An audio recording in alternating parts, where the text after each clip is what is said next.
Bem, como nós não temos um apresentador oficial, eu mesmo me apresento. E agora eu passo a palavra ao senhor Luiz Inácio Lula da Silva, presidente da República Federativa do Brasil.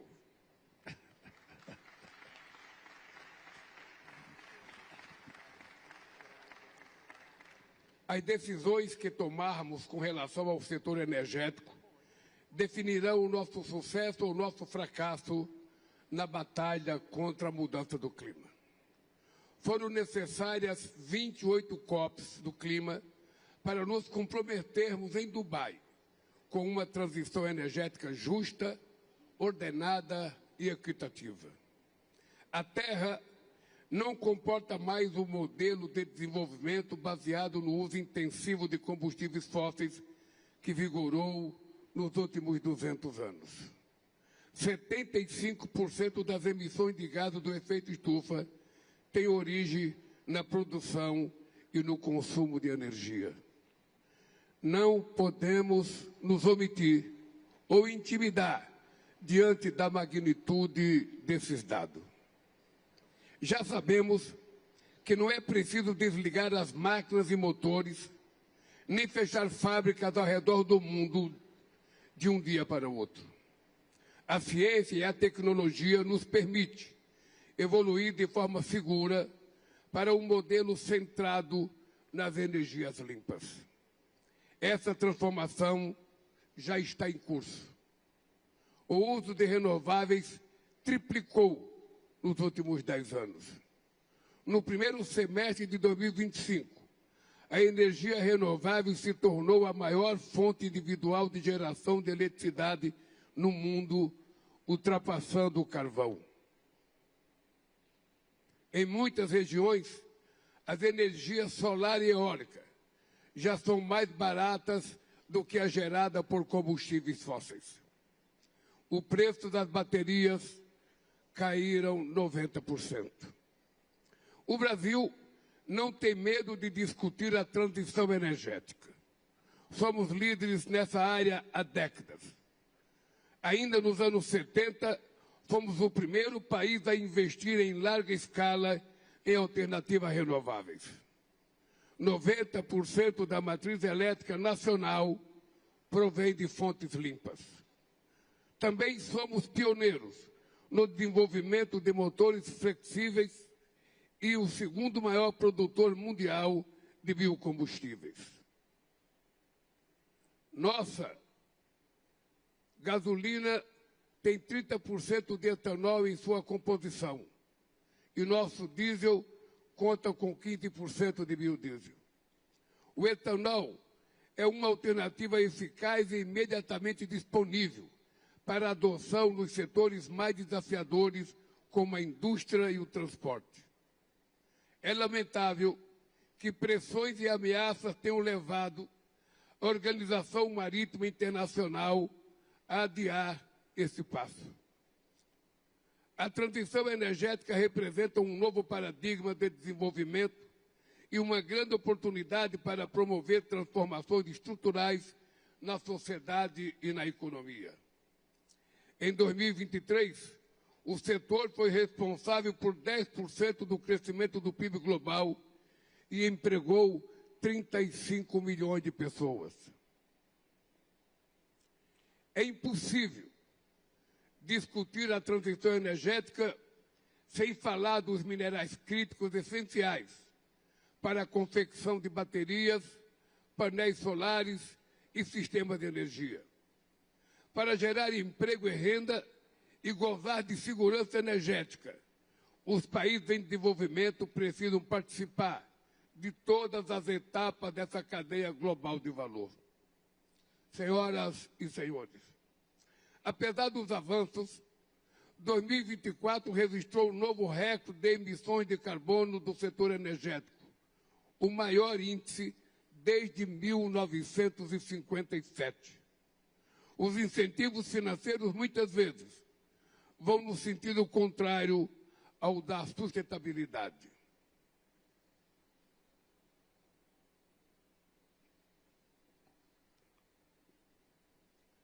No ano passado, os 65 maiores bancos do mundo se comprometeram a conceder 869 bilhões de dólares para o setor de petróleo e gás. Desde a adoção do Acordo de Paris, a participação dos combustíveis fósseis no matriz energética global diminuiu apenas de 83% para 80%. O conflito na Ucrânia reverteu anos de esforços para a redução da emissão de gás de efeito estufa e levou à reabertura de minas de carvão. Gastar com armas o dobro do que destinamos à ação climática é pavimentar o caminho para o apocalipse climático. Não haverá segurança energética em um mundo conflagrado. É fundamental combater todas as formas de pobreza energética. 2 bilhões de pessoas não têm acesso a combustíveis adequados para cozinhar. 660 milhões de pessoas dependem de lamparinas ou de geradores a diesel nas periferias das grandes cidades e nas comunidades rurais da América Latina, da África e da Ásia. 200 milhões de crianças frequentam escolas sem acesso à luz elétrica.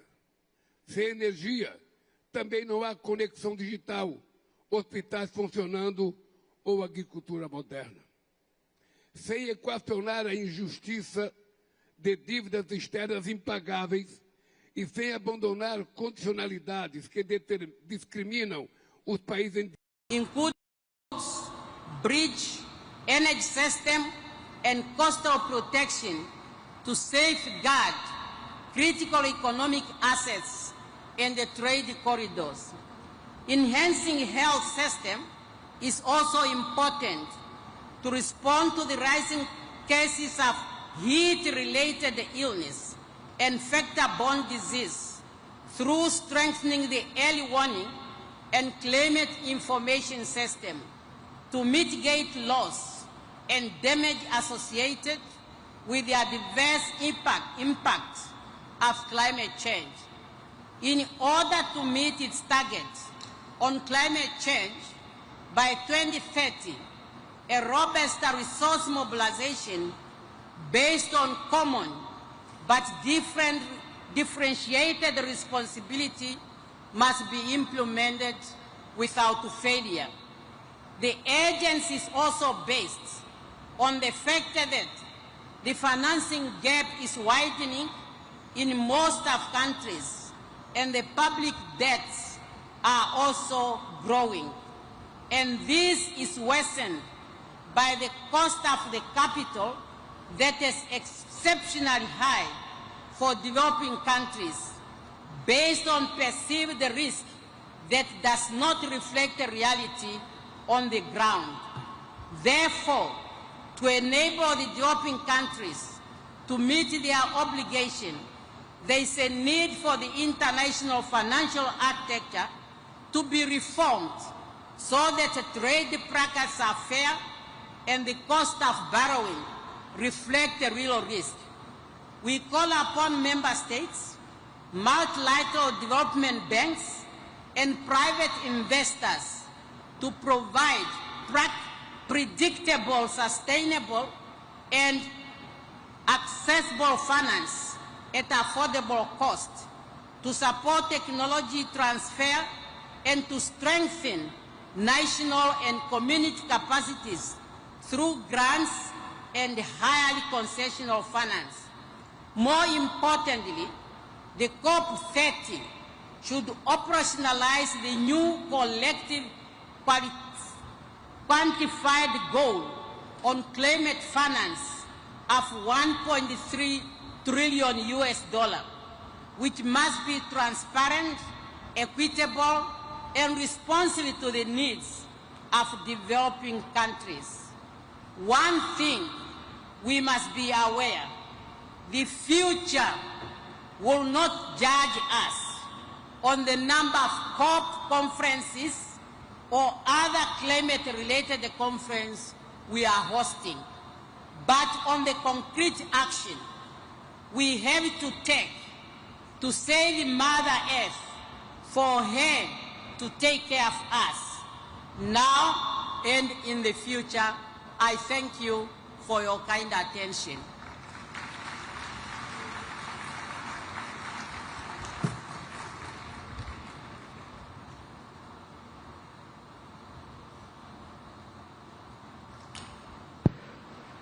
Neste momento, convidamos o membro do Conselho Presidencial do Haiti, Augustin Smith.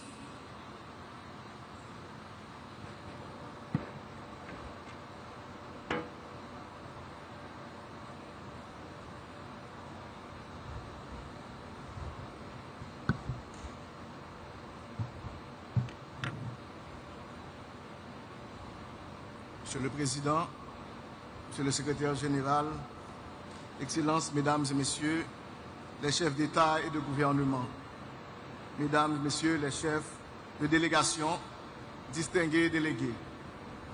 C'est avec un profond sentiment de responsabilité que je porte aujourd'hui la voix du peuple haïtien à cette 30e conférence des parties à la Convention cadre des Nations Unies sur les changements climatiques. Je veux premièrement adresser mes sincères remerciements à son Excellence le Président Luis Ignacio Lula da Silva et au peuple brésilien pour leur accueil chaleureux. Je félicite le Secrétaire général des Nations Unies pour son engagement constant en faveur de la paix et de la justice internationale. Excellences, distingués délégués, ma délégation veut rappeler que le réchauffement général de la planète est dû aux activités humaines. Les industries polluantes sont les principales sources des émissions de gaz à effet de serre. Malheureusement, ce sont les pays du Sud qui sont les grandes victimes de phénomènes qu'ils n'ont pas créés. Pour les petits États insulaires au développement, les changements climatiques sont déjà une menace existentielle. Et si l'on parvient à perdre notre territoire, nous perdons notre identité, notre histoire et notre culture. Déjà, les risques sont réels. Si rien n'est fait, des villes côtières et même des îles entières pourront disparaître dans les prochaines décennies à cause de la montée des eaux. Haïti, mon pays, est l'un des États les plus vulnérables au changement climatique. Il est classé au premier rang de l'indice mondial des risques climatiques et au troisième rang de l'indice des risques climatiques à long terme. Il fait face à la sécheresse, aux inondations côtières, à la salinisation des sols, à une érosion de sa biodiversité et à une baisse de rendement agricole. Les ouragans, de plus en plus violents, dévastent le pays. La semaine dernière encore, l'ouragan Melissa a fait 47 morts, 17 disparus et occasionné des dégâts matériels considérables dans le sud et l'ouest du pays. Le Conseil présidentiel de transition a une pensée émue à l'intention des victimes haïtiennes et met en œuvre en ce moment un plan de réponse adapté aux pertes et aux besoins. Nous profitons aussi de l'occasion pour adresser nos sympathies aux autres peuples de la région caribéenne touchés par cette catastrophe. Excellences, distingués délégués, l'État haïtien a toujours agi pour répondre à ses engagements visant l'atténuation en luttant pour l'adaptation du pays. Depuis 2005, la législation nationale continue d'être actualisée pour répondre aux défis environnementaux et climatiques. Mon pays a présenté plusieurs communications nationales et a élaboré un plan d'action national d'adaptation et une politique nationale sur les changements climatiques. Nous avons adhéré au programme pilote sur la résilience climatique, PPRC, et soumis en 2021 une première actualisation de notre contribution déterminée au niveau national. Je veux souligner que les pays en développement, et particulièrement les petits États insulaires qui sont les moins responsables du réchauffement climatique, ne pourront pas réussir leur adaptation sans une solide solidarité internationale sincère et agissante. Les pays industrialisés, principaux responsables du réchauffement climatique, se sont engagés à offrir une assistance financière et technique accompagnée du renforcement des capacités pour permettre l'adaptation des pays en développement. Malheureusement, les promesses n'ont pas toujours été tenues ni suivies d'effets décisifs. J'espère que cette année, la COP30 sera effectivement l'occasion de reconnaître l'urgence d'agir ensemble pour l'avenir. Et ce sera de la justice climatique pour la préservation de notre planète commune. Je vous remercie. Merci en pile.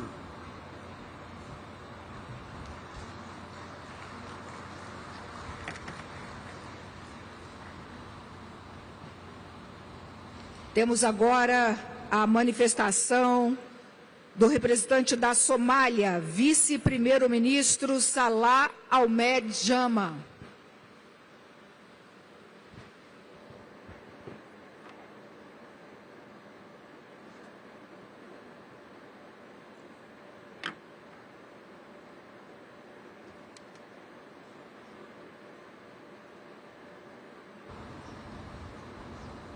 President of Brazil, President Lula,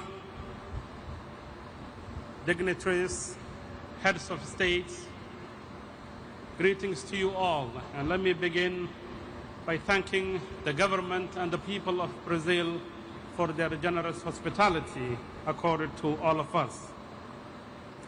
Ladies and gentlemen, from the Amazon rainforest to the Congo Basin, from the savannas of Africa to the prairies of North America, the beautiful coast of Rio de Janeiro, all the way to the Sahel coast and the beaches of Mogadishu. Forests are vanishing, water levels are rising, and in turn, people's livelihoods are being disrupted. And we are, in a nutshell, living in a planet in crisis. Therefore, when the President of Brazil and his government chose this venue and this city adjacent to the Amazon forest as the venue for COP30, it is meant to inspire us to think as to what we have and what we need to save that Mother Nature gave us. For those that still continue to question the impact of climate change, perhaps a close look at the unfortunate disasters unfolding in the Caribbean and other small island countries should be enough to give us an alarming bells. The intensity of the Hurricane Melissa is a telling case of climate change impact, and it is deadly consequence. I speak on behalf of my country, Somalia, a nation that contributes to less than 0.019% of global green gas emissions, and yet is ranked as one of the top 3 most hard-hit countries in the front line of climate change crisis. For Somalis, climate change is not a distant future.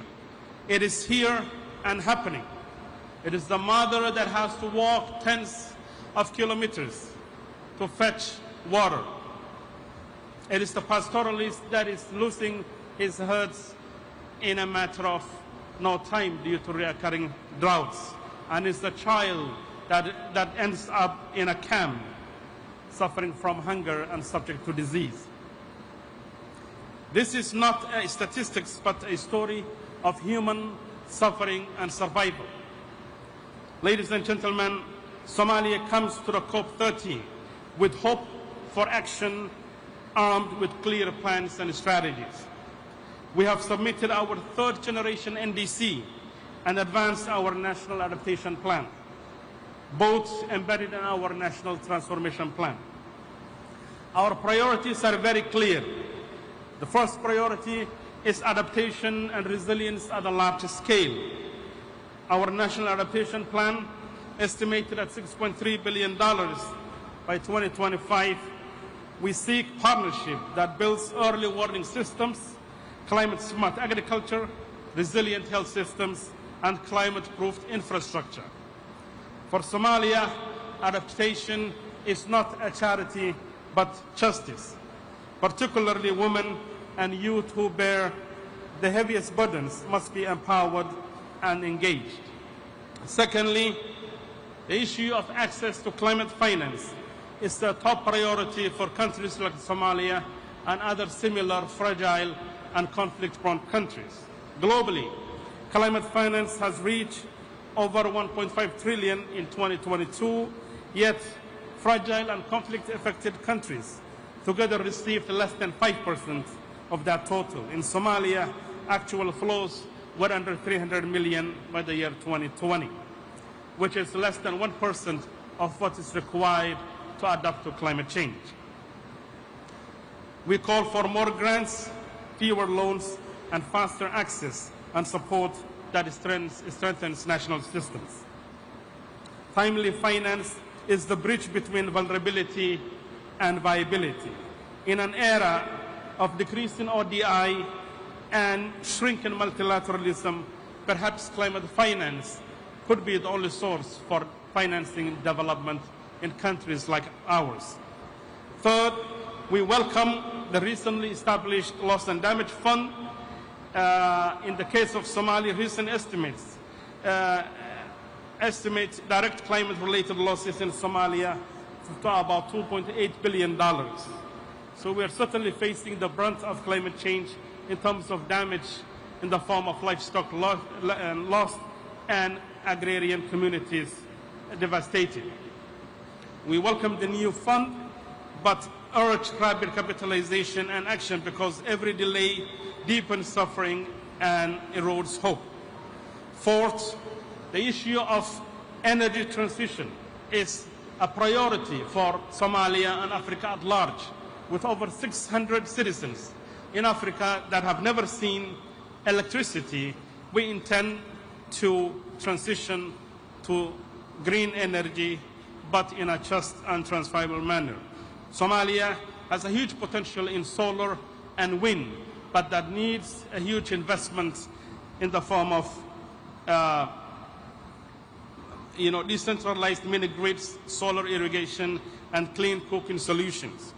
And finally, climate impact and adaptation is intrinsically linked to peace, stability, and they are both inseparable. In Somalia, droughts and floods displace families, fuel conflict, and undermine stability. That's why climate action is peaceful action, an investment in security and dignity. Excellencies, the Paris Agreement promised equity, yet the gap between promise and practice continues to widen. Those least responsible must not bear the heaviest burden. Finance must be accessible, technology must be transferable, and decision-making must be inclusive, so that vulnerable nations can shape their own climate future. We aspire to a future where resilience drives peace, prosperity drives dignity, and a future where no child goes hungry because the rains have failed. A future where renewable energy lights every Somali village. As the poet Warsan Shire reminds us, no one leaves home unless home is the mouth of a shark. So when communities that are leading their normal lives in their normal habitat are struck again and again by impact of climate change in various forms and shapes, they end up becoming IDPs on the outskirts of big cities. For millions of Somalis, climate change has turned home into a shark. Let's work together to tame it, invest in resilience, invest in peace, and invest in Somalia. Thank you very much.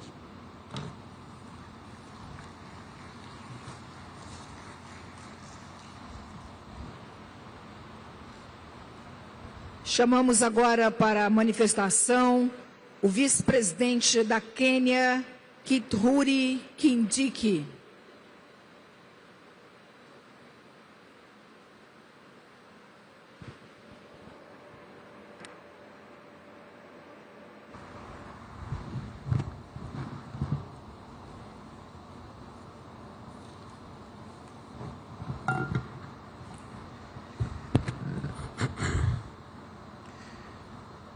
I congratulate you, Mr. President of COP30, on your election. and I want to assure you that Kenya will fully support you as you discharge your responsibilities. Excellencies, the devastating effects of climate change continue to ravage our planet. This year, various parts of the world have witnessed alternately the twin crises of severe drought and deadly floods, in addition to record heat waves and wildfires in some parts of the world. The catastrophes have caused death, degraded millions of hectares of land, and caused severe food shortages, with economic losses estimated at $131 billion in the first half of 2025. In Kenya, a once-in-a-century cycle of extreme drought and alternating with devastating floods continue to wipe out lives, livelihoods, and reversing the gains in our development agenda. As I traveled here, Excellencies, we are still searching for scores of people who went missing after a mudslide affected one part of our country. And this has become now common than it was before. Such incidents have become common. Kenya is committed to addressing further climate change-induced harm. Kenya's energy grid now is 93% green, and we target to reach 100% in the next 4 years.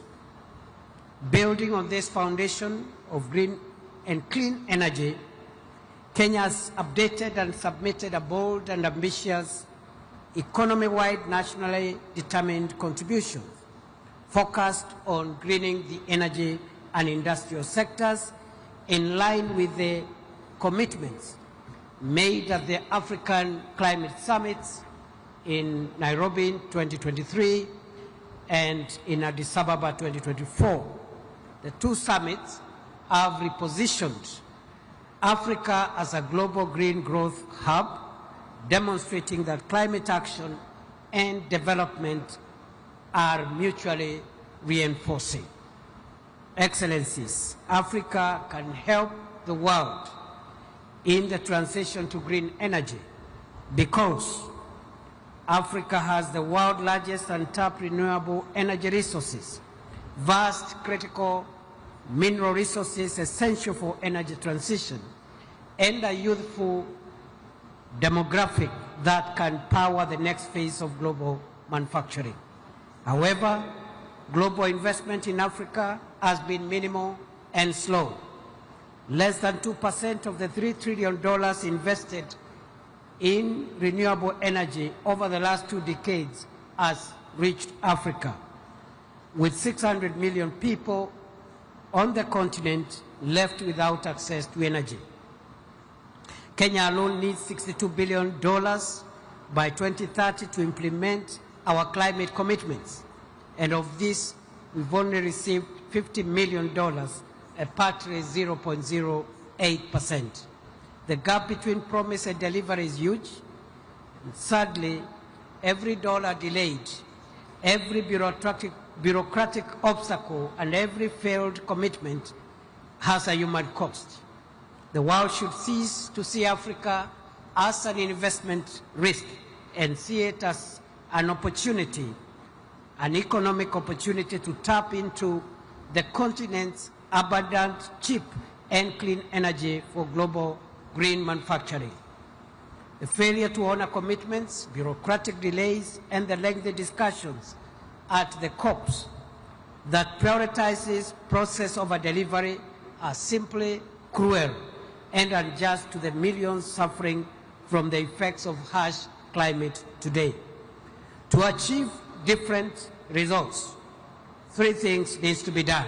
1, COP30 ought to be the COP which will dramatically change our climate financing architecture from incremental pledges in billions to actual disbursements of the trillions required to match the scale of the climate crisis. Thus, the new collective quantified goal must be set at a level commensurate with the trillions required to achieve the 1.5 degrees Celsius goal. We have to operationalize the Baku to Belém roadmap to $1.3 trillion as we have agreed in COP29 and have a clear path for mobilizing this finance for developing countries by 2035. This finance must be new and additional to the development, to overseas development assistance, predominantly grant-based for adaptation and for loss and damage, designed to avoid compounding Africa's debt crisis. Number two, we must urgently reform the current global financial architecture to make capital more accessible and affordable for climate action in the developing world. And number three, and lastly, climate policies must integrate the empowerment of women, the youth, and farmers to ensure that the benefits of a green economy are equitably shared across communities, gender, and generations, and that the 1 billion people in Africa who lack clean cooking amenities are prioritized. Thank you.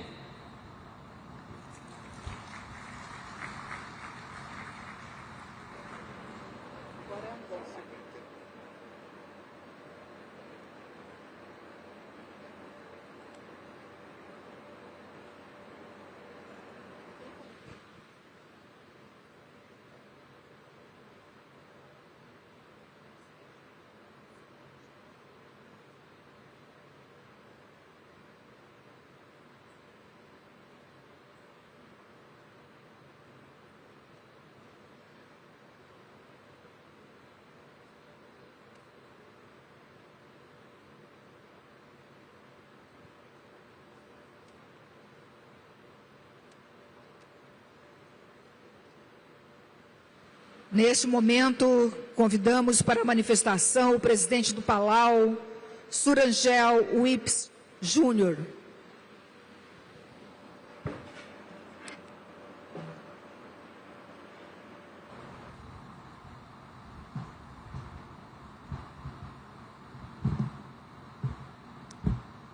Excellencies, distinguished delegates, and friends, Ali from the big ocean state and island nation of Palau, where the ocean speaks and the land remembers.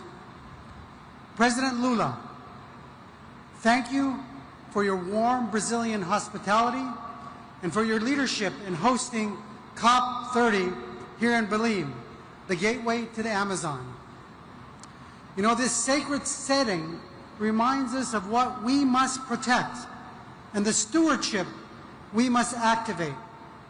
Guided by that spirit, Palau reaffirms its commitment to international cooperation, our most vital tool in confronting the climate crisis. We express deep concern over the reversal by some long-standing climate commitments and the chronic shortfall in our collective ambition. You know, yet this is a moment that we must not weaken our resolve. It must ignite it. We must work together with greater purpose, urgency, and unity. We commend Brazil for its leadership in nature-based solutions and urge it, as COP President, to champion frameworks that value not only restoration, but also preservation of intact ecosystems, both marine and terrestrial. Although Palau's share of global emissions is only 0.00002%, our forests and mangroves make us a net negative emitter. And even as a negative emitter, Palau launched its NDC 3.0, reaffirming our leadership from the front line. Our targets are bold: a reduction of 44% from our 2015 levels by 2035, and a pathway to 100% renewable energy with critical support from our partners, Australia, Taiwan, Japan, and the ADB. We applaud Brazil's clean energy mix and call for a truly just transition, one that is inclusive, equitable, and responsive to the needs of vulnerable nations. It demands enduring partnerships, catalytic investment, and shared innovation. Transitioning away from fossil fuels is central to this. Looking ahead, Palau and our Pacific family support Australia's bid to host COP31 in the Pacific. Australia is on a strong pathway to reduce emissions and is helping countries like ours accelerate the energy transition and adapt to the worsening climate impacts. Like our presence here in the Amazon, our COPs must reflect the geographic diversity of our shared challenges, both green and blue. The Pacific has long served as the world's moral compass on climate justice, fighting for the 1.5-degree goal, and advancing loss and the damage mechanism, and leading the landmark ICJ advisory opinion. It is now the Pacific's turn, and we look to our host and all of you here to help find a pathway to a successful Pacific COP31 with Australia. It's time. As next year's chair of the Pacific Islands Forum, Palau looks forward to advancing the Blue Pacific's Unlocking Blue Pacific Prosperity Initiative and the Pacific Resilience Facility. These two funds invest in the ocean's role of tackling warming and our vision of becoming the first 100% renewables-powered region in the world. This will help us in reallocating the $6 billion the Pacific spends annually on fossil fuels, and will transform livelihoods and prosperity for our people. As we advance this agenda, let us reaffirm our defining principle: leaving no one behind. Despite strong climate ambitions, Taiwan continues to be excluded from this process. With higher emission reduction targets and science-based actions, Taiwan can help accelerate the global transition. Every capable partner, including Taiwan, must have a seat at the table. And as current chair of AOSIS, I speak as one with my fellow leaders. Our future depends on the 2025 NDC Synthesis Report. And we know it clearly shows we are not on track to limit warming to 1.5. All countries must submit NDCs of the highest ambition and urgently. 1/3 is not acceptable. We need to do better. Equally urgent is our enhanced and accessible climate finance. Our safety and survival are rights, not bargaining chips. And COP30 must deliver the finance that turns ambition into action. You know, Palau's traditional war canoes were manned with warriors to paddle, a chanter to keep them in sync, and a bailer to keep them afloat. We are in a climate war, and the success of our mission is everyone's responsibility.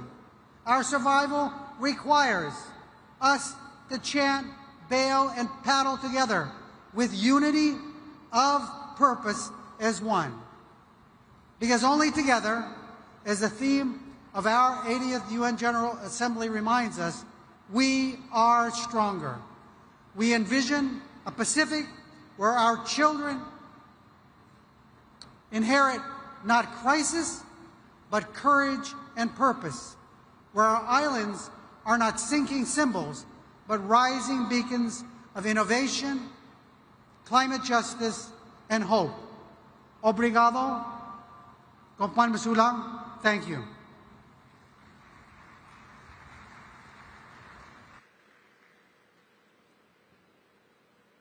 Nesse momento, convido para a manifestação a ministra do Meio Ambiente de Angola, Ana Paula de Carvalho.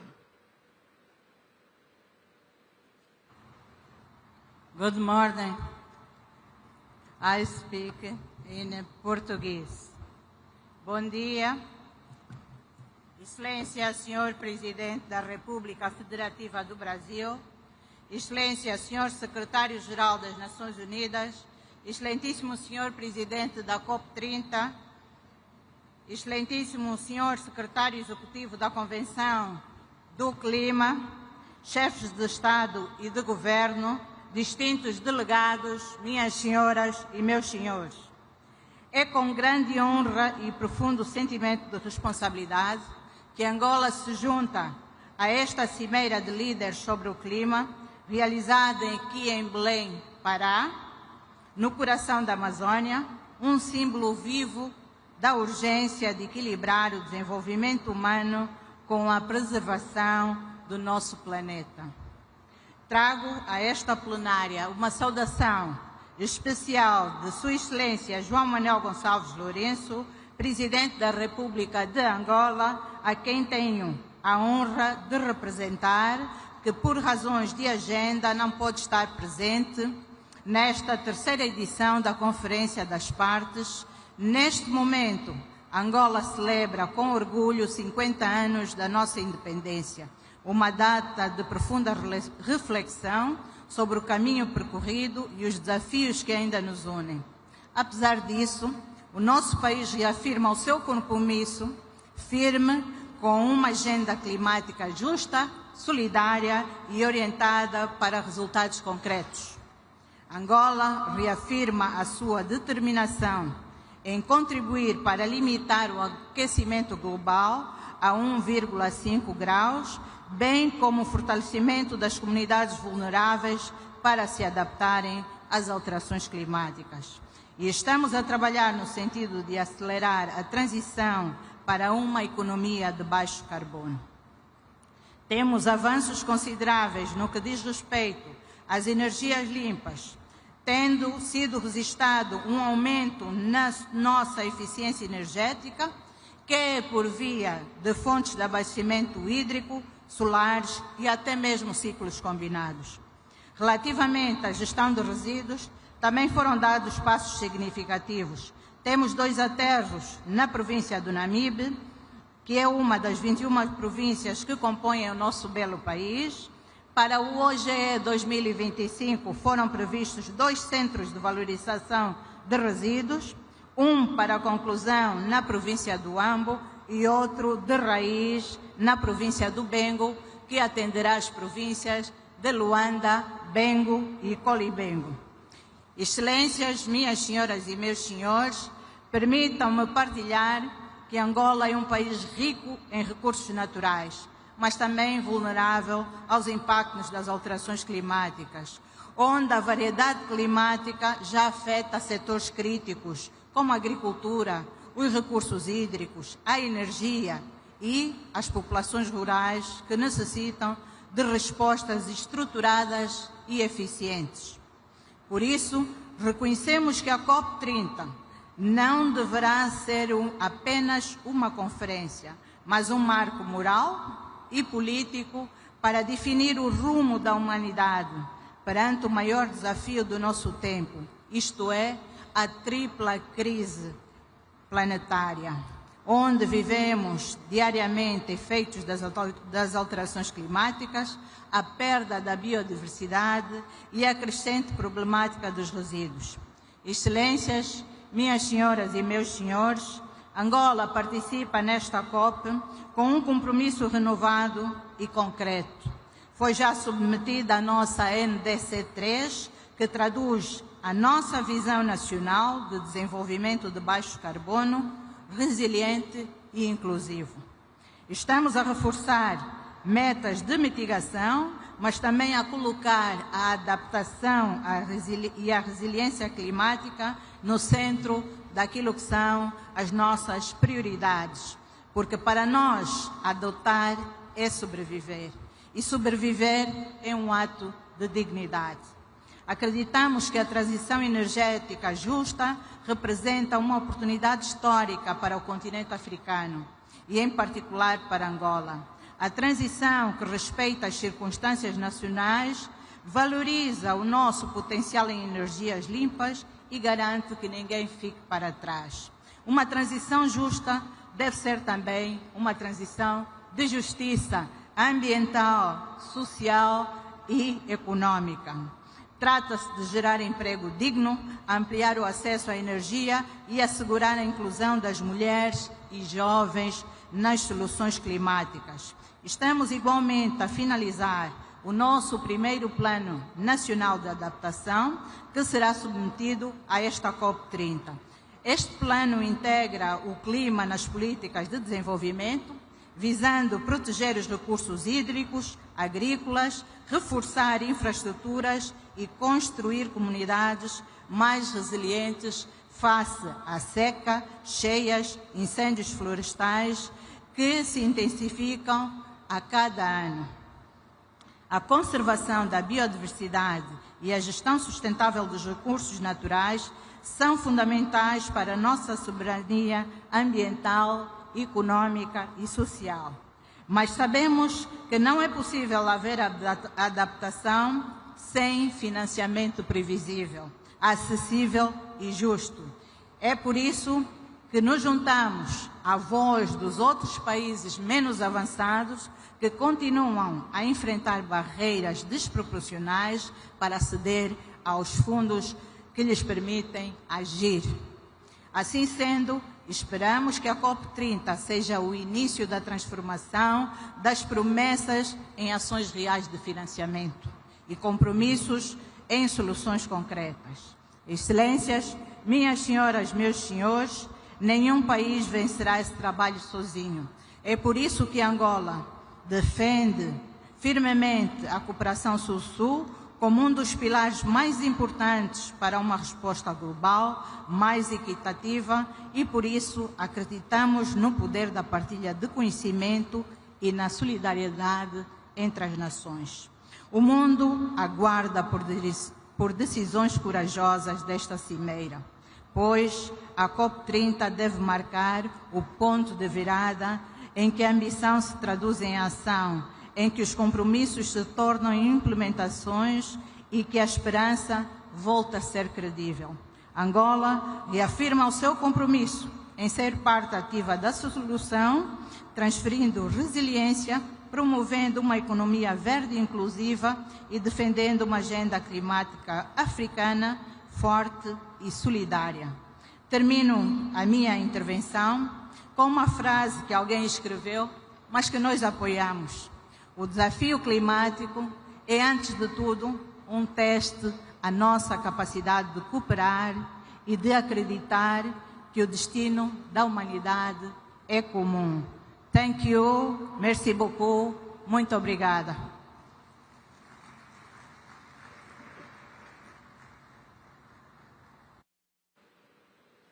Nesse momento, convido para a manifestação o ministro das Relações Exteriores das Ilhas Marshall, Kalani Kaneko.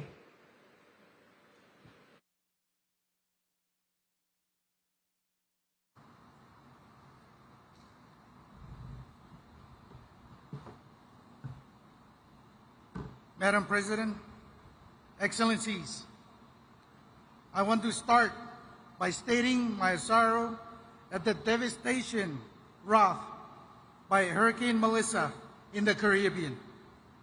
As islanders, we cannot help but see ourselves in the images coming out of Jamaica, Cuba, and Haiti. All we have to do is look outside our front doors to witness the impacts of climate change.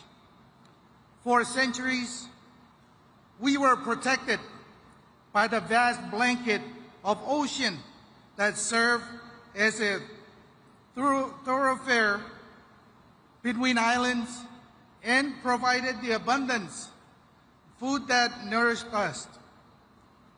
And when the swells rose high, the coral reefs that surrounded us provided protective rings to calm the waves.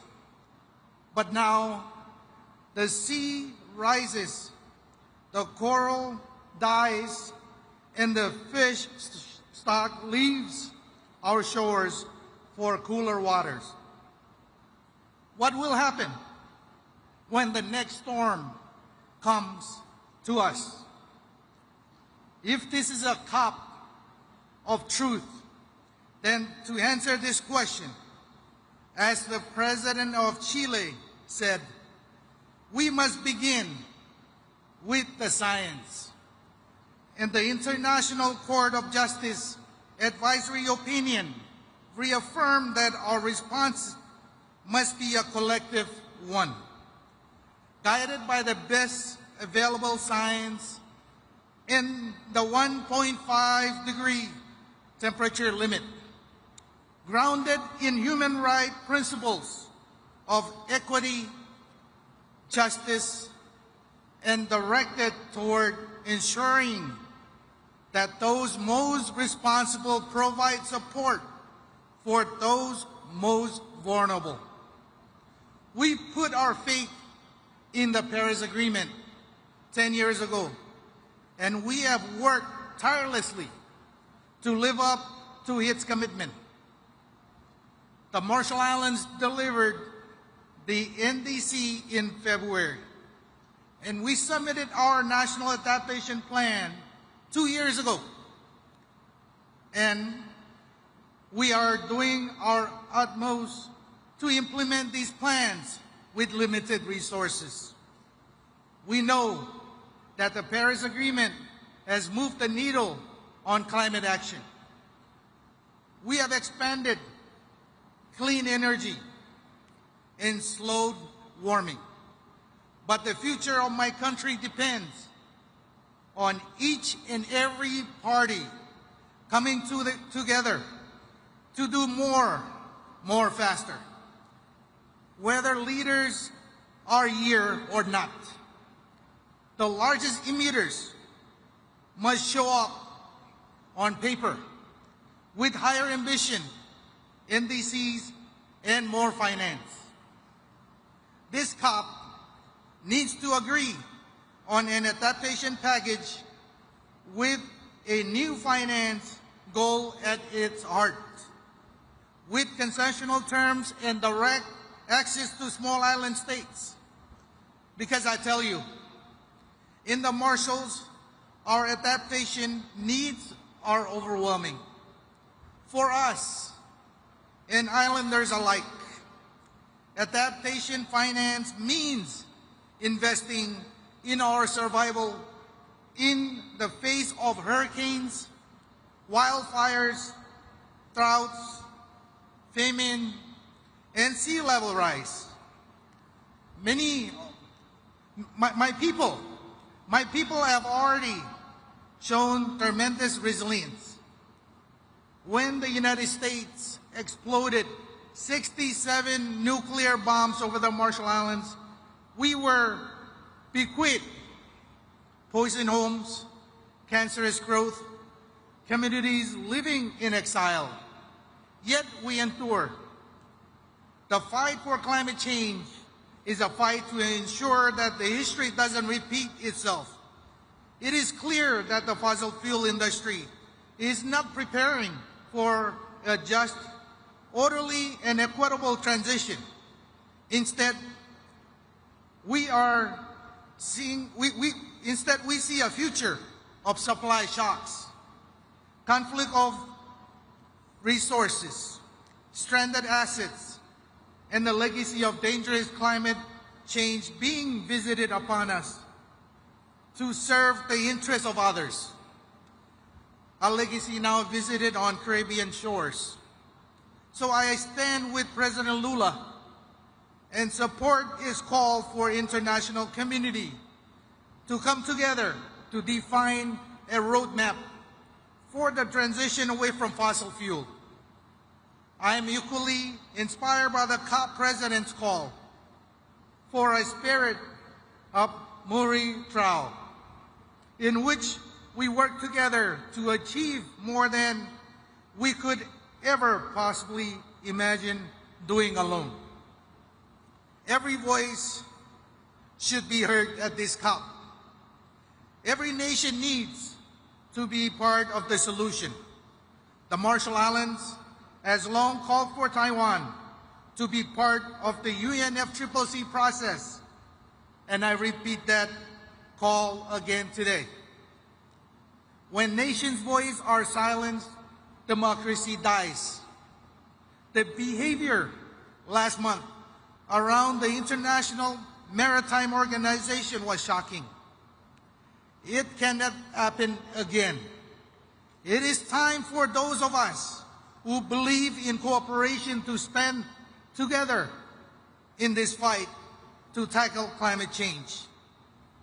It is the spirit of Mutirao that we must employ to find the emitters, or to find the emissions reductions that we have to make to get 1.5 back within reach. No government wants to be told that they didn't do enough, that they must go home and try harder.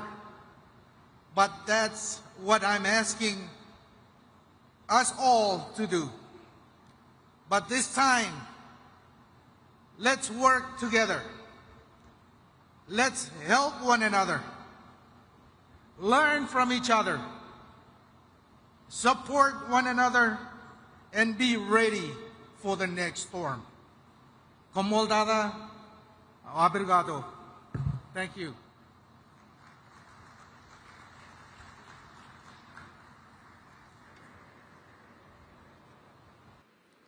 Neste momento, convidamos para a manifestação a chefe do Departamento de Meio Ambiente do Irã e vice-presidente para o Meio Ambiente, Shina Ansari.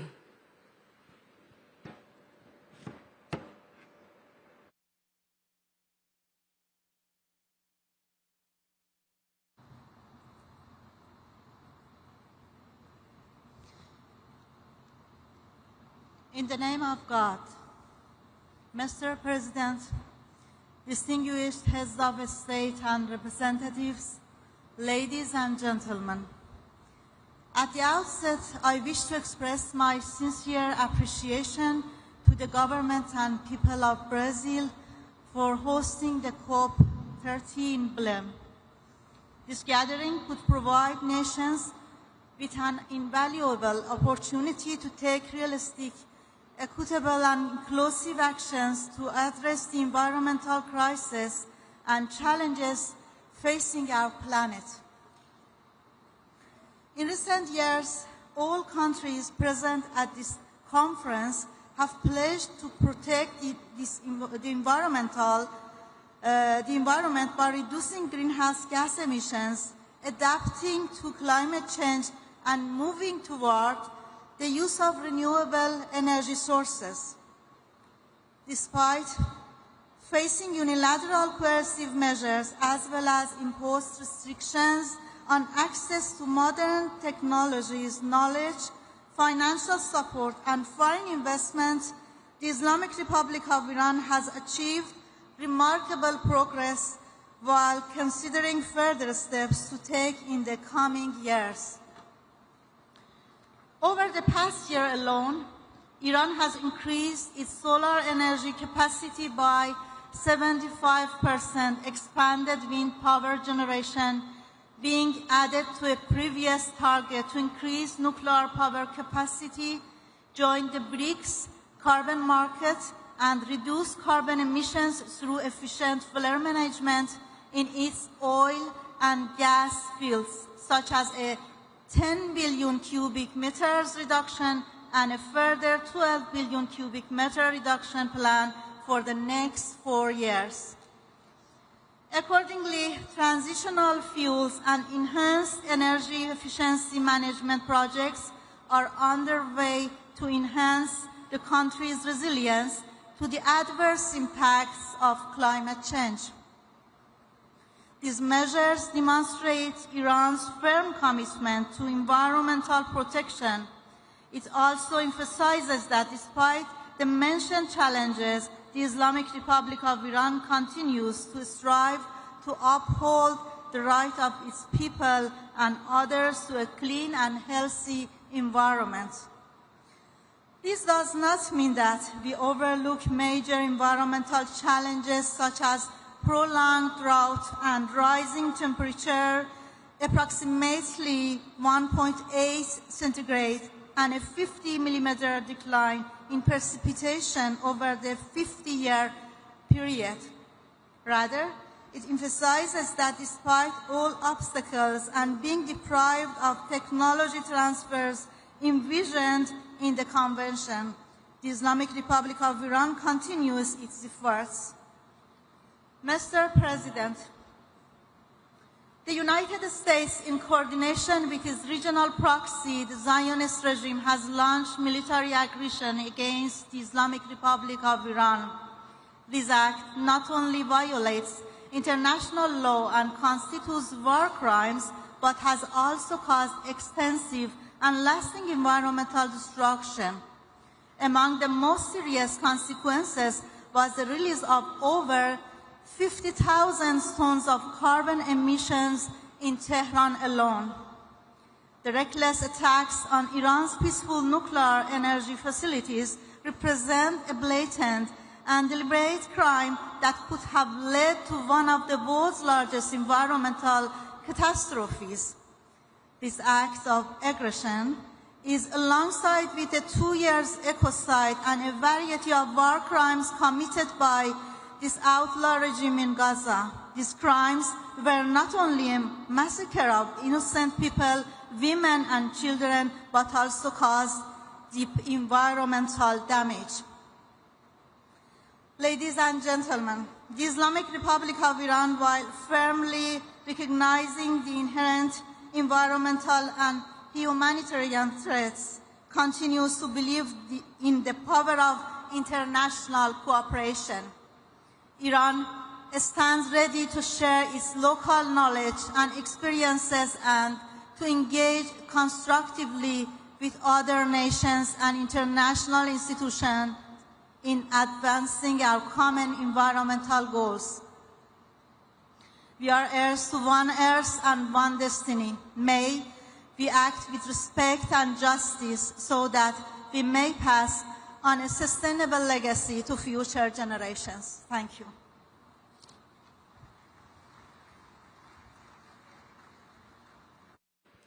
Neste momento, convidamos para a manifestação o ministro do Meio Ambiente do Iraque, Halo Mustafa Al-Askari.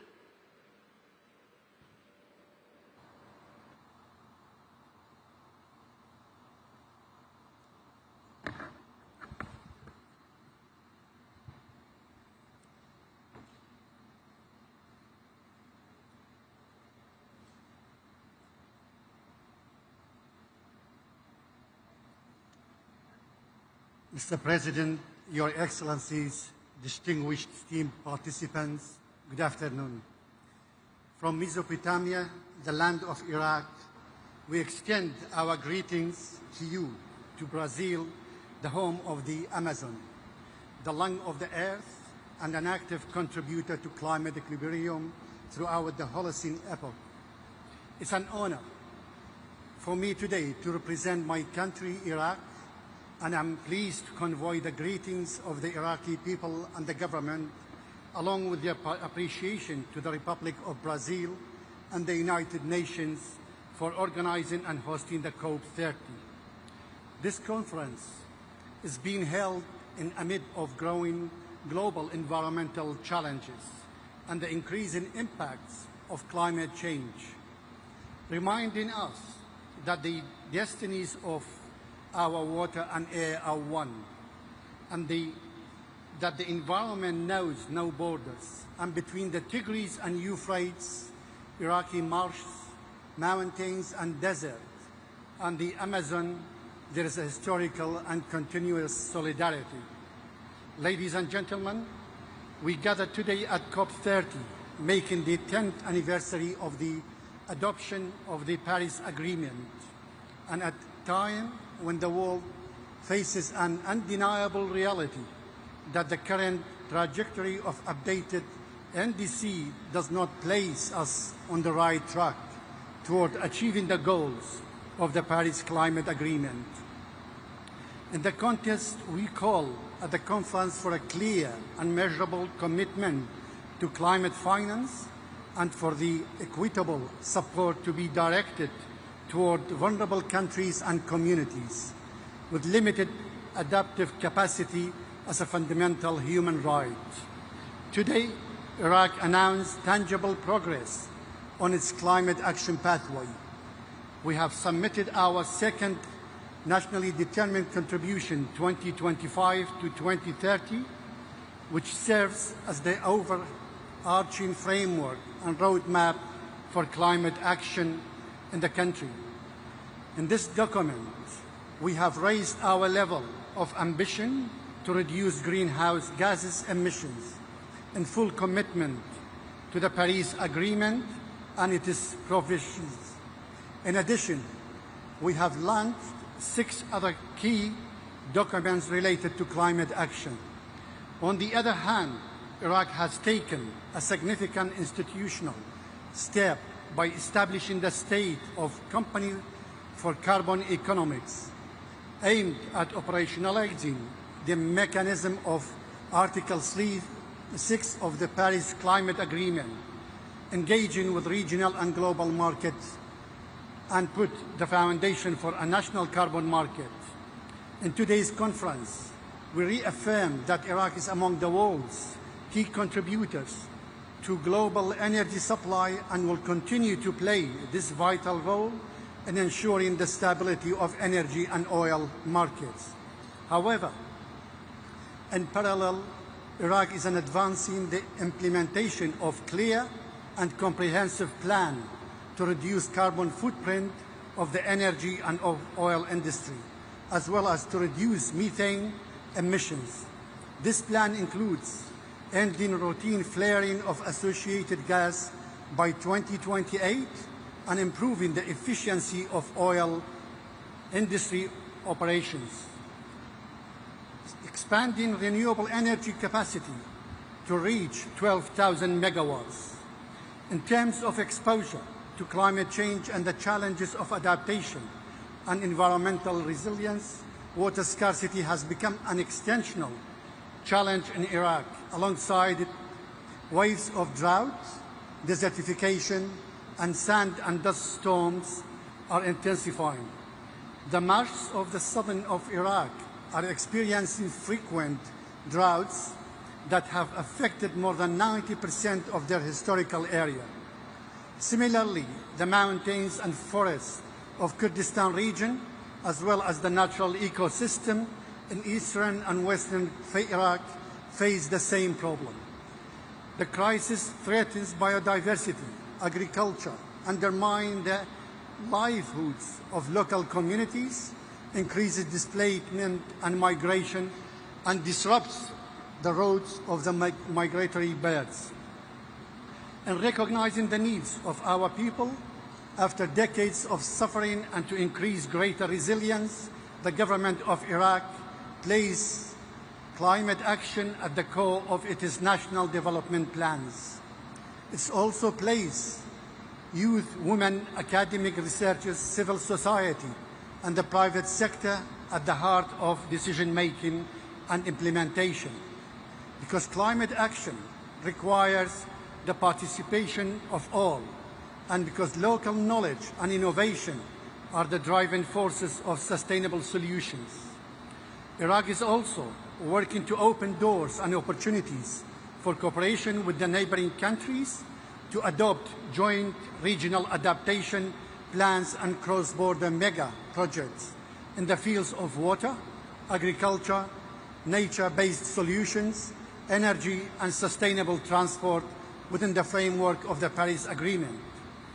Regional cooperation remains the most effective path to maximize impact, reduce cost, and strengthen stability and integration among the people of the region in the face of climate change. In conclusion, we confirm that our message today present a roadmap framed by clear timelines, measurable actions, and partnerships built on trust and transparency.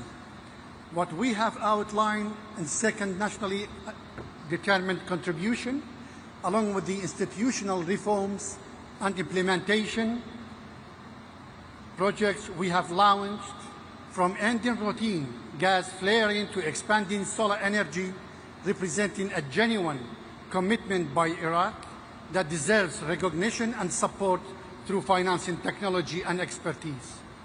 The success of this conference and the acceleration of the Paris Climate Agreement's implementation depends on strengthening climate funds and facilitating access to affordable and sustainable finance, supporting carbon markets with fair pricing mechanisms that stimulate and sustain green investment, and upholding commitments with the framework of common but differentiated responsibility.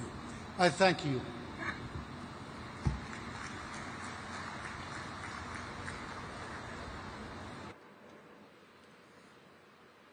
Nesse momento, convidamos o ministro do Meio Ambiente da Jordânia, Ayman Suleiman.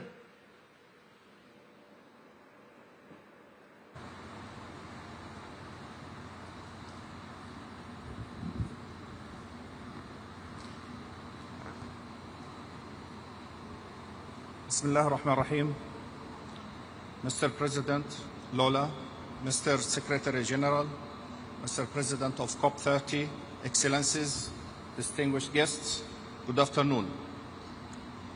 On behalf of His Majesty King Abdullah II and the Hashemite Kingdom of Jordan, I extend our sincere appreciation to the Republic of Brazil and to the people of Belém for hosting this important gathering in the heart of the Amazon, an emblem of nature's richness and fragile alike. We convene once again as soon as the global family, united by the shared duty of safeguarding the planet and to protect the generations that will inherit it. In our region, the Middle East, climate change is not a distant threat. Rising temperatures, shrinking water resources, and degraded systems threaten lives and livelihoods across the borders. Conflict only magnifies these risks, destroying land, marine life, and vital water resources, and displacing millions of people. Jordan has long carried the human consequences of regional crisis. This reality places the pressure on our scarce resources, particularly water, and intensifies our vulnerability to climate shocks. Yet, despite these challenges, Jordan has chosen a path of a proactive action and unwavering commitment. At COP27, His Majesty launched the Climate Refugees Nexus initiative, a call to link climate action with the realities of forced displacement of people. Today, that initiative continues to gain commitment, with dozens of nations joining to ensure that refugee hosting countries receives the recognition and the support they deserve. Jordan continues to advance ambitious climate policies anchored in justice and resilience. We are expanding renewable energies, supplying more than a quarter of our electricity from solar and wind. We are expanding water reuse and sustainable agriculture, and restoring ecosystems degraded by the drought and overuse. We are developing green hydrogen projects and regional partnerships to drive a just transition for our people. These efforts form the backbone of our updated nationally determined contributions, reflecting our vision for a climate resilience and low-carbon future. But ambition without solidarity will not suffice. We urge this COP to ensure that the new collective quantified goals on climate finance reflects the principles of fairness, transparency and accountability, and addresses the priority of the vulnerable, including host nations like Jordan, to carry a disproportionate share of global responsibility. The displacement and environmental degradation demand a holistic, inclusive approach, one that unites our efforts for climate peace and humanity dignity. Excellencies, Jordan stands ready to work with all partners on both regional and global levels to advocate practical, evidence-based solutions that empower communities, protect ecosystems, and secure a livable future for all. We call for renewed trust in a multilateral trust built on tangible results, equitable financing, and shared responsibilities. Because in the end, the fight against climate change is a fight for a life itself. And in that fight, no country can stand alone. Thank you.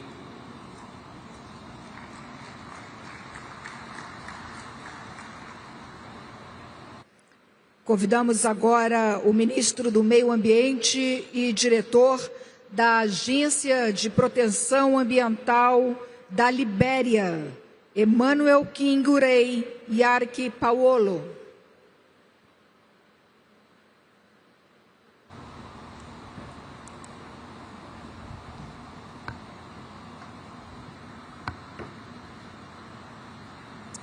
Mr. President, Excellencies, distinguished ladies and gentlemen, on behalf of His Excellency Joseph Yuma Boakai, Senior President of the Republic of Liberia and the resilient, peace-loving people of Liberia, I extend our deepest appreciation to the government and people of Brazil for their hospitality and for hosting this landmark COP30 in Belém, the heart of the Amazon. Brazil's leadership in forest stewardship serves as a global example of how nations rich in natural capital can also lead in climate diplomacy and environmental justice. The setting of Belém, where the Amazon breathes the planet, is a fitting reminder that tropical forests everywhere must be preserved if humanity is to sustain its future. Liberia, for its part, holds over 40% of the remaining forests in West Africa, one of the most critical biodiversity hotspots on Earth. The forests are not merely national treasures, they are global lungs, capturing carbon, regulating rainfall, and supporting food and water security across the sub-region. Within their canopy lies a network of life that binds rural communities, sustain endangered species, and provide ecological services vital to regional and global stability. The protection of these forests is therefore not merely the Liberian responsibility, it is a global imperative. Liberia has demonstrated strong national leadership through the implementation of the nationally determined contribution, which commit to cutting greenhouse gas emissions by 64% by 2035. Yet, the path to this target requires more than ambition. It demands investment. The gap between our vision and available climate finance remains wide, threatening progress we have made towards adaptation, renewable energy, and sustainable livelihood. That is why we strongly support innovative financing mechanisms such as the Tropical Forest Forever Facility. The TFFF provides a sustainable, performance-based mechanism to reward countries that conserve and sustainably manage their forests. For Liberia, this initiative represents hope that our commitment to conservation will be met with predictable financial support, enabling us to invest in green jobs, community development, and resilient landscapes. Through our support for the TFFF, Liberia stands ready to demonstrate that protecting nature and pursuing development can advance hand in hand when the right financial framework exists. Our National Development Framework, the Arrest Agenda for Inclusive Development, encompassing agriculture, rule of law, education, sanitation, and tourism, ensure that climate action contributes directly to people's lives. This is climate justice in practice. Liberia's national carbon market policy for a guarantee that benefits from carbon trade are shared equitably with indigenous people and local communities, ensuring fairness, transparency, and sustainability at the heart of our climate governance. Excellencies, as we gather here in Berlin, let us not forget why we are here. The world forests, from the Amazon to the Congo to the Upper Guinean forests, are not merely landscape, they are lifelines. We must move beyond pledges and act with urgency and solidarity. The Paris Agreement must now be fully implemented, not in spirit, but in financing, technology, and capacity support to empower countries like Liberia to meet their commitment. Let COP30 be the turning point, where promises become progress, where nations act together to ensure a climate safe for the future and for all. Liberia stands ready to lead with integrity, to protect our forests, to partner with the world in building a more just and resilient and sustainable future. Ladies and gentlemen, thank you.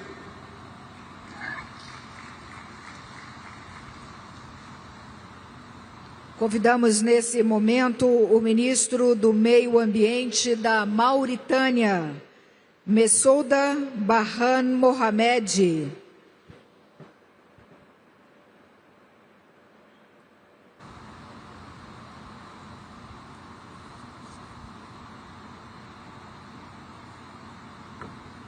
بسم الله والصلاة والسلام على رسول الله. أصحاب الفخامة والسمو والمعالي والسعادة، أيها الحضور الكريم، يشرفني أن أتحدث إليكم اليوم باسم فخامة رئيس الجمهورية السيد محمد الشيخ القزواني رئيس الجمهورية الإسلامية الموريتانية بمناسبة انعقاد هذه القمة لقادة مؤتمر الأطراف الثلاثين. اسمحوا لي في البداية أن أعبر عن خالص امتناننا لفخامة الرئيس لولا دا سيلفا ولحكومة والشعب البرازيل الصديق على حفاوة الاستقبال وكرم الضيافة الأخوية. وأغتنم هذه الفرصة لأبلغ باسم فخامة رئيس الجمهورية السيد محمد الشيخ القزواني تحياته الودية والأخوية إلى نظيره الرئيس لولا، متمنيا له وللشعب البرازيلي دوام التقدم والنجاح لأعمال هذا المؤتمر التاريخي والتوفيق الكامل. أصحاب الفخامة، أيها السادة والسيدات، نجتمع اليوم في مدينة بلم في قلب الأمازون، هذا المكان الرمزي الذي يجسد ثرواتنا الطبيعية، يجسد جمال ثرواتنا الطبيعية وجمال كوكبنا وهجاشته في آن واحد. إنه مكان يدعونا جميعا إلى التحلي بالشجاعة والتضامن والمسؤولية في مواجهة التحديات البيئية التي تهدد مستقبل البشرية. ففي موريتانيا أصبحت آثار التغير المناخي واقعا ملموسا. نرى زحف الرمال الصحراوية، ندرة المياه، تدهور الأراضي، وتزايد هشاشة مجتمعاتنا الريفية والشاطئية. هذه التهديدات تلقي بظلالها على نظمنا البيئية ومواردنا الطبيعية وسكاننا. غير أن بلدي اختار طريق العمل بدلا من الانتظار. تحت قيادة فخامة رئيس الجمهورية السيد محمد الشيخ القزواني نسعى إلى تحقيق انتقال نحو تنمية مستدامة عبر رؤية واضحة والتزامات ملموسة من أجل حفظ الانبعاثات وفقا لمساهمتنا المحدودة سداء 3.0 التي تم إعدادها حديثا. تطوير الطاقات المتجددة من الطاقة الشمسية والريحية والهيدروجين الأخضر التي تمتلك موريتانيا فيها إمكانيات هائلة. كذلك حماية الأنظمة البيئية الطبيعية واستعادة المناطق الرطبة والساحلية، وتعزيز صمود المجتمعات الأكثر هشاشة في وجه التغيرات المناخية. إن هذه الجهود تنبع من رؤية أوسع قوامها بناء اقتصاد أخضر وشامل يشارك فيه كل مواطن موريتاني في حماية بيئتنا المشتركة وصون مستقبل أجيالنا. أصحاب الفخامة، أيها السادة والسيدات، لا يمكن لأي دولة أن تواجه أزمة المناخ بمفردها، فالدول النامية رغم مساهمتها المحدودة في الانبعاثات العالمية هي الأكثر تضرراً من آثار التغير المناخي. ومن هذا المنطلق تجدد موريتانيا دعوتها إلى تعزيز التضامن الدولي على أساس الإنصاف والعدالة، وندعو إلى تيسير الوصول العادل إلى التمويل المناخي والتنفيذ الفعال لصندوق الخسائر والأضرار ونقل التكنولوجيا الخضراء وتعزيز القدرات الوطنية في مجال التكيف والمواجهة. أصحاب الفخامة، أيها السادة والسيدات، لم يعد أمام العلم طرف للانتظار، فالعمل المناخي لم يعد خياراً، بل هو واجب أخلاقي ومسؤولية جماعية. وباسم فخامة الرئيس محمد الشيخ القزواني أؤكد التزام موريتانيا الراسخ بالعمل يداً في يد مع جميع الشركاء لبناء مستقبل مستدام مرن وعادل لكوكبنا. فلنجعل من هذه القمة COP30 نقطة تحول نحو الأمل والعدالة والمسؤولية المشتركة، وأشكركم لحسن إصغائكم والسلام عليكم.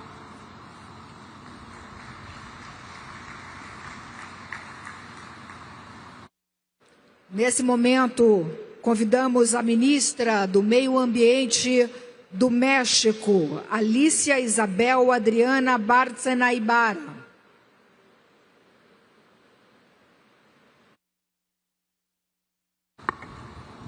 Excelencias, agradezco al Gobierno de Brasil y felicito al presidente Ignacio Lula da Silva por la organización de este evento. Gracias al ministro Mauro Vieira, gracias a Andrea Correa del Lago, gracias Marina Silva. Devastadoras lluvias azotaron recientemente a México. 5 estados fueron gravemente afectados, cerca de 90 municipios incomunicados, más de 100,000 viviendas dañadas y 80 vidas perdidas. Una tragedia que trasciende fronteras y que nos recuerda con dolor pero con claridad que el cambio climático ya no es una advertencia, es una realidad que nos iguala como humanidad porque nos ha alcanzado a todos. La furia del clima no distingue territorio, ni ideología, ni estatus. Es una fuerza que golpea sin compasión y su verdad es simplemente incontestable. Lo inaceptable es la parálisis del mundo ante ella. la dilución de la voluntad política en discursos políticamente correctos y vacíos, la cobardía disfrazada de diplomacia, la negación ante la ciencia que anestesia la acción. Pero sin embargo, en medio de esta tormenta, todavía encontramos un atisbo de esperanza. La esperanza no nace del optimismo ingenuo, nace de la conciencia del deber, porque esta acción climática no es independiente de nuestra condición humana, es una responsabilidad que nos une como naciones y una convicción que nos define como generación. Su fuerza, su efectividad y su ambición está en nuestras manos, entre estas paredes, aquí y ahora. Aquí y ahora, en Belém, en esta 30ª Conferencia de las Naciones Unidas sobre Cambio Climático, convocada por la hermana República de Brasil, en esta COP de la verdad, la COP de América Latina y el Caribe, y me atrevo a decir la COP de la esperanza. Me honra representar a la presidenta Claudia Sheinbaum Pardo, primera presidenta mujer, y transmitirles su saludo fraterno. De su mano como científica y a 10 años del Acuerdo de París, México reafirma su compromiso inquebrantable con la Convención Marco de las Naciones Unidas sobre Cambio Climático. Nuestro liderazgo en este proceso tiene nombre, se llama la tercera contribución determinada a nivel nacional 3.0, la NDC 3.0, una hoja de ruta integral para acelerar nuestra descarbonización y avanzar hacia un modelo de desarrollo más justo, más incluyente, más sostenible y más innovador. En materia regional, con espíritu de cooperación y solidaridad, México y Brasil convocamos a una reunión en agosto de este año, por primera vez a 22 países de América Latina y el Caribe, para construir una posición común hacia la COP30. La prioridad de esta región fue clara: adaptación y soluciones basadas en la naturaleza. Una de las estrategias ya efectivas en nuestra región, porque nuestra región es responsable tan solo de 11% de las emisiones globales de gases de efecto invernadero, y sin embargo es una de las más vulnerables y además es una de las que tiene la mayor biodiversidad, tanto marina como terrestre. Estimamos, por ejemplo, que tan solo con recuperar 10% de los 1.450 kilómetros cuadrados de manglares mexicanos, podríamos reducir cerca de 19 millones de toneladas de carbono equivalente, que representan el 3% de nuestras emisiones nacionales del año 2024. El 15% de nuestro territorio está ocupado por selvas tropicales y manglares. Por eso reafirmamos nuestro compromiso por formar parte de la novedosa iniciativa Bosques Tropicales para Siempre, TFFF. De hecho, recientemente, entre México, Guatemala y Belice, creamos la Gran Selva Maya, que contiene 5.7 millones de hectáreas de selva tropical y que une el Petén con la zona maya mexicana. En nuestra NDC, la meta de mitigación al 2035 se enmarca en una visión de largo plazo, una brújula que orienta nuestros esfuerzos para alcanzar emisiones netas cero a mediados del siglo. Por primera vez, México presenta sus metas en términos absolutos. Nos comprometemos a alcanzar un máximo de emisiones netas entre 364 y 404 millones de toneladas de carbono equivalente. De manera no condicionada, esto representa una reducción de más de 50% con respecto al escenario tendencial. México también asume una meta condicionada para no rebasar entre 332 y 363 millones de toneladas de carbono equivalente. La NDC 3 es una ruta para una nueva forma de industrialización en México, que se llama Plan México y que incluye a sectores estratégicos como el transporte, la generación eléctrica, la industria, la agricultura y ganadería, los residuos, petróleo y gas y construcción. Estamos además muy comprometidos a potenciar la economía circular para resolver el tema de residuos y plásticos por lo menos y reducir las emisiones de metano. La adaptación es uno de los principales elementos que contempla el Plan México. reforzando prevención, seguridad alimentaria y energética, conservación de biodiversidad, agua y protección de la infraestructura crítica. Tratamos el cambio climático como seguridad nacional. Ese será uno de los temas que estarán incluidos en la primera Política Nacional de Adaptación que se publicará en 2026. México está convencido de la importancia de las soluciones basadas en la naturaleza y que la compensación por mitigación con la naturaleza es una forma de alcanzar las metas de la NDC 2 y de la NDC 3. México está convencido, además, con gran conciencia, que los impactos que sufrimos por las lluvias, sequías y los huracanes, debemos entonces incorporar un componente de pérdidas y daños y otro dedicado a medios de implementación para garantizar recursos, la tecnología y las capacidades.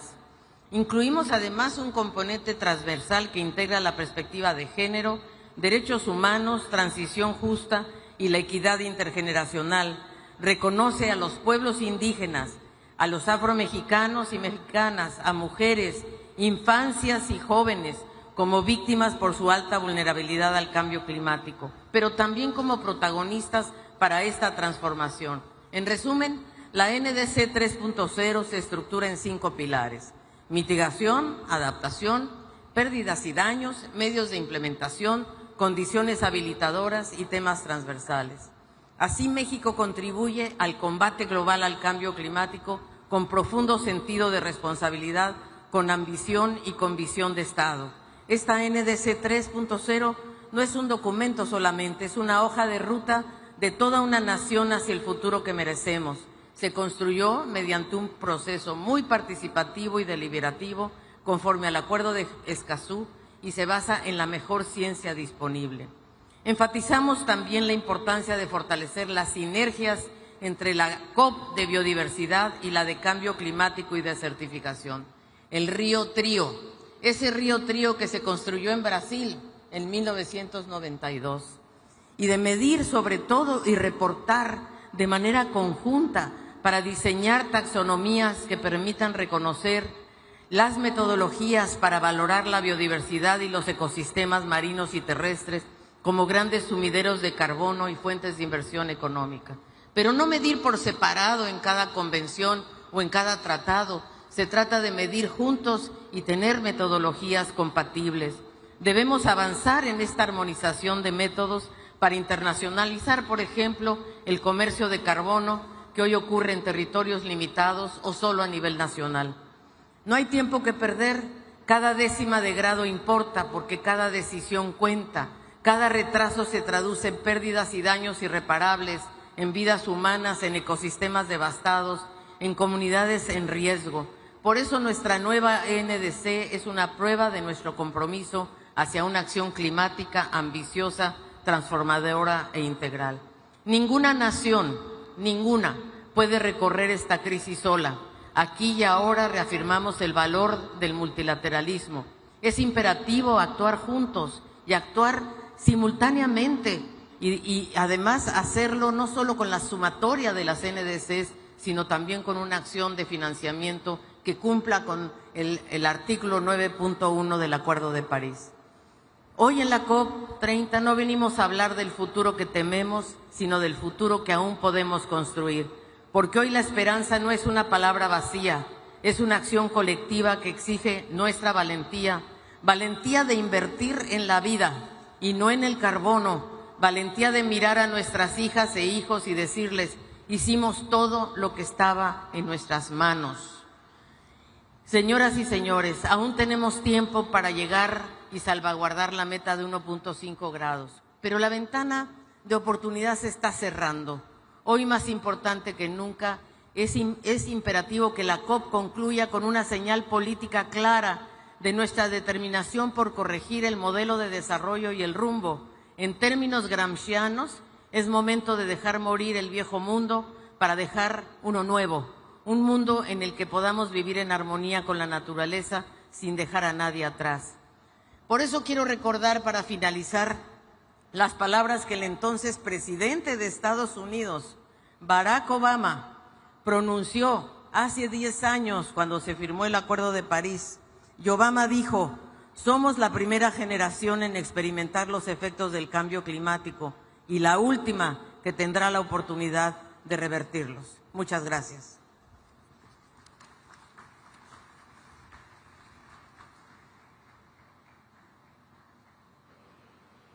Neste momento, convidamos para a manifestação o representante de Mianmar, ministro dos Recursos Naturais e Conservação Ambiental, Kim Maung-hee.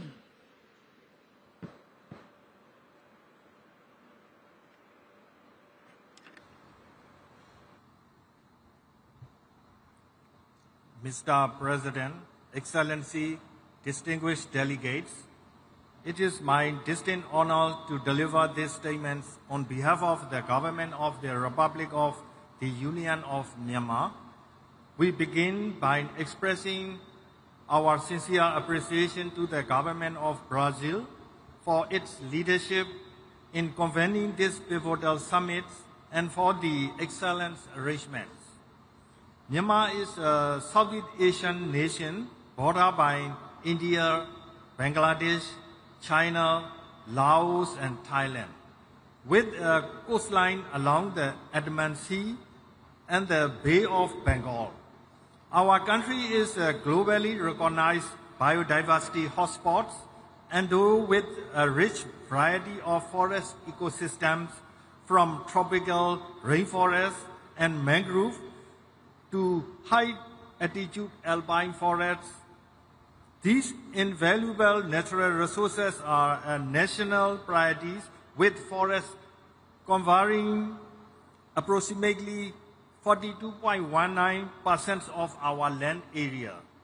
Excellency, ladies and gentlemen, the gravity of the climate crisis is felt acutely in Myanmar.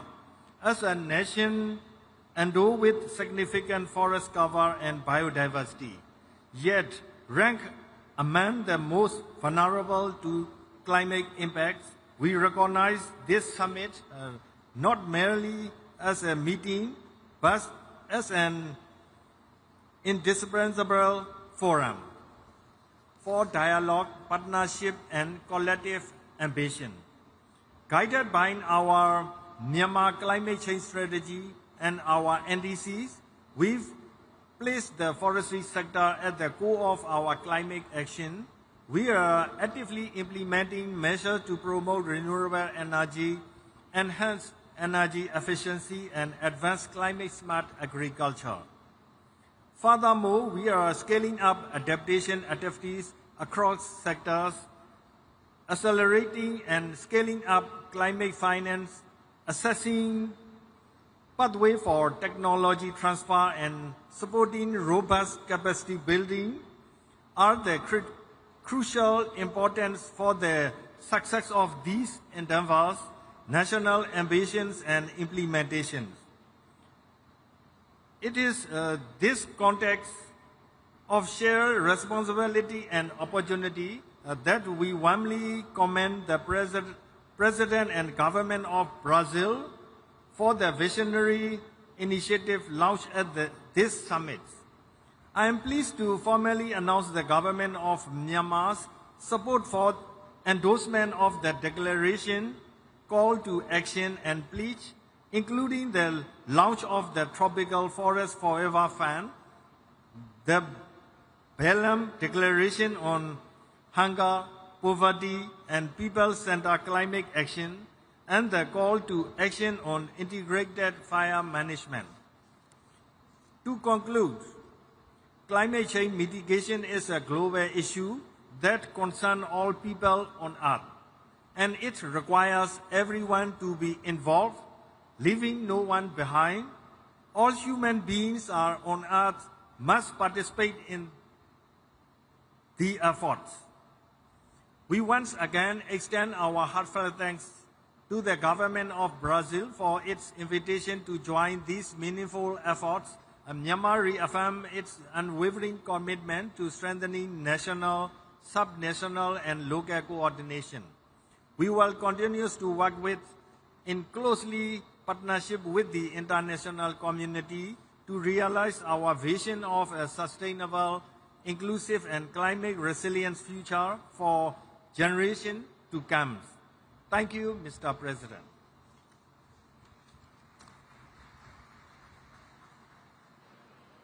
Convidamos agora o ministro do Meio Ambiente de Omã, Abdullah Ali Al-Anhi.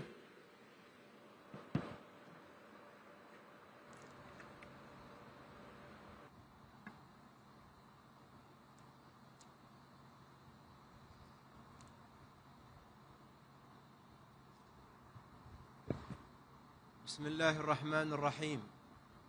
فخامة الرئيس لويس إناسيو لولا رئيس الجمهورية البرازيلية الاتحادية الصديقة، أصحاب الفخامة والسمو والمعالي، الحضور الكريم، السلام عليكم ورحمة الله وبركاته. يشرفني بداية أن أنقل لكم تحايا جلالة السلطان هيثم بن طارق المعظم سلطان عمان حفظه الله ورعاه، وخالص تمنياته لأعمال هذه القمة بالتوفيق والنجاح. كما يطيب لي أن أتوجه بخالص الشكر والامتنان لجمهورية البرازيل الاتحادية الصديقة حكومة وشعبا على حسن الاستقبال ورقي التنظيم لمؤتمر الأطراف الثلاثين. كما أود التعبير عن بالغ التقدير للأمانة التنفيذية للأمم المتحدة بشأن تغير المناخ على جهودها الكبيرة في توجيه العمل المناخي العالمي نحو التنفيذ. أيها الحضور الكريم، نجتمع اليوم على ضفاف الأمازون رئة الكوكب وشريانه. يحيطنا قلق كبير من تأثير التغير المناخي على النظام البيئي برمته، وبالنتيجة على الحضارة البشرية. وإن ما يشهده الكوكب من ظواهر ارتفاع درجات الحرارة وذوبان الجليد وفقدان التنوع الحيوي وحرائق الغابات لم تترك مجالا للشك من أن التغير المناخي حقيقة لا يمكن تجاهلها. الأمر الذي يضعنا جميعا أمام مسؤوليات وطنية وعالمية لتسريع وتيرة العمل المناخي وتضافر الجهود، خاصة بعد مخرجات التقرير التجميعي للمساهمات المحددة وطنيا الصادر بنهاية أكتوبر الماضي، والذي أظهرت نتائجه بأن العمل المناخي لا يزال دون طموح. أيها الحضور الكريم، إن وراء هذا الأداء المتواضع عدة تحديات رئيسية، أهمها الحوكمة العتيقة لمؤسسات النظام البيئي العالمية والإجراءات البطيئة والمعقدة لمنظومات التمويل، إذ أن العالم قد أصبح مشتتا بين القمم والمؤتمرات البيئية والمناخية، وأصبح منغمسا في إعداد التقارير الفنية العديدة، وكل ذلك على حساب الوقت والجهد والموارد، وبالنتيجة على حساب التنفيذ.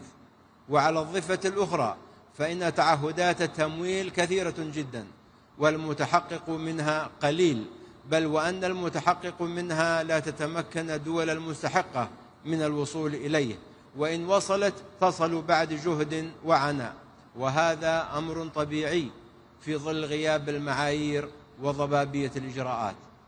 أيها الحضور الكريم، طالما النظام البيئي للكوكب نظام واحد لا يتجزأ، وطالما الاتفاقيات البيئية الثلاثة التي أقرت هنا في البرازيل تعالج قضية واحدة وهي قضية النظام البيئي، فمن الضروري مراجعة المنظومة المؤسسية البيئية العالمية التي نعمل من خلالها، والتي تدير ملفات الحاضر والمستقبل بحوكمة الماضي، مما أدى إلى تشتت الجهود وبطء الإجراءات. فالحوكمة المؤسسية الكفءة هي الأساس في نجاح منظومات العمل وتوحيد الجهود ومجابهة التحديات. أيها الحضور الكريم، إن بلدي سلطنة عمان يمضي بثبات وإصرار نحو تحقيق أهدافه البيئية والمناخية، إيمانا منه بأن التحول المناخي ليس عبئا بل فرصة اقتصادية وتنموية كبرى، إذ أن الاستثمارات في الطاقة النظيفة والبنية التحتية المستدامة والذكاء المناخي قد أصبحت محركات النمو في القرن ال21، ولذا فقد وضعت رؤيتنا الوطنية عمان 2040 متطلبات الاتفاقيات البيئية الثلاثة كأجندة وطنية رئيسية، ومضت قدما في تطبيق الاستراتيجية الوطنية للحياد الصفري وتفعيل السجل الوطني للكربون وتطوير سياسات المادة 6 من اتفاق باريس.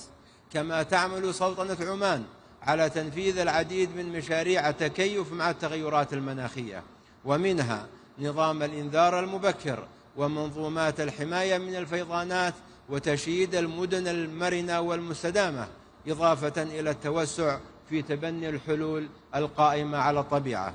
ومن هذا المنطلق تؤكد سلطنة عمان على أن التنمية والاستدامة مساران متكاملان لا متعارضان، وأن تحقيق انتقال عادل ومنصف هو الطريق لضمان مستقبل آمن واقتصاد مزدهر ومستدام، وأن صون البيئة هو الاستثمار الأمثل في مستقبل الأجيال القادمة والركيزة الحقيقية لرفاه الشعوب.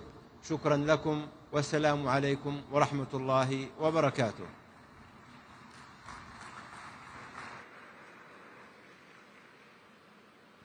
Convidamos nesse momento o ministro do Meio Ambiente do Peru, Miguel Ángel Espichan Marinas.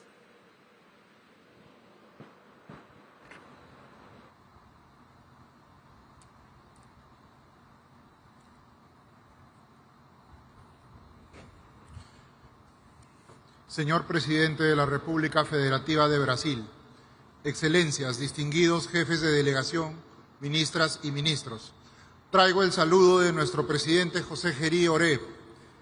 Somos el cuarto país con mayor superficie de bosques tropicales del mundo, con más de 68 millones de hectáreas de bosque amazónico, que cubre casi el 60% del territorio nacional. En esta área viven 51 pueblos indígenas que gestionan el bosque, demostrando que la conservación y el desarrollo de la Amazonía pueden y deben avanzar juntos. Si bien el Perú aporta menos del 0.5% de las emisiones globales, somos un país altamente vulnerable a los impactos del cambio climático, lo cual representa para nosotros un gran desafío. El Perú, como país andino-amazónico, llega a Belén a la COP30 implementando soluciones efectivas desde su territorio y con líneas de acción concretas con recursos públicos y de los países socios. Desde el 2011 se han entregado a 370 comunidades nativas y campesinas un incentivo económico denominado transferencias directas condicionadas, por un monto total de más de 30 millones de dólares. Este apoyo ha logrado reforzar nuestro compromiso con la conservación de cerca de 5 millones de hectáreas de bosques, en beneficio de más de 30.000 familias amazónicas. Hemos ejecutado 3 proyectos por más de 62 millones de dólares del Fondo Verde para el Clima, permitiendo fortalecer la conservación y el uso sostenible del bosque, con actividades bajas en carbono. Trabajamos con varios socios y lo hacemos porque creemos y tenemos una firme convicción en el multilateralismo y en la cooperación internacional. También porque sabemos que sin un financiamiento justo, la acción climática de los países en desarrollo no será sostenible. Llegamos a Belén con compromisos concretos. Hemos actualizado nuestras NDC 3.0, que consolida una meta absoluta de no exceder 179 millones de toneladas de dióxido de carbono equivalente al 2035. En adaptación, incorporamos nuevas áreas como migraciones por clima y empleos verdes, junto con componentes de conservación de biodiversidad y lucha contra la desertificación. En mitigación, el Perú está consolidando un mercado de carbono de alta integridad. En el 2024 aprobamos nuestro Registro Nacional de Medidas de Mitigación, que va a garantizar trazabilidad y salvaguardas ambientales de los proyectos. Asimismo, presentaremos el primer proyecto bajo el Acuerdo de París con Suiza en temas de energía limpia. Perú tiene también una iniciativa de huella de carbono que integra a más de 1.800 organizaciones, entre ellas públicas y privadas, de las cuales 85 son del sector privado. También vamos a presentar nuestro centro de monitoreo multipropósito que produce información coherente y verificable sobre emisiones y bosques. Innovamos también como herramienta, la primera herramienta en América Latina que identifica los riesgos climáticos y acciones de adaptación en el sector privado. El ámbito forestal es una prioridad. El mercado de carbono es una de nuestras principales apuestas. Impulsamos el programa nacional Red Plus y el programa Red Indígena Jurisdiccional, reconociendo la conservación de 7 millones de hectáreas amazónicas gestionada por pueblos indígenas. Sin embargo, también hay amenazas. Los incendios forestales se han convertido en una de las mayores amenazas para la Amazonía. En el 2024 se han registrado más de 10.000 incendios, generando alrededor del 15% de las emisiones del sector UTCUT. Perú asumió el liderazgo regional al presidir la Red Amazónica de Manejo Integral del Fuego y nos adherimos a la declaración impulsada por Brasil que se llama la acción sobre la acción de gestión integral del fuego y la resiliencia frente a los incendios forestales. Respaldamos con entusiasmo el Tropical Forest Forever Facility, que reconoce el valor global de los bosques. Por eso el Perú viene trabajando en sus condiciones técnicas y de transparencia para su implementación. Esta COP30 lanzaremos nuestro paquete país en el marco del UNFCCC, una propuesta para movilizar recursos hacia la Amazonía y que buscamos apalancar 30 millones de dólares. Lideramos con Brasil y Noruega el compromiso de la tenencia de la tierra. Todo este conjunto de acciones demuestra un mismo mensaje. La acción climática en el Perú es una política de Estado.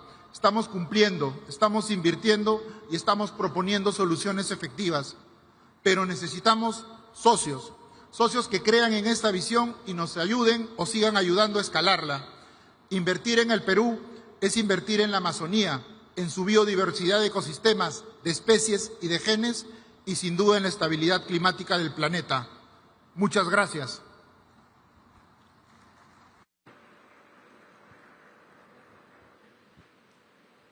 Convidamos agora a ministra do Meio Ambiente de Ruanda, Bernadette Arakiwi.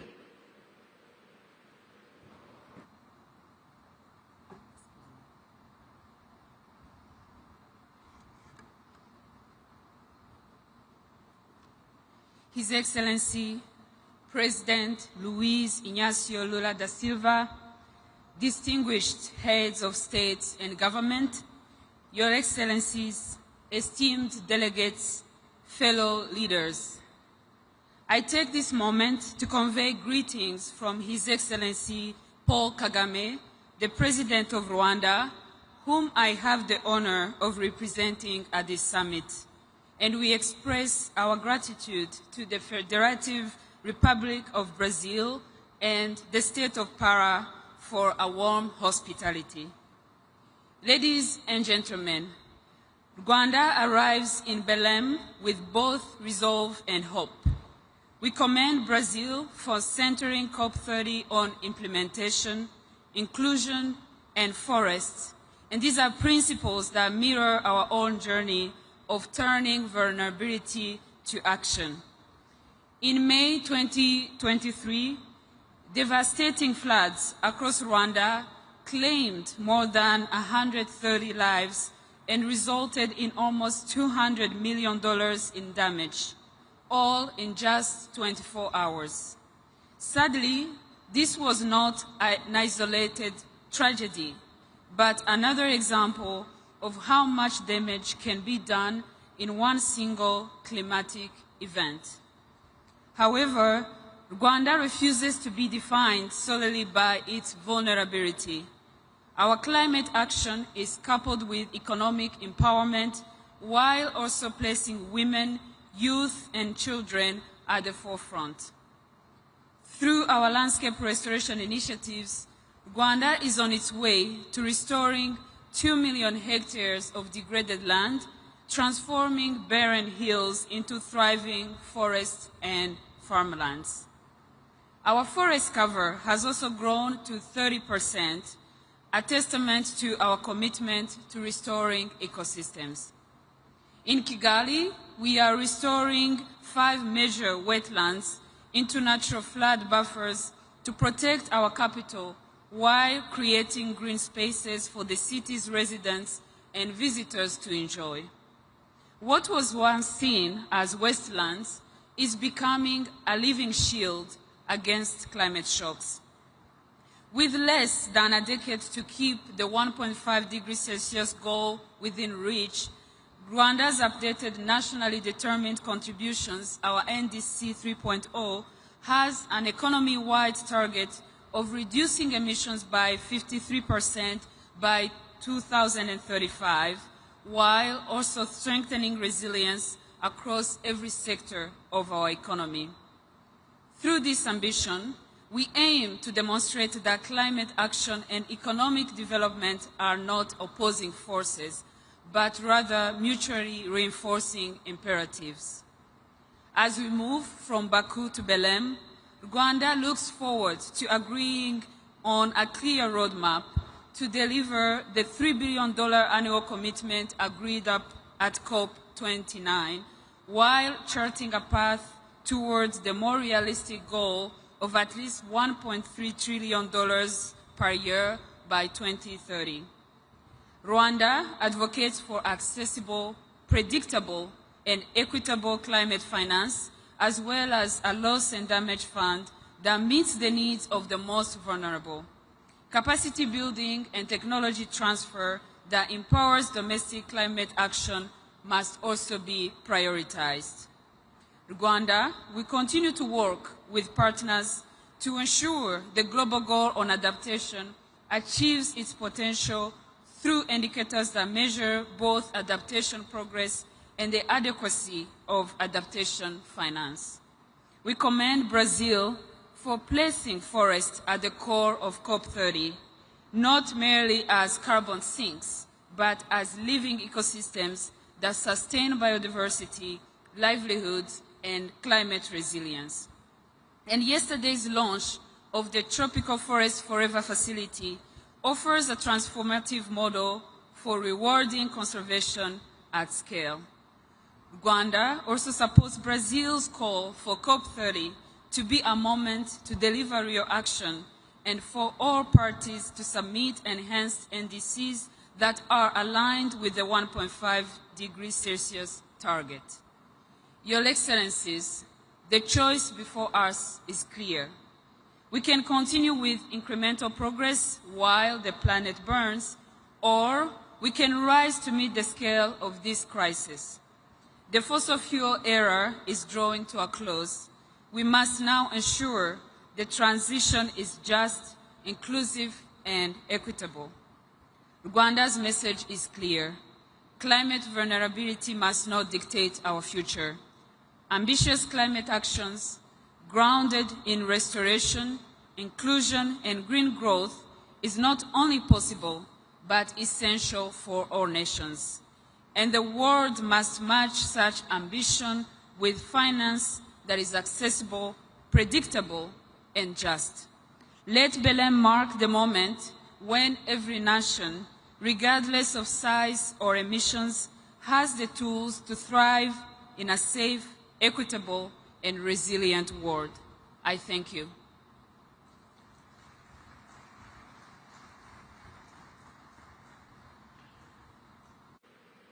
Nesse momento, convidamos para a manifestação o representante de São Tomé e Príncipe, ministra dos Negócios Estrangeiros, Cooperação e Comunidade, Ilza Maria dos Santos Amado Vaz.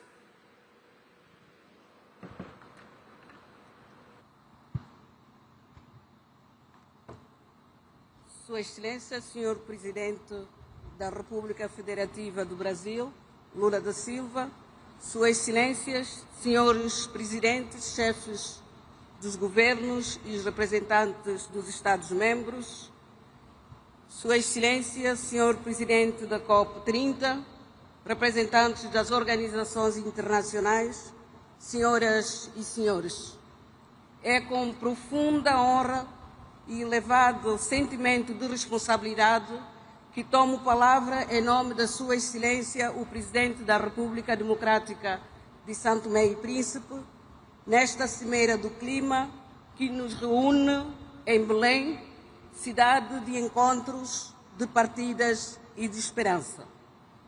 Permitam-me, antes de mais, transmitir as fraternas saudações da Sua Excelência, Sr. Presidente da República, Carlos Villanova, e expressar o nosso reconhecimento pela organização deste importante evento, no momento em que o mundo enfrenta, de forma cada vez mais evidente, os efeitos reais das mudanças climáticas. Hoje, Belém volta a ser o ponto de partida não para novas descobertas geográficas, mas para um novo pacto com o planeta. A humanidade chegou a um momento em que já não basta compreender a crise climática. É preciso agir com urgência, convicção, justiça e solidariedade. As alterações climáticas não conhecem fronteiras, mas atingem-nos de forma desigual. Os pequenos estados insulares, como São Tomé e Príncipe, enfrentam vulnerabilidades multidimensionais, agravadas pelas mudanças climáticas. A subida do nível do mar, a erosão costeira, os fenômenos meteorológicos extremos, as inundações, a destruição de infraestruturas básicas e a insegurança alimentar são realidades que afetam gravemente as nossas populações, comprometendo o desenvolvimento sustentável e o futuro das próximas gerações. O que para alguns é projeção científica, para nós é vida cotidiana. Mas São Tomé e Príncipe recusa o papel de vítima. Somos uma nação resiliente que acredita que a vulnerabilidade pode transformar-se em força, com cooperação, parcerias, inovação, vontade política global e investimentos. Excelências, perante os desafios, São Tomé e Príncipe assumiu, desde 2015, um compromisso firme no quadro do Acordo de Paris e, em 2021, reforçou as suas ambições com a submissão da NDC 2. Tornamo-nos o primeiro país do mundo reconhecido integralmente pela Unesco como Reserva Mundial da Biosfera, um marco que honra o nosso património natural e reforça a nossa responsabilidade de proteger o equilíbrio entre o ser humano e a natureza. Estamos a implementar o Plano Nacional de Adaptação às Alterações Climáticas, centrado na gestão sustentável das zonas costeiras, nas energias renováveis, na proteção das florestas e na educação ambiental. A nossa visão é clara: crescer sem destruir e prosperar sem comprometer o futuro. Excelências, nenhum país pode enfrentar sozinho uma crise global. A justiça climática exige reconhecer que quem menos contribui é quem mais sofre. São Tomé e Príncipe junta a sua voz à dos pequenos estados insulares para pedir compromissos efetivos de financiamento para adaptação e mitigação. É essencial que os mecanismos como o Fundo Verde para o Clima e o Fundo de Perdas e Danos sejam plenamente operacionalizados e acessíveis aos países mais vulneráveis. Não pedimos caridade, pedimos parceria justa e solidária. Senhoras e senhores, o mar molda a nossa identidade e o nosso destino. Com uma vasta zona econômica exclusiva, o oceano é a nossa principal fonte de vida. Defendemos uma governação sustentável dos mares, baseada na ciência, conservação e uso racional dos recursos.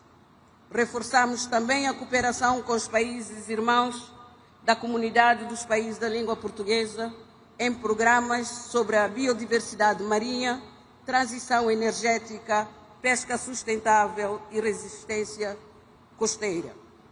A língua portuguesa é, assim, um elo de ação climática e compromisso partilhado. Excelências, a nossa responsabilidade climática também é geracional. A juventude de Santo Tomé está envolvida em projetos de reciclagem, agricultura sustentável e educação ambiental. Investir nos jovens é investir na soberania do futuro, porque eles não pedem discurso, pedem ações concretas. E têm razão. Santo Tomé e Príncipe acredita no multilateralismo e na cooperação Sul-Sul.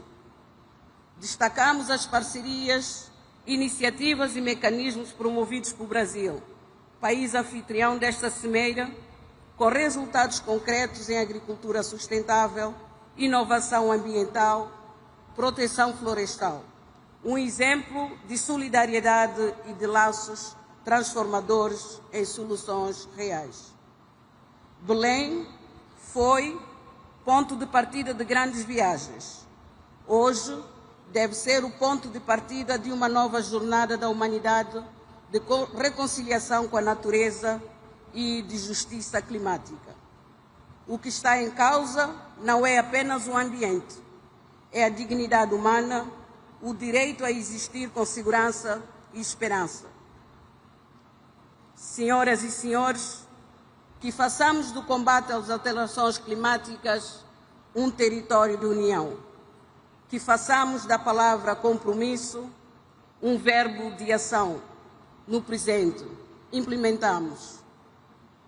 Santo Tomé e Príncipe reafirma com convicção o compromisso com o Acordo de Paris e com os Objetivos de Desenvolvimento Sustentável. Muito obrigada.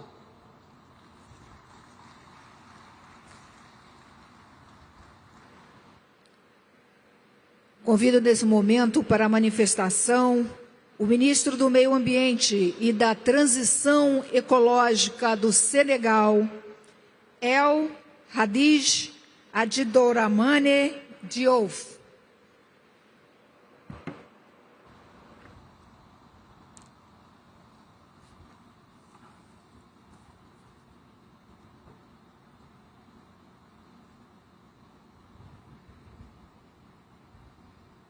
Monsieur le Président de la République fédérative du Brésil, Mesdames et Messieurs les chefs d'État et de gouvernement, Mesdames et Messieurs les ministres, Monsieur le Secrétaire général des Nations Unies, Monsieur le Président de la Conférence des partis, Monsieur le Secrétaire exécutif de la Convention cadre des Nations Unies sur les changements climatiques, Mesdames et Messieurs, Excellences, Monsieur le Président de la République fédérative du Brésil, Monsieur Luiz Ignacio Lula da Silva, je voudrais tout d'abord vous transmettre les salutations amicales de son Excellence, Monsieur Bassirou Diomaye Diakhar Faye, Président de la République du Sénégal.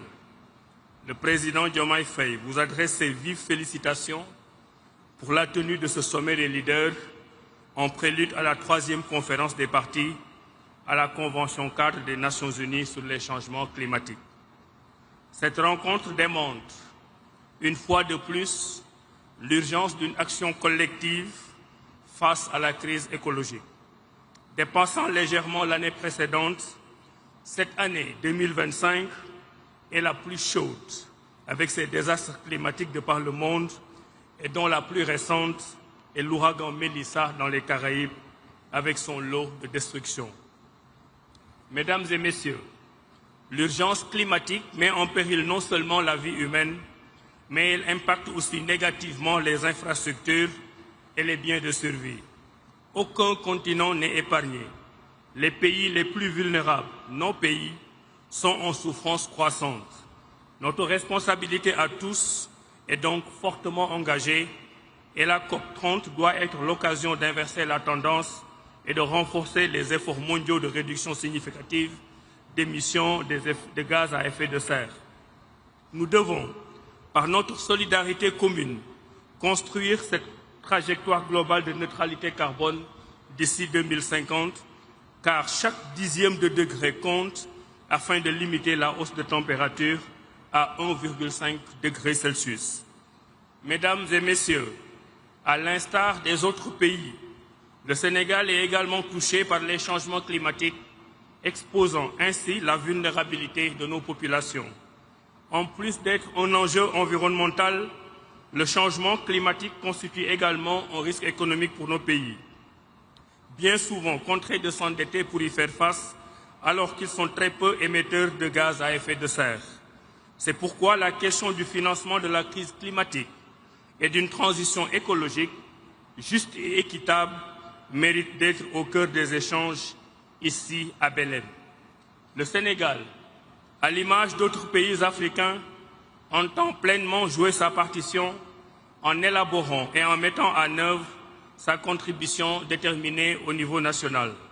En effet, malgré un financement insuffisant de la CDN 2.0, le Sénégal a respecté son engagement inconditionnel de réduction de 7% de ses émissions depuis 2010. Plus de 4,5 milliards de dollars américains ont été investis dans 300 projets, à la fois d'atténuation et d'adaptation, et cela avec 40% du budget national. Par ailleurs, notre pays a entamé le développement de réseaux de transport durables et a atteint une utilisation de 30% des énergies renouvelables, car effectivement, dans le cadre de sa vision 2050, le gouvernement du Sénégal ambitionne d'atteindre d'ici 2035 plus de 40% de pénétration du renouvelable dans le réseau électrique. La transition énergétique requiert un réel accompagnement et c'est dans ce contexte que notre pays, qui a élaboré le plan d'investissement de son partenariat pour une transition énergétique juste, réitère son plaidoyer en faveur d'un financement plus soutenu et prévisible. Mesdames et Messieurs, le Sénégal s'est résolument engagé dans la lutte contre la déforestation et la dégradation des terres, notamment dans le cadre du programme de la Grande Muraille Verte, sans omettre la lutte contre le trafic illicite de bois. À ce propos d'ailleurs, notre pays, le Sénégal, salue les initiatives lancées par le Brésil, pays hôte, pour lutter contre la déforestation. Je voudrais ainsi réaffirmer l'engagement du Sénégal en faveur de la Convention cadre et de l'accord de Paris. Je voudrais aussi confirmer ici l'élaboration par notre pays de la 3e génération de notre contribution déterminée au niveau national. Et je voudrais enfin réaffirmer ici l'élaboration de notre stratégie à long terme à l'horizon 2050. Mesdames et Messieurs, pour terminer, je formule le vœu, au nom du Président de la République, M. Bassirou Diomaye Diakhar Faye, que les résultats de cette COP30 consolident le partenariat global pour une action climatique juste, tournée vers un avenir prospère et durable, dans un esprit de solidarité pour la préservation de notre maison commune en faveur des générations futures. Je vous remercie de votre aimable attention.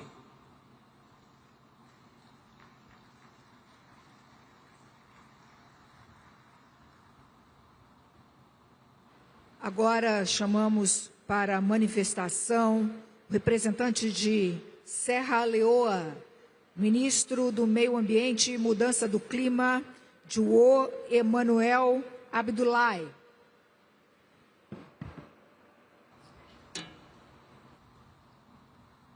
Thank you very much.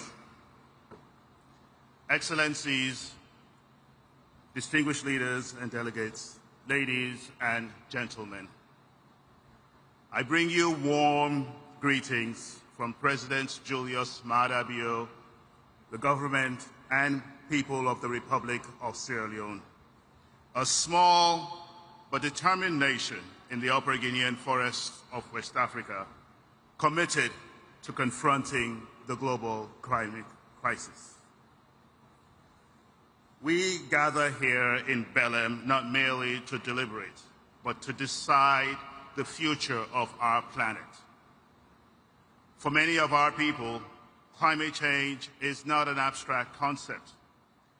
It is an everyday reality that threatens lives, livelihoods, and our path to sustainable development. In Sierra Leone, we have witnessed the destructive power of climate change.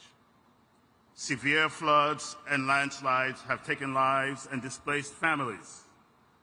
Rising seas continue to consume our islands and erode our coastlines, while extreme heat endangers lives and unpredictable rainfall disrupts our agriculture, which is the foundation of our rural economy. Nature reminds us that the climate crisis is not about tomorrow, but it's already here upon us. In the face of these challenges, our government has acted with urgency and resolve. We have strengthened our national disaster management systems and improved early warning capabilities. Beyond immediate response, we are building long-term resilience by restoring degraded ecosystems, investing in climate-smart agriculture, and empowering local economies to adapt and thrive in a changing climate.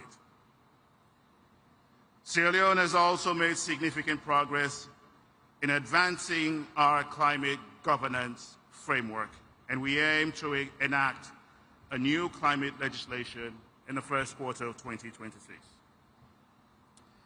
Our third-generation national determined contribution articulates our ambition to reduce emissions, strengthen adaptation, and protect our people from the worst impacts of climate change. These commitments are being translated into real action, promoting renewable energy to power rural homes and schools, restoring mangrove forests and protecting our coast, and mainstreaming climate-smart practices into agriculture and water management. By 2030, we aim to cut our socioeconomic vulnerability index by half. This is a measurable target, supported by actions across agriculture, water, coastal protection, health, and disaster management. We have designed this effort to be inclusive. Gender equality, youth leadership, and community participation are built into every step. We are showing that adaptation is not separate from development, but essential to it.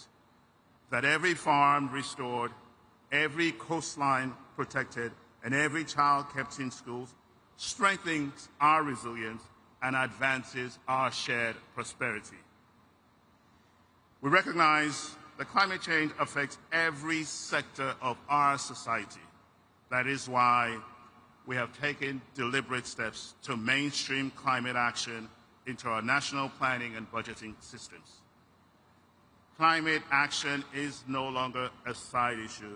It is now a central pillar in Sierra Leone's national development agenda. While our efforts are strong, they are not sufficient on their own. The fight against climate change demands collective and global response. Science tells us that to keep the planet safe, we must limit global warming to 1.5 degrees Celsius. Achieving this goal requires decisive action, not only by countries like Sierra Leone, who suffer the most, but also by those who emit the most. At this critical juncture, we must also reflect on the urgent need for adequate and predictable financing for adaptation. We therefore urge developed countries to honor their commitments on climate finance, technology transfer, and capacity support. The current allocation of global climate finance remains heavily skewed towards mitigation, while adaptation, which is vital to the survival of millions in vulnerable nations, receives far less. We're calling for significant rebalancing, where funds for climate action must prioritize adaptation, especially for the least developed countries.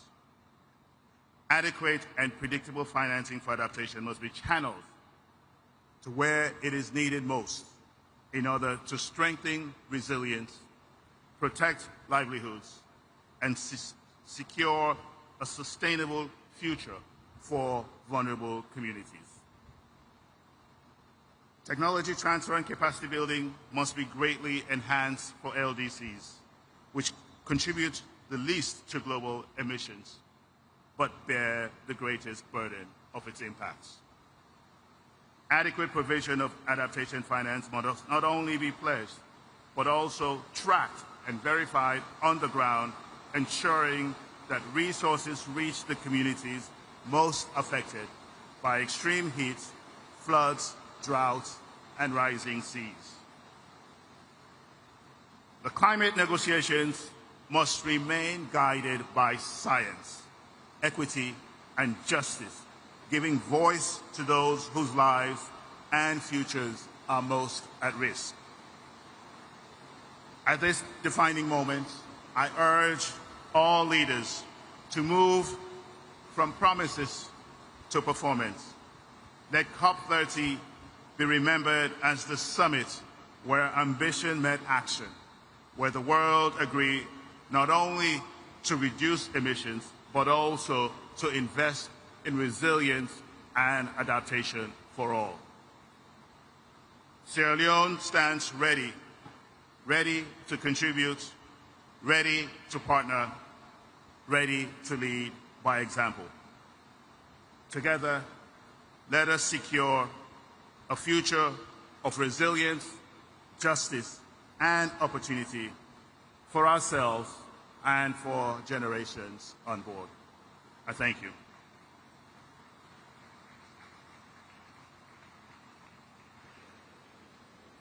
Convidamos nesse momento o ministro de Meio Ambiente e Florestas do Sudão do Sul, Josephine Napuon Cosmos.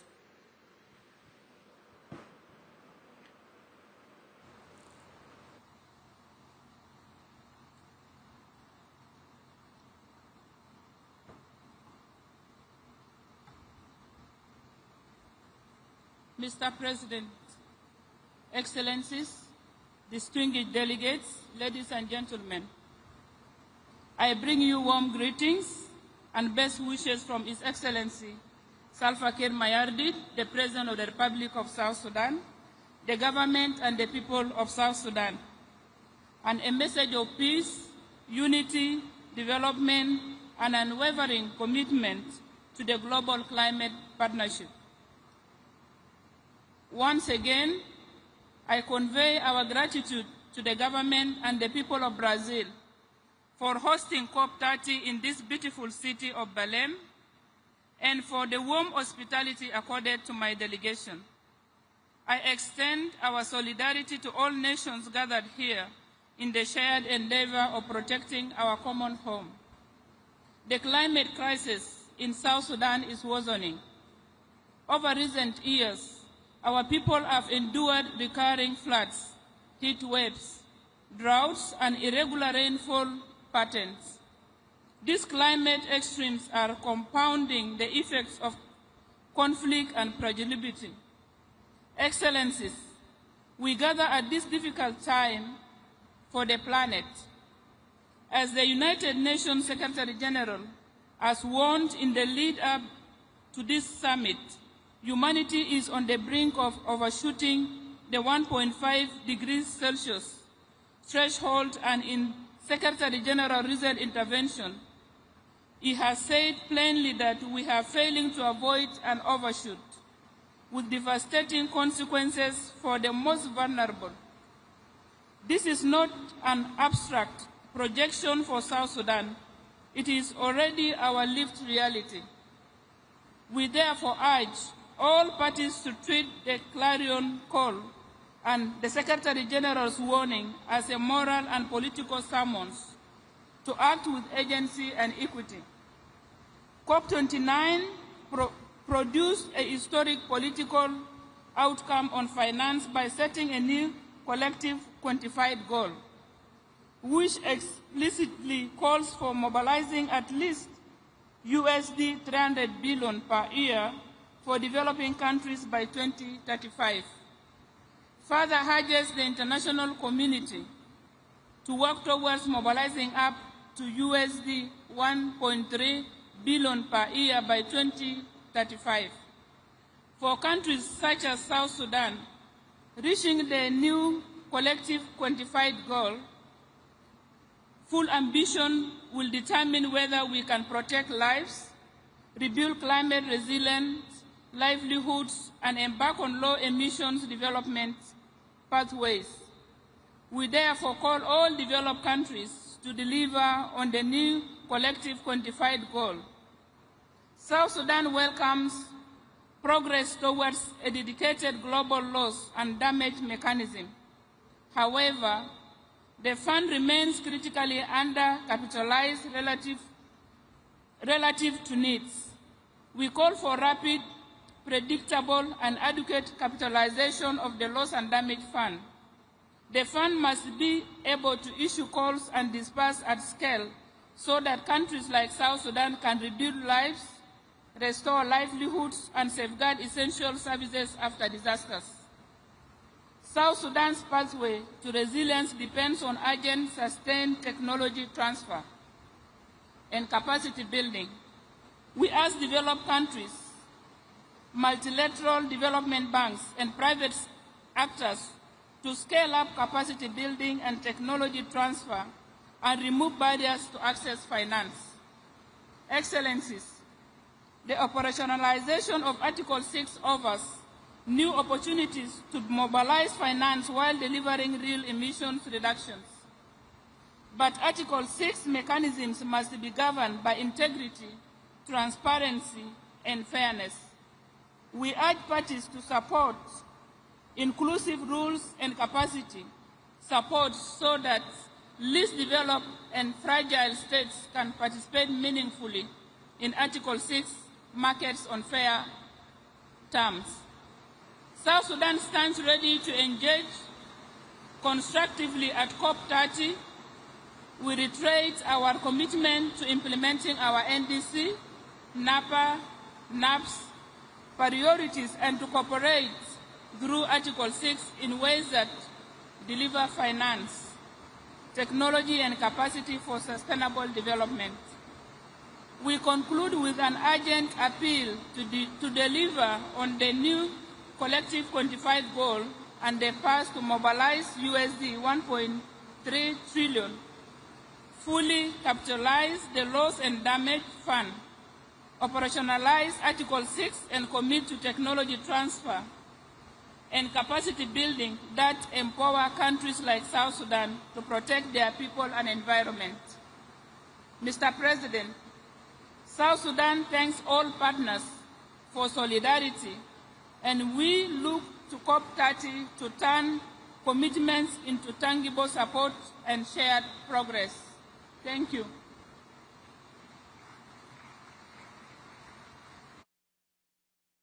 Convidamos agora representante do Tajiquistão, o senhor ministro do Meio Ambiente, Bahadur Sheralizada.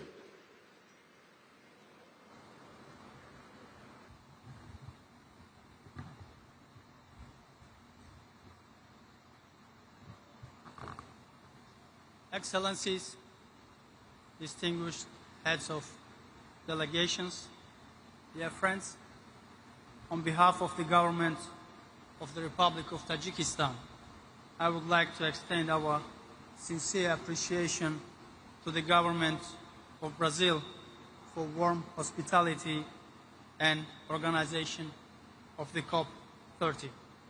We commend Brazil's leadership in hosting this important global gathering here in Belém, a city that symbolizes both the richness and the fragility of our planet's ecosystem.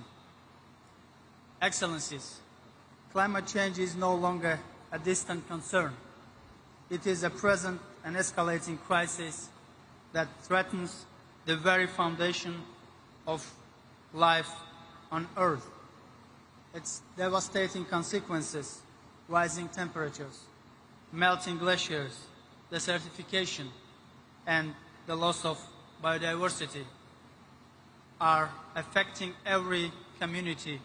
The most vulnerable, who have contributed least to global emissions, continue to suffer the most.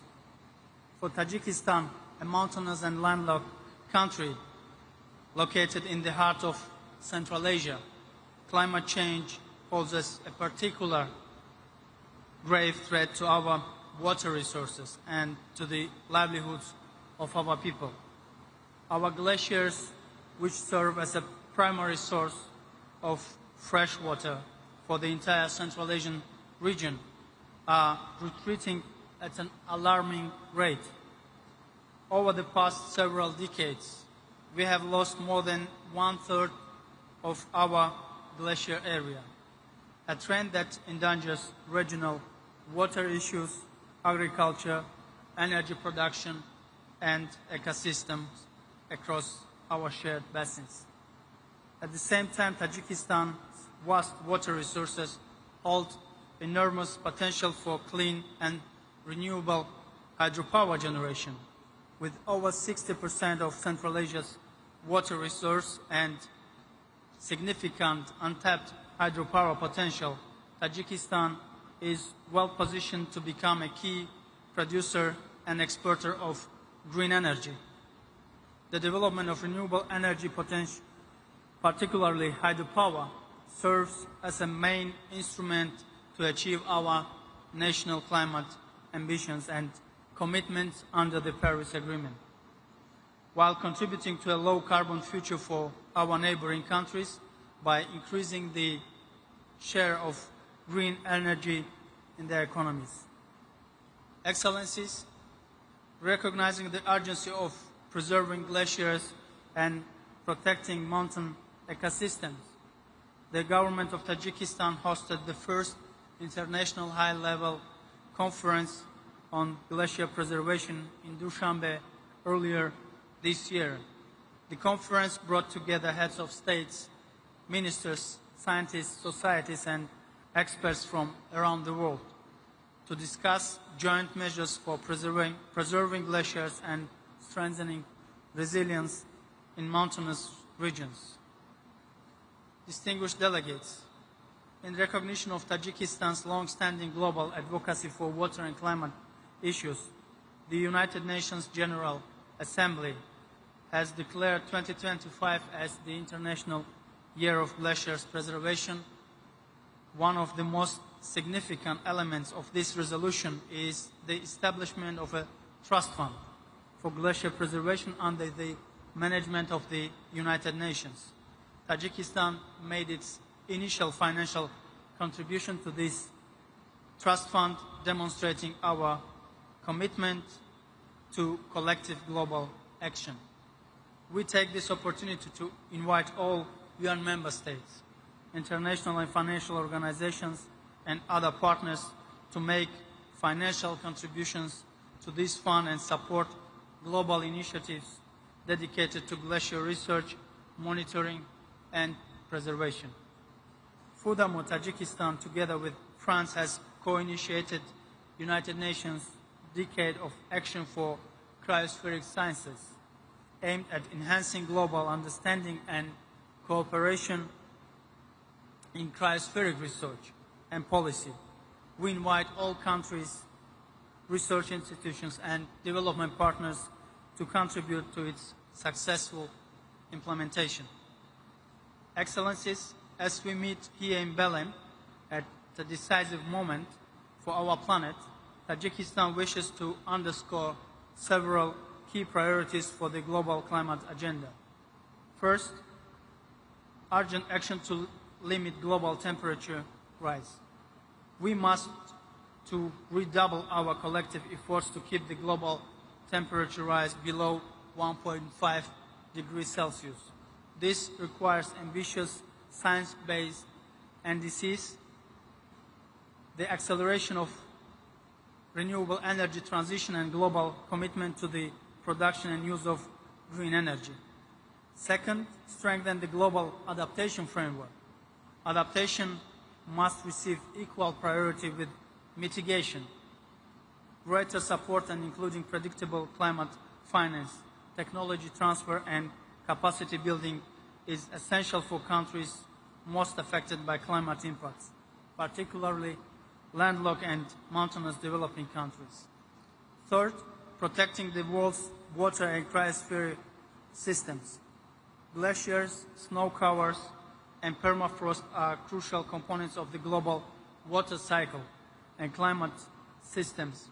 Their preservation must be integrated into all future COP decisions, the global stocktake process, and the implementation of the Paris Agreement. Excellencies, the conclusion, Tajikistan remains firmly committed to working with all partners towards the goals of the Paris Agreement and ensure that our collective action today safeguard the well-being of future generations. The challenges before us are immense, but through solidarity, scientific cooperation, and shared responsibility, we can still shape a resilient and sustainable future for our planet. Obrigado. Thank you.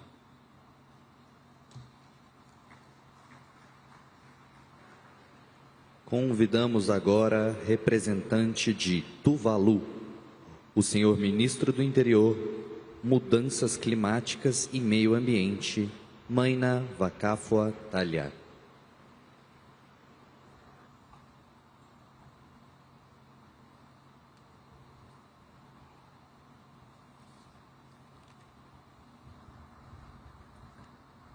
Honorable President, UN Secretary General, distinguished leaders, ministers, ladies and gentlemen. I have the honor to speak on behalf of the government and the people of Tuvalu. Tuvalu was very active in formulating the Paris Agreement. We had high hopes that this new agreement would give us the necessary legal measures to protect Tuvalu from the worst impact of climate change-related sea level rise. 10 years on from Paris, we have greatly and gravely concerned about the slow progress in delivering significant emissions reductions to ensure our survival.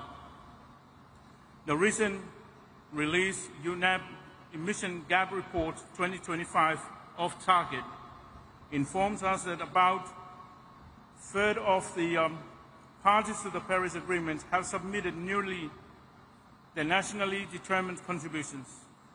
Based on current projections, we are heading towards 2.3, 2.5 global average temperature by the end of the century.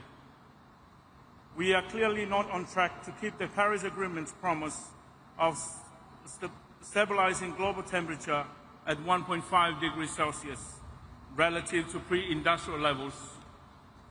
Tragically, the world's largest historical emitter of greenhouse gas emission has withdrawn from the Paris Agreement.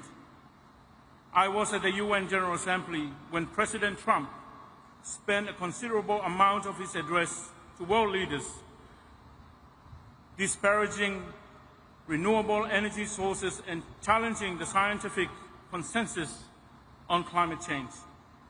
Mr. President, this is a shameful disregard for the rest of the world. We only need to reflect on the recent impact of Hurricane Melissa that wreaked havoc on Jamaica and Cuba, and Typhoon Tino that hit the Philippines, to understand that climate change is here. The more we warm our oceans, the more intense these severe weather events are becoming. There is no time in human history where the world has faced such an enormous threat to our future. We must act now, and we must do it urgently. Mr. President, there are clear messages that can be found in the International Court of Justice advisory opinion on climate change. It says, every state has an obligation to act with stringent due diligence and to use all the means at disposal to prevent harm to the climate system. All states, even those not party to one or more of the climate agreements, are bound to take actions and have a duty to prevent significant harm to the environment and a duty to cooperate for the protection of the environment in line with the principle of good faith and due diligence. When states breach one or more of their international obligations, they have a duty to cease the wrongful conduct, provide guarantees of non-repetition, and provide full reparations for any resulting harm in the form of restitution, compensation, and/or satisfaction. These are strong words which we must take heed of. Mr. President, my country and my people and the future generation cannot continue to suffer the impact of climate change while the world's major emitters believe that they can continue to pollute the atmosphere with total immunity. This is immoral and unacceptable. I do not need to reiterate that we must seize the concept of multilateralism and work together to find the necessary solution to addressing climate change as a matter of urgency. That is why we need Taiwan in the equation and have COP30 come to the Pacific. We must provide the countries who have suffered loss and damage from the impact of climate change with the necessary support to rebuild. The recent amount of money held in the fund for responding to loss and damage is tiny compared to actual costs countries around the world. We need new and innovative sources of finance to provide the necessary funding for loss and damage.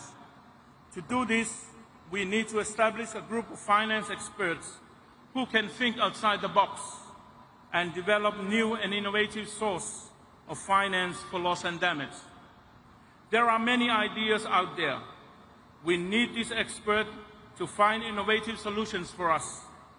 Finally, I want to reflect on the fact that the Paris Agreement delivered a promise to ensure vulnerable countries like Tuvalu do not disappear. Mr. President, we believe in that promise. We believe that Tuvalu has a future, but we need the necessary support to ensure that we will survive, and we will survive. I thank you.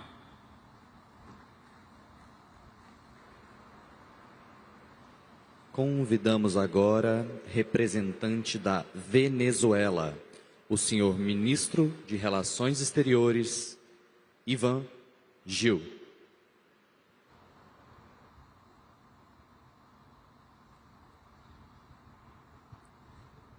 En primer lugar, quiero expresar nuestro agradecimiento al Gobierno de la República Federativa de Brasil y al presidente Luis Ignacio Lula da Silva por su hospitalidad y por el esfuerzo de hacer de Belém do Pará la cumbre de la verdad. Basta de hipocresía, basta de tecnicismo vacío, basta de diplomacias que postergan las decisiones urgentes mientras el planeta arde. Lo que hace falta es compromiso real, acción concreta y cambios revolucionarios del sistema global, antes de que nuestra especie desaparezca, como lo advirtió el comandante Fidel Castro Ruz en el año 1992 en la conferencia de Río de Janeiro. Hoy, 3 décadas después de aquella alerta, no estamos ante una amenaza futura, estamos viviendo el colapso ambiental en tiempo presente.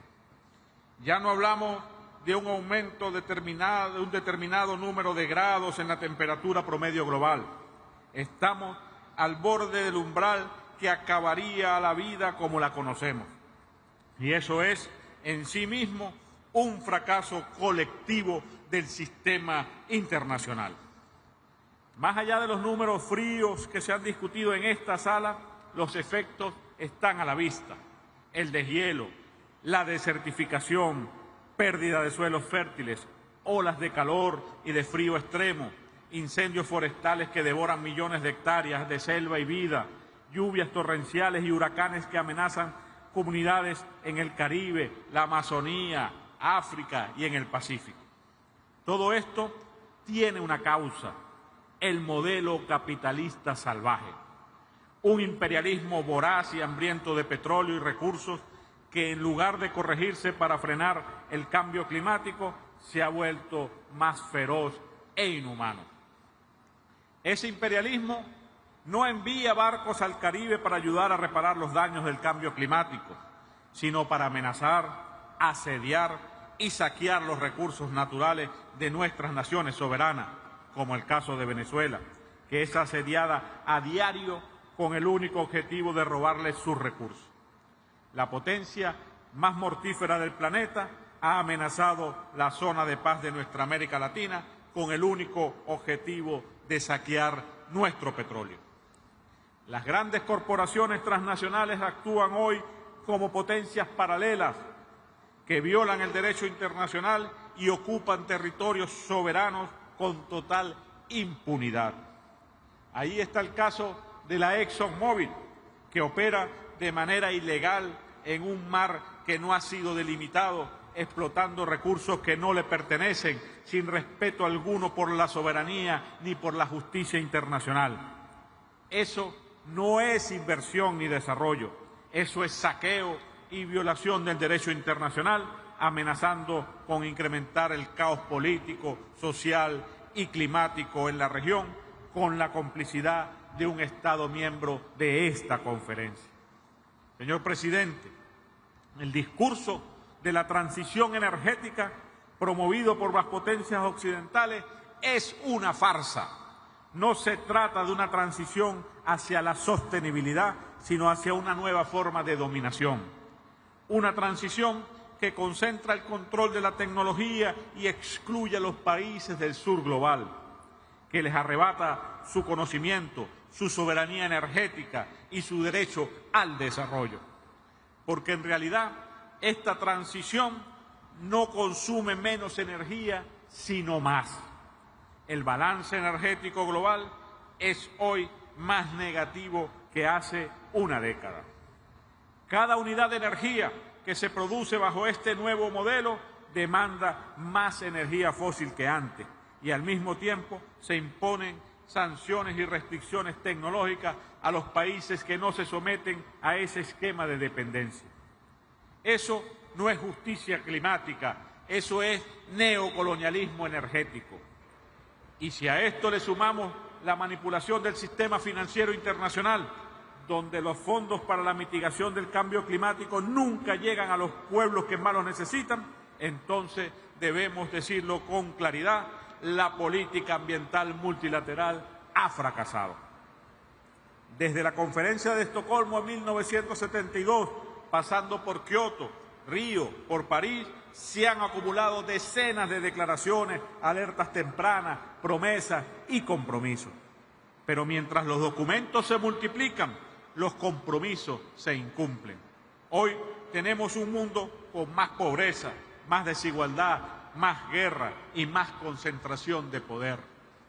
Y todas esas guerras, desde Oriente Medio hasta las amenazas a nuestro Caribe, tienen un denominador común: los recursos naturales. Porque el petróleo sigue siendo la fuente vital del capitalismo y por eso lo defienden con armas, sanciones y bloqueos. Venezuela ha resistido el asedio, pero no ha renunciado a la solidaridad. Cuando los pueblos del Caribe, como Jamaica y Cuba, fueron golpeados recientemente por huracanes, allí estuvo Venezuela, junto al resto de los países del ALBA, ofreciendo ayuda humanitaria y reconstrucción. Así lo hicimos a través de Petrocaribe, una iniciativa de integración y justicia energética que fue atacada por las sanciones imperiales precisamente porque representaba un modelo alternativo, solidario y soberano. Venezuela defiende un modelo social, inclusivo, ecológico y solidario, donde el ser humano sea el centro de acción y no la mercancía. Un modelo que coloca el bienestar y la supervivencia de la humanidad por encima del lucro de las corporaciones. un modelo donde el desarrollo vaya de la mano con la preservación del entorno natural y donde se respete el derecho de cada pueblo a decidir cómo gestionar sus recursos. Como bolivarianos, defendemos la vida y el equilibrio del universo. Hace 2 siglos, el libertador Simón Bolívar promulgó el decreto de Chuquisaca, protegiendo montañas, ríos y bosques, anticipando el principio de soberanía ambiental que hoy reivindicamos. Ese legado nos guía. Proteger la naturaleza no es un gesto simbólico, es un deber patriótico y moral. Hoy, desde Venezuela, hacemos un llamado al mundo a construir una verdadera transición energética justa, soberana y humana. Venezuela cree en una transición energética soberana, justa y solidaria. Cree en la cooperación sur-sur, en la ciencia abierta, en la agroecología, en la gestión sostenible de los recursos naturales y en un multilateralismo real, no subordinado al poder corporativo.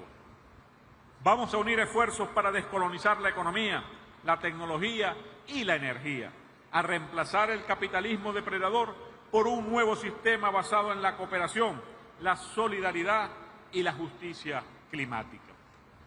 Quiero cerrar esta intervención citando a nuestro comandante Hugo Chávez Frías, cuando en la cumbre de Copenhague en el año 2009 nos señaló, abro comillas, seamos capaces de hacer de esta tierra no la tumba de la humanidad, hagamos de esta tierra un cielo de vida, de paz y de paz de hermandad para toda la humanidad, para la especie humana. Muchas gracias.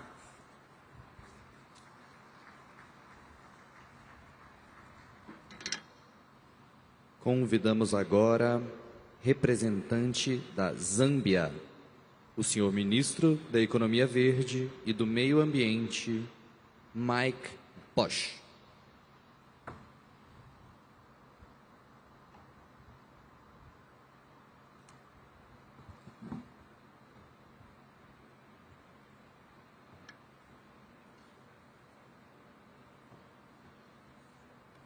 Thank you. Allow me to start by recognizing the presence of the representative of His Excellency, the President of the Federal Republic of Brazil, Your Excellency, the COP30 President-designate, Your Excellencies, Head of State and Government, here present, and those being represented, the representative of the Secretary General of the United Nations, the representative of the Executive Secretary of the UNFCCC Secretariat, members of the press, distinguished ladies and gentlemen, boa tarde. Your Excellencies, allow me to convey warm greetings from Mr. Hakainde Hichilema, the President of the Republic of Zambia, who sends his best wishes to this conference. Further, I wish to convey my deep gratitude and appreciation to the government and the people of Brazil for the warm hospitality accorded to me and my delegation since our arrival in this beautiful city of Belém. Allow me to also congratulate you, Your Excellency Ambassador André Correa do Lago, on your appointment as President and Chair of COP30. As Zambia, we have confidence in your leadership and we are looking forward to your formal election on Monday. Your Excellencies, we are gathered here once again, as we have done each year in the last 3 decades, to apply our collective efforts and wisdom to address the existing threat of climate change. But let me remind all of you that for the least developed countries, most of which are in Africa, including Zambia, climate change is no longer a threat, but our daily lived reality as we grapple with its multiple impacts. Therefore, for us, these gatherings are not to be seen or taken as routine annual rituals, but we regard them as essential platforms to forge common solutions to this global challenge. Therefore, failure should not be an option. We also expect that all partners come with this sincerity of engagement, as this is not a game where we outdo each other with negotiating skills and trickery, but remembering that we share this planet as our home and that there is no winner or loser. It's either we all win or we all lose. Your Excellencies, ladies and gentlemen, Zambia wishes to underscore the urgency of climate crisis as we are facing daunting challenges which threaten not only our economic development, but our very existence as a people. Despite our paltry contribution to global greenhouse gas emissions, notwithstanding these daunting challenges, Zambia has proactively taken significant actions to adapt and continue to mitigate against climate change. In this regard, this year we have prepared and submitted our third nationally determined contribution, NDC 3.0, in which we have kept our high ambitions of reducing our emissions by 25% based on our 2010 levels. We have indicated our commitment and willingness to raise this ambition to 47% if we received substantial external support in our climate action. As a country, we have progressively demonstrated our commitment by adding more sectors in our NDCs, moving from 3 sectors in our first NDC in the year 2016 to 6 sectors in our second NDC in the year 2021, and now 10 sectors in our NDC 3.0. This steady progress is intended to bring Zambia's climate action to an economy-wide approach, and we are getting close to that goal. We have also submitted our first biannual technical report as well as the 4th national communication to ensure we strengthen our transparency. We thus expect nothing less from our partners, especially those who are more privileged economically than we are. Your Excellencies, on the negotiations front, adaptation remains a top priority for Zambia, like other vulnerable countries. The country places significant importance and priority on adaptation, actions to address the effects of climate change in order to enhance the resilience of its population, ecosystems, infrastructure, productive and health systems.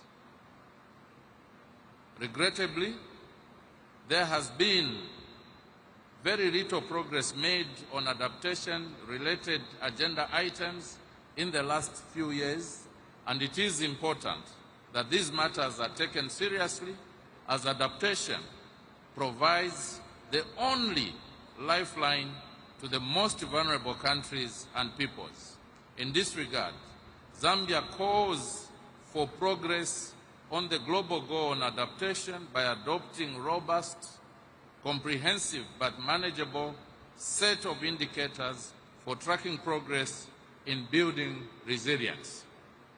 I am delighted to share with you, Your Excellencies, that Zambia was privileged to host the 2025 Global NAP Expo in Lusaka in August this year, and it was very clear to us from the experiences shared by multiple countries that there is a gap for resources for the implementation of NAPs, and this gap needs to be addressed as a matter of urgency. Your Excellencies, on finance, it was and still remains Zambia's view that the new collective quantified goal we adopted in Baku was modest, and therefore the delivery of these funds must be expedited and not beleaguered by bottlenecks. The just transition must recognize the importance of differentiated pathways and different national circumstances and starting points for countries to transition towards net zero. In this view, the pace of transformation must consider the economic context of individual countries, allowing those countries with development deficits to meet their developmental needs, such as growing their economies, creating decent green jobs, and reducing poverty.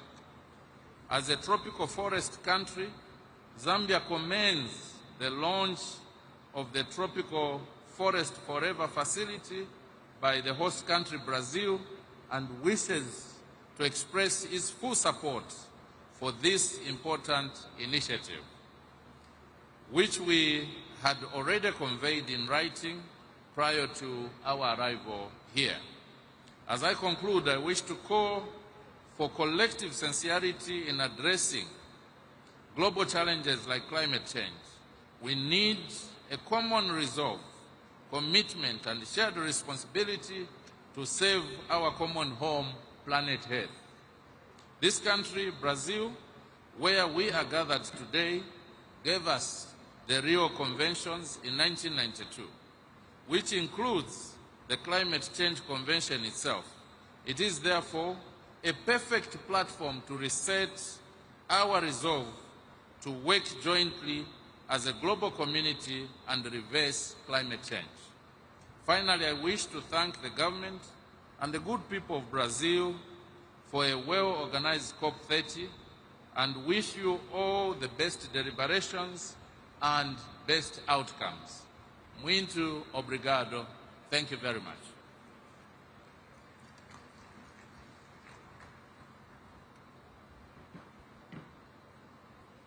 Convidamos agora representante do Zimbábue, a ministra do Meio Ambiente, Evelyn Ndlovu.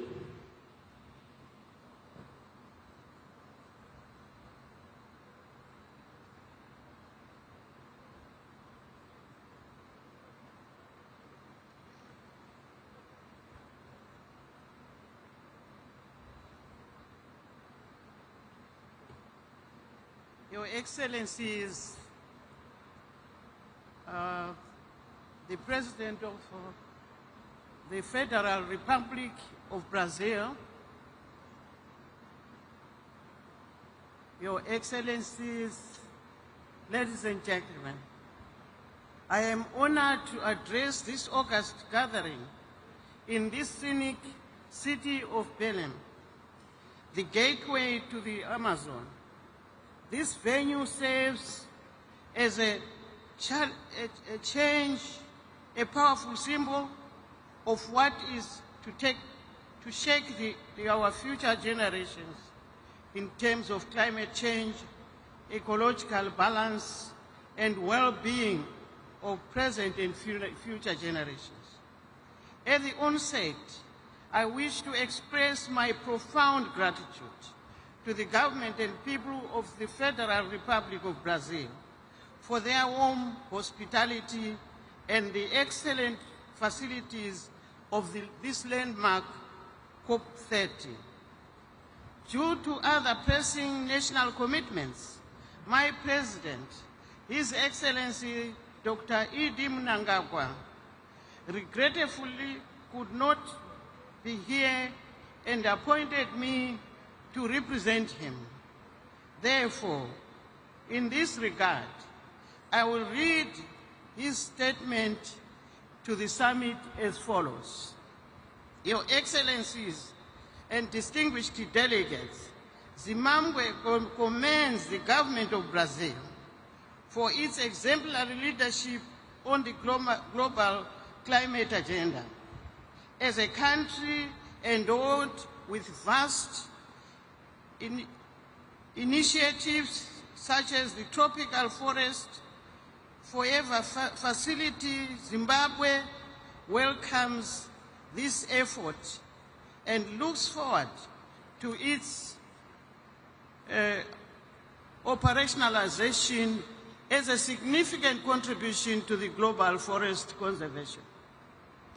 The climate crisis has already reached alarming levels, with 2024 recording as the hottest year in history, and projections indicating that 2025 may follow this same dangerous pattern.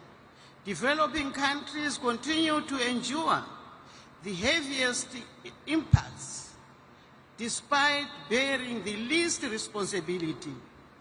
Droughts, floods, cyclones, and other extreme weather events continue to erode development gains, threatening food security, damaging infrastructure, and destroying livelihoods. For small islands developing states, this crisis poses an existential threat.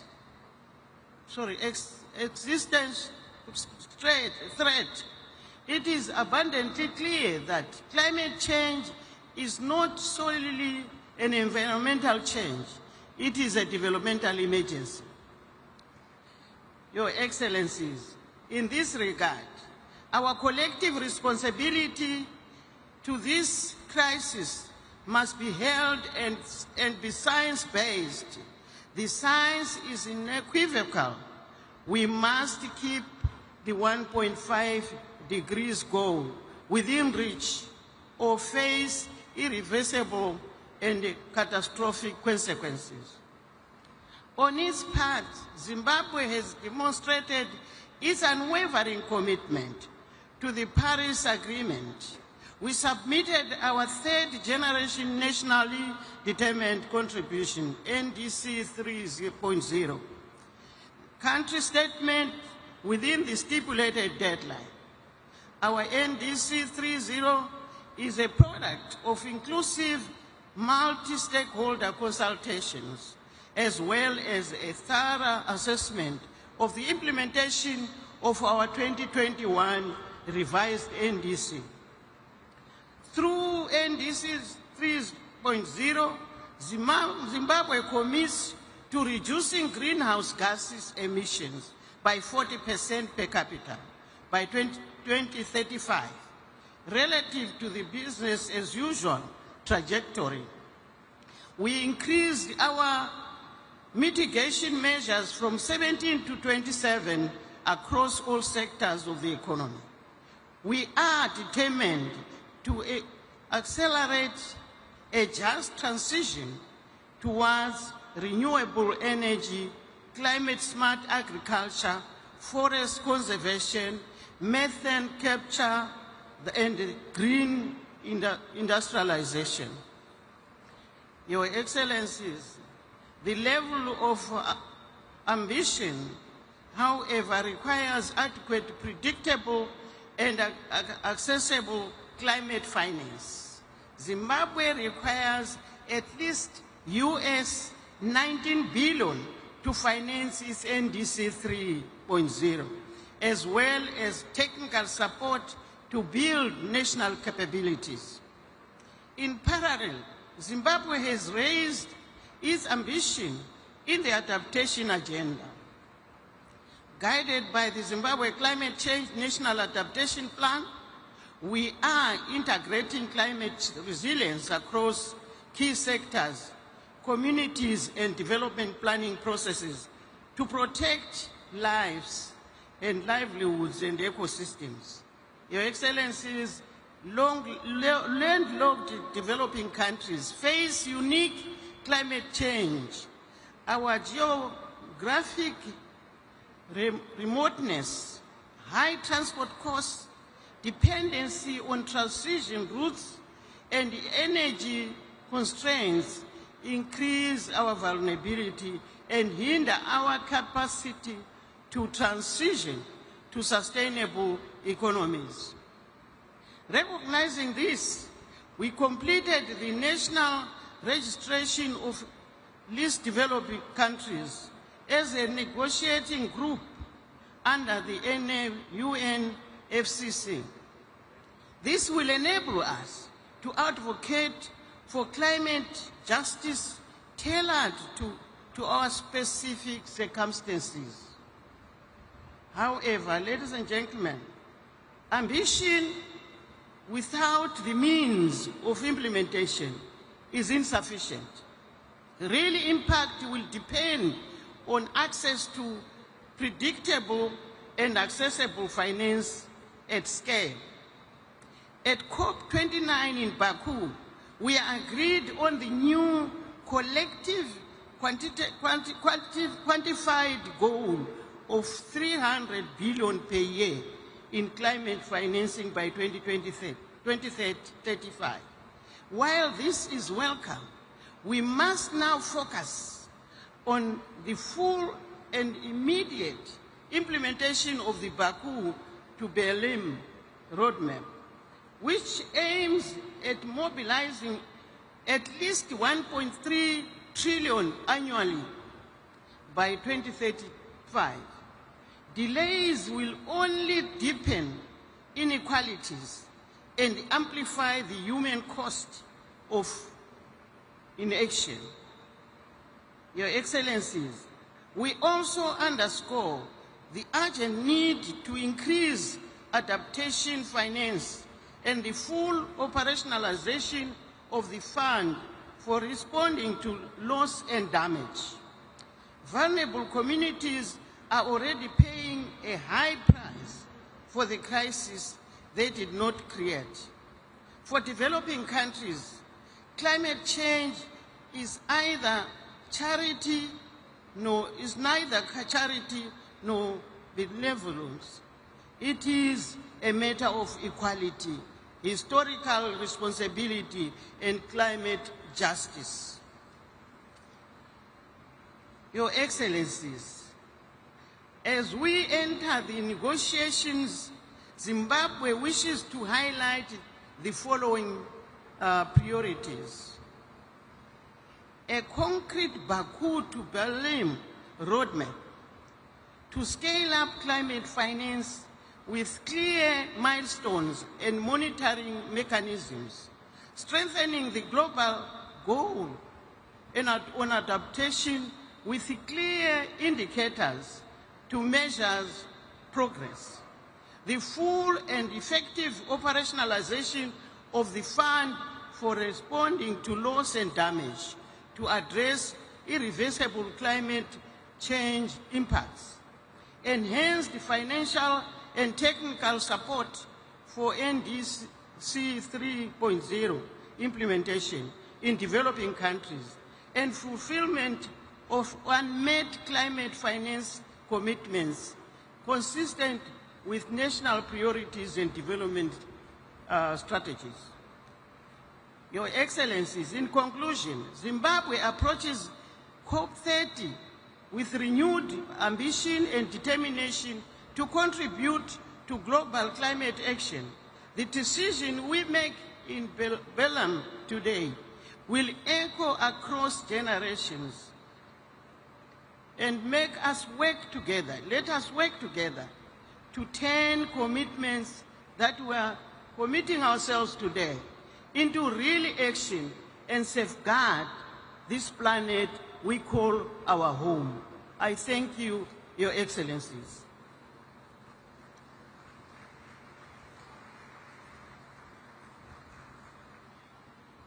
Convidamos agora representante da Palestina, o senhor embaixador do Estado da Palestina no Brasil, Ibrahim Al-Zeben.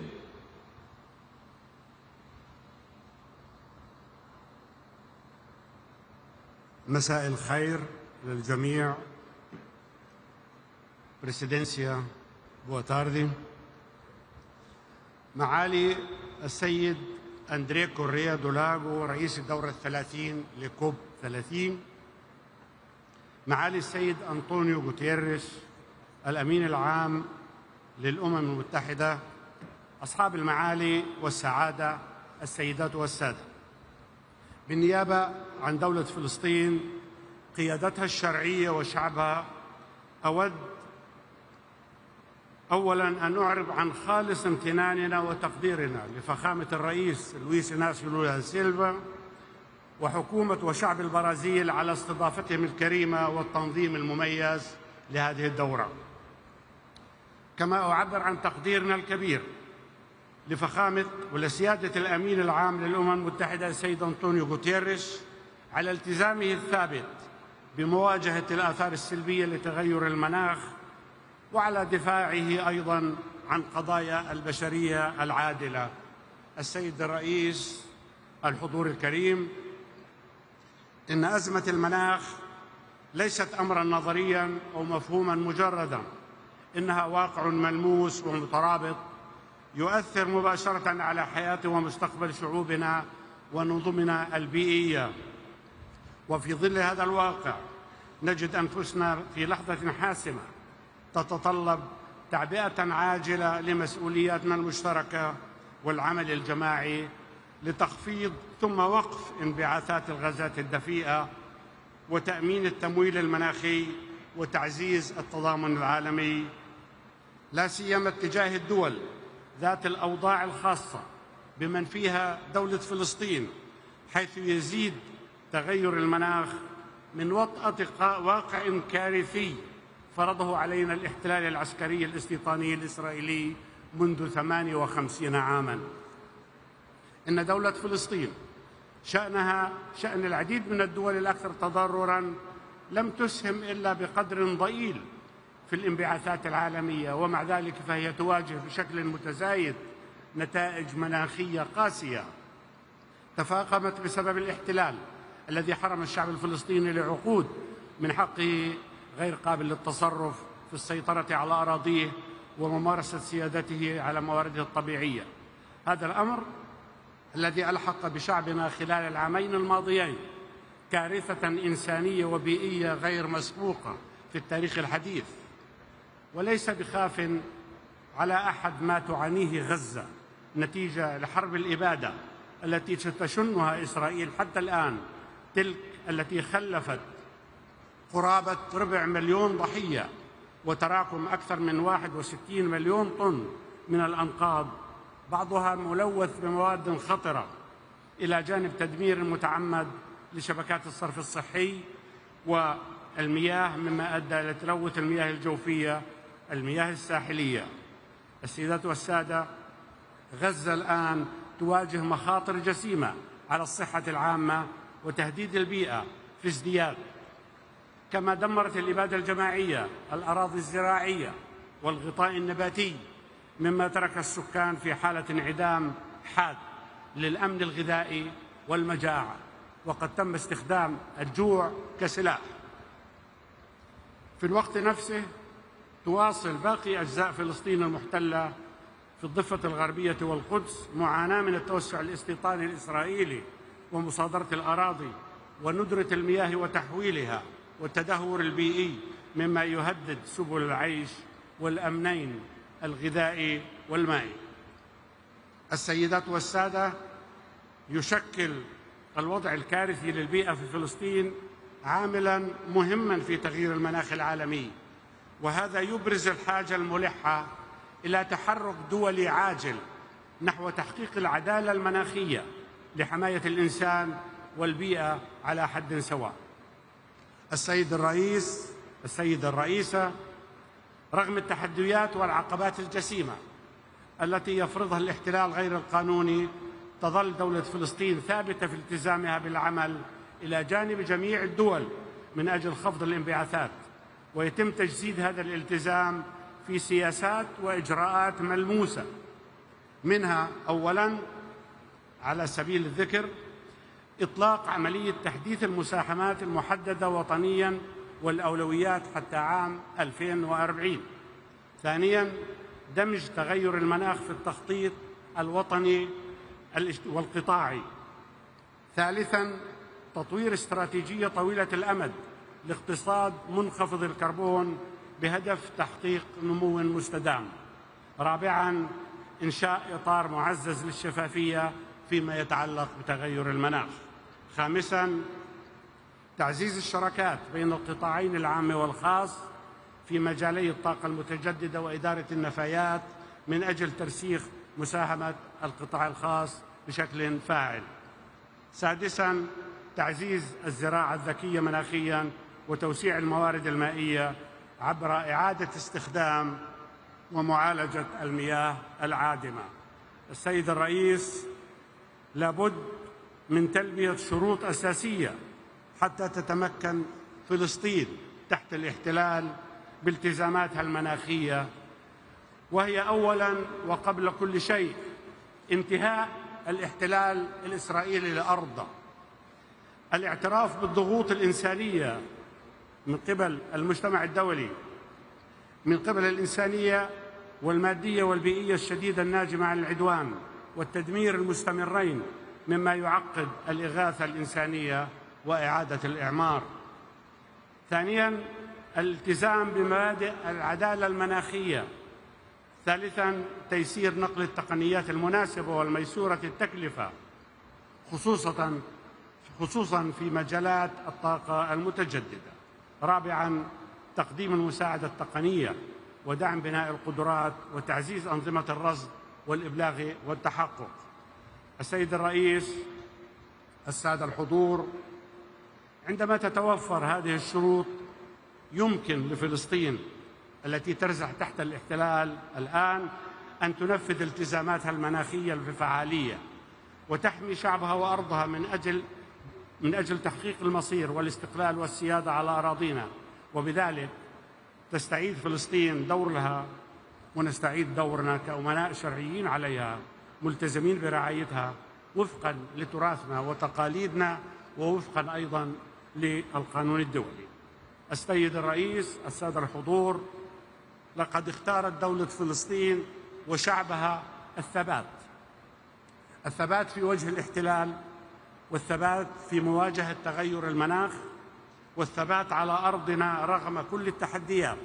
ومن ثم فإن رسالتنا إلى العالم ونداءنا أيضا من خلال هذا المنبر هي رسالة أمل وصمود وعزم على الإسهام في مستقبل عادل ومستدام وسلمي وحر، ليس لشعبنا بل لشعوبنا، لكوكبنا، لأجيالنا القادمة. أتمنى لمؤتمرنا النجاح وتحقيق أهدافه السامية، وشكراً.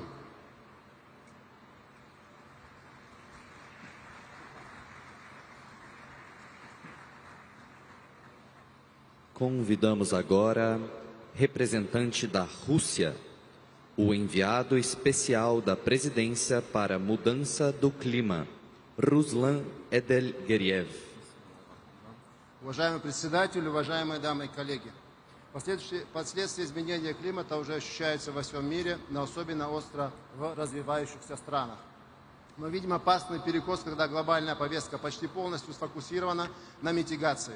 Адаптация – это не второстепенная задача, а наша общая необходимость. Мы должны восстановить баланс между адаптацией и митигацией, в том числе в вопросах финансирования данных мер.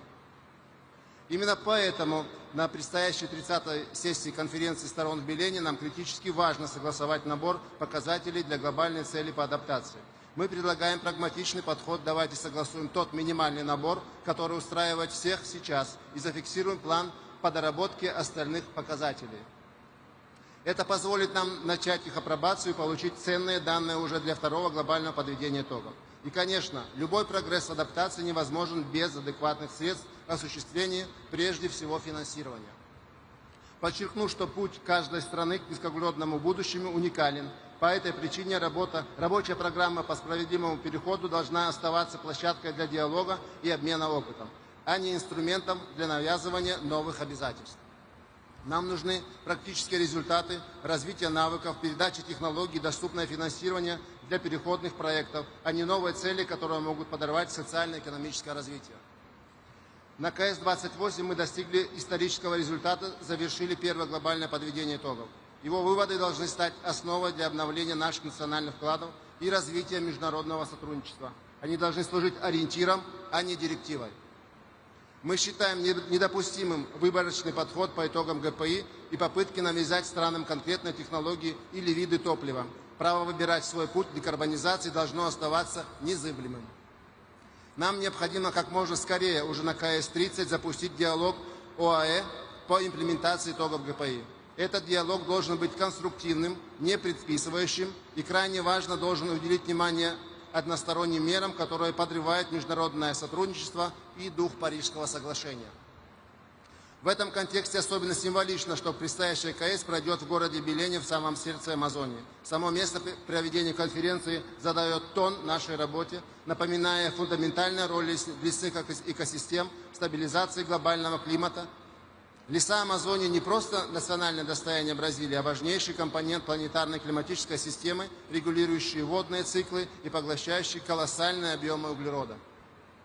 Тема сохранения лесов близка и понятна Российской Федерации. Наши леса простираются от субтропиков до арктических пустынь и занимают свыше 1 миллиарда гектаров, что составляет более 20% от глобальной площади лесных экосистем.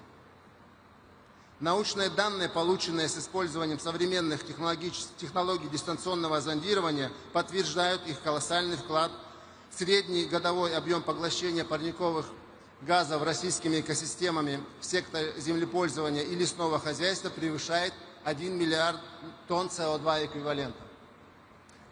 Однако этот важнейший ресурс находится под угрозой, и изменение климата ставит перед нами новые вызовы, прежде всего рост числа и интенсивности природных пожаров.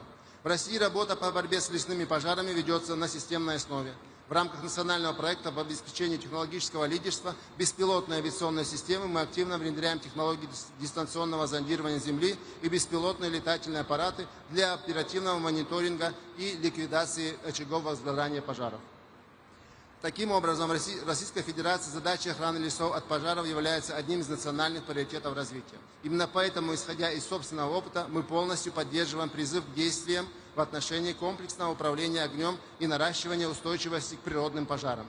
Мы с удовлетворением отмечаем, что предложенная концепция является логичным продолжением решений, принятых в ходе межправительственных процессов форума ООН по лесам, ФАО и ЮНЕП, в которых Россия также принимает активное участие. Благодарим бразильское председательство за акцентирование внимания на этой глобальной задаче и выражаем надежду, что призыв будет способствовать укреплению международного сотрудничества для защиты людей, биоразнообразия и природных экосистем в целом. Добавлю, что комплексный подход к охране лесов от пожаров невозможен без восстановления пострадавших экосистем. Сохранение и приумножение поглотительной способности лесов является приоритетом нашей национальной климатической доктрины. Политики. В России налажена система, при которой площадь восстановления лесов устойчиво превышает площадь их выбытия, а также создана основа для реализации лесоклиматических проектов с общим потенциалом поглощения до 100 миллионов тонн СО2 эквивалента в год. Без достаточных и доступных финансовых ресурсов все наши цели останутся на бумаге. Мы поддерживаем широкий подход к климатическому финансированию, которое должно направляться на весь спектр решений от возобновляемых источников до ядерной энергетики и технологий улавливания.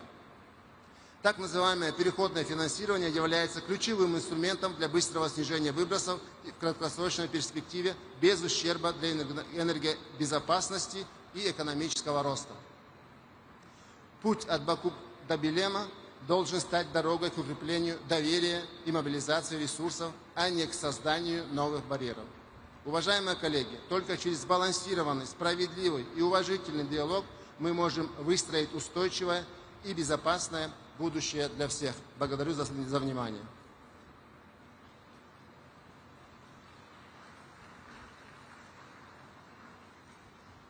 Convidamos agora representante da Argélia, a senhora diretora de Meio Ambiente e Desenvolvimento Sustentável, El Ayoubi Manel.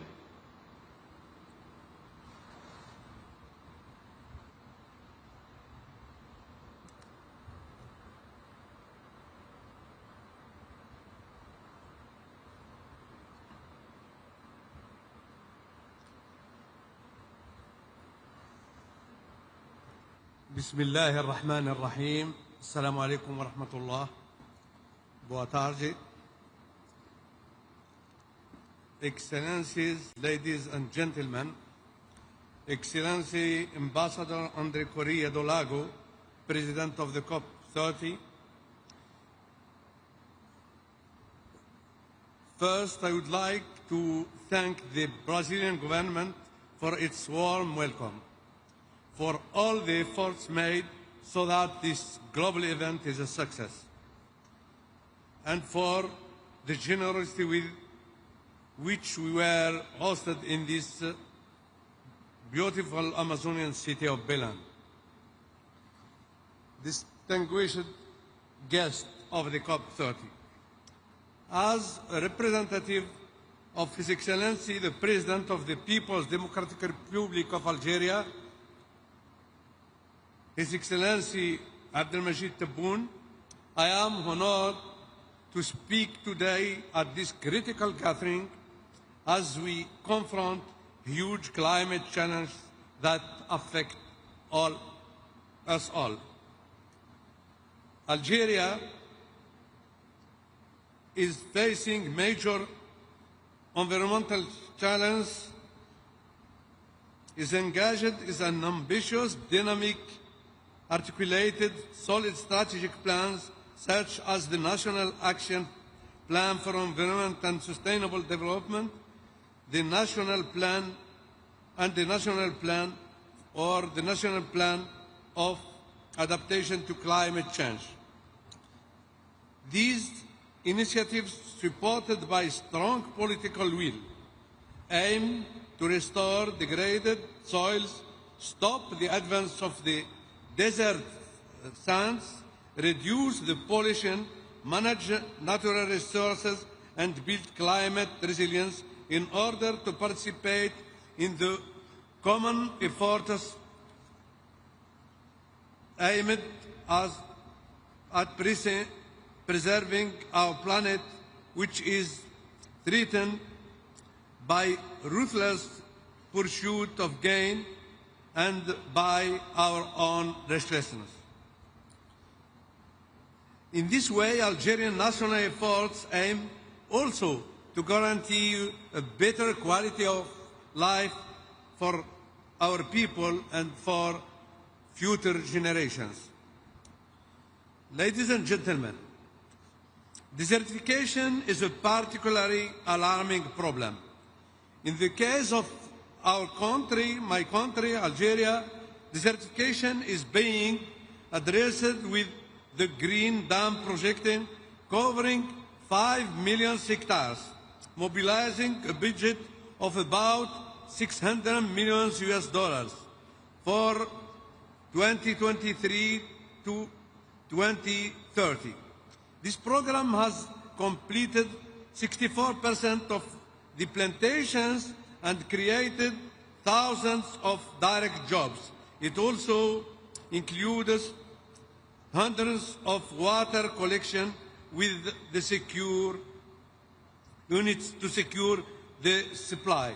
The national strategy aims at the sustainable rehabilitation of soils, the management of resources, and the active participation of local populations. As many countries, Algeria is facing another pressing challenge: plastic pollution. To counter this problem, my country, or the Algerian government, launched a few months ago the development of national plan to fight against plastic pollution, stressing that this pollution has serious consequences on ecosystems, biodiversity, and public health. The plan is part of a broader strategy for integrated waste management, reinforced by Law 2502 on waste management control and disposal. Also, to face climate and environmental challenges, Algeria presented a national climate change adaptation plan, a strategic tool to strengthen the country's resilience. In the same time, we are developing a national hydrogen strategy to become a major global producer and exporter of both green and blue hydrogen, primarily targeting the international market.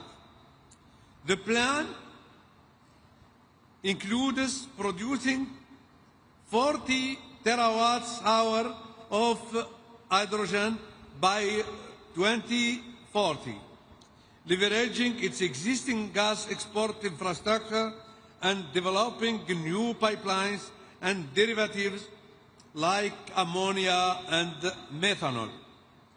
Key initiatives involve feasibility studies for large-scale projects and partnerships to build domestic expertise and infrastructure. The aim is to supply 10% of Europe's clean hydrogen demand by the year 2040. The strategy includes both blue hydrogen from natural gas with carbon capture and green hydrogen from renewable energy.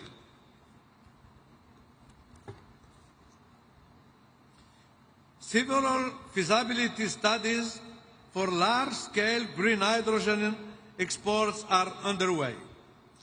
We envision an Algeria that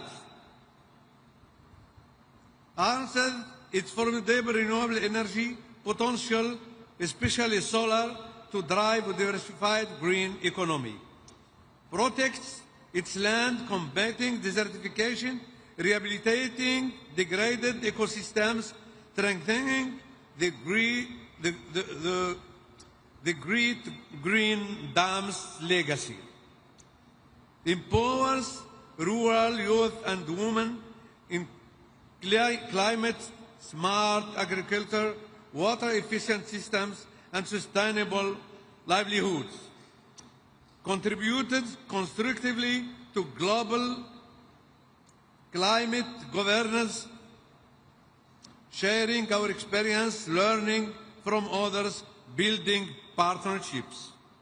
Let us then ensure that this conference marks a turning point not only in negotiations text, but in real-world transformation. Excellencies, ladies and gentlemen, Algeria stands ready to partner and to examine with required care and due diligence the various initiatives related to the protection of the environment and climate and sustainable development. In this vein, my country has already acted and formalized its adherence to some of them. Thank you very much. Assalamu alaikum wa rahmatullah.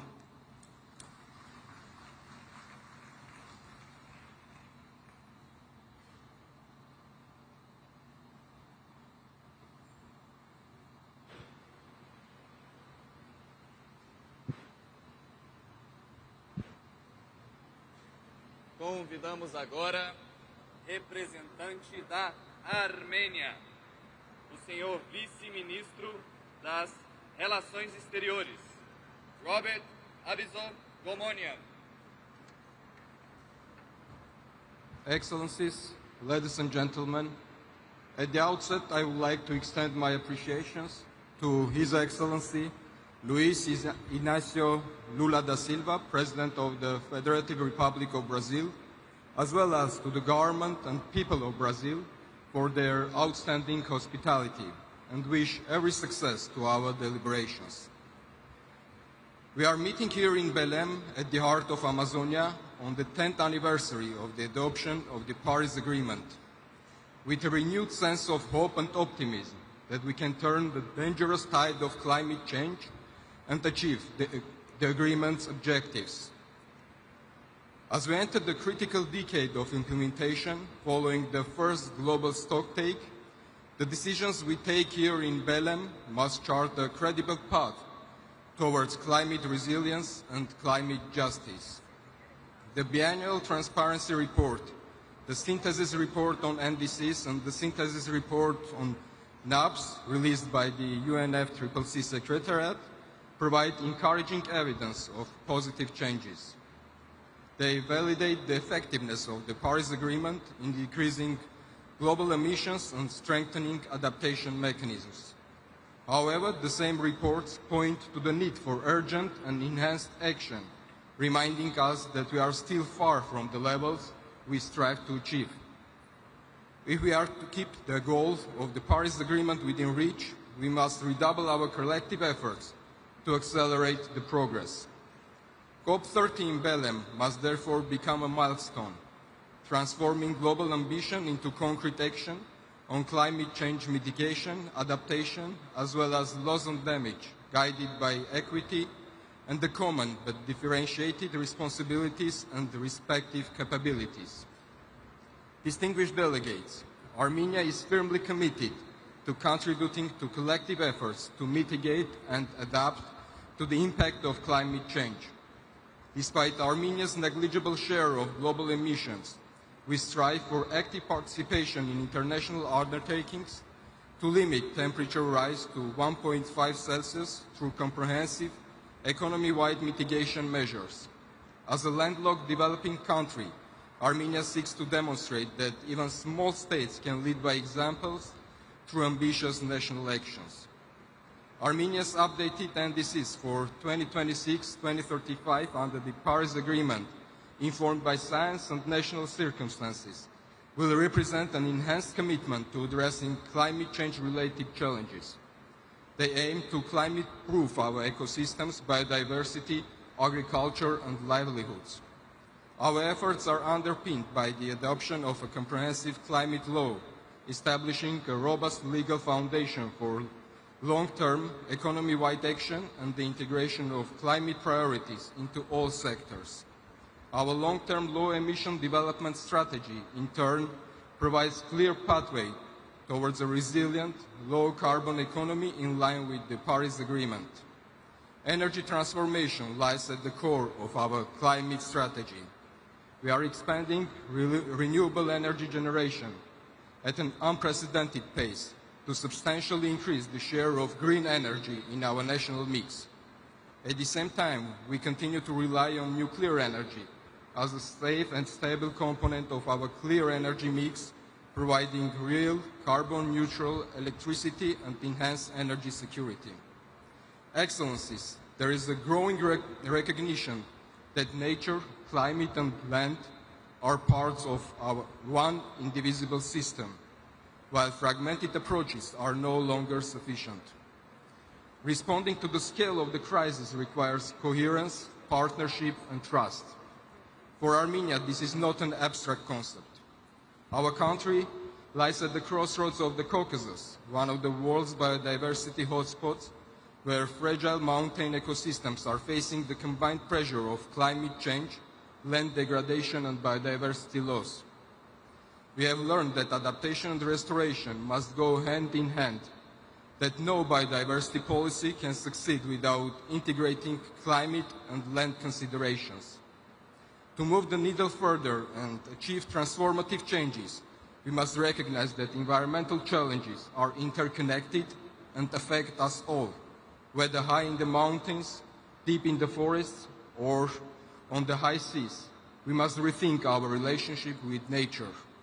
Recognizing the urgency of these interconnected challenges, Armenia, as the host of Biodiversity COP17, is taking active steps, together with other partners, to reinforce international collaboration and promote integrated approaches to climate change mitigation and biodiversity preservation, with a view to achieving a result-oriented outcome at COP30 in Belém on synergies that could be leveraged towards successful global review of the collective progress in implementing the Kumning-Montreal Global Biodiversity Framework at CBD COP17 in Yerevan next year.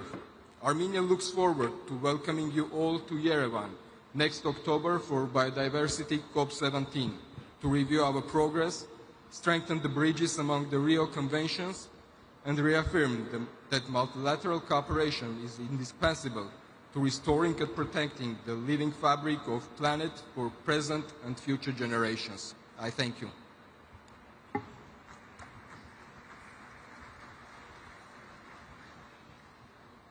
Convidamos agora representante da Dinamarca, o senhor embaixador climático e subsecretário de Política de Desenvolvimento, Ole Tonke.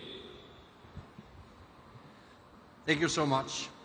Excellencies, ladies and gentlemen, in a time of political competition, geopolitical competition, and economic uncertainty, it might seem tempting to postpone climate action, but that would be unwise. The consequences of climate changes are here, and they are very clear. It is reshaping lives for our citizens. Extreme weather, droughts, rising sea levels are no longer warnings of a distant future, but it's the reality of today. Climate change is disrupting lives and communities, fueling conflicts, and forcing people to leave their homes. If we don't act, these challenges will only intensify. The complexity of the challenges underscores the urgent need for strengthened collective action. And the urgency is real. Ambition must increase, and our actions must be scaled up.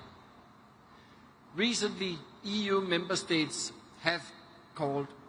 We have agreed on an ambitious new NDC, sending strong and united signal to the rest of the world. We have committed to reducing emissions between 65.25 and 72.5% by 2035. And more importantly, we agreed to a 90% net emission reduction by 2040, leading the way towards EU climate neutrality by 2050. It has been 10 years since the Paris Agreement was adopted, and Denmark remains steadfast in our commitment to the Paris Agreement, and as we will do everything we can do, leading by example, both in increasing our ambitions and delivering on implementation.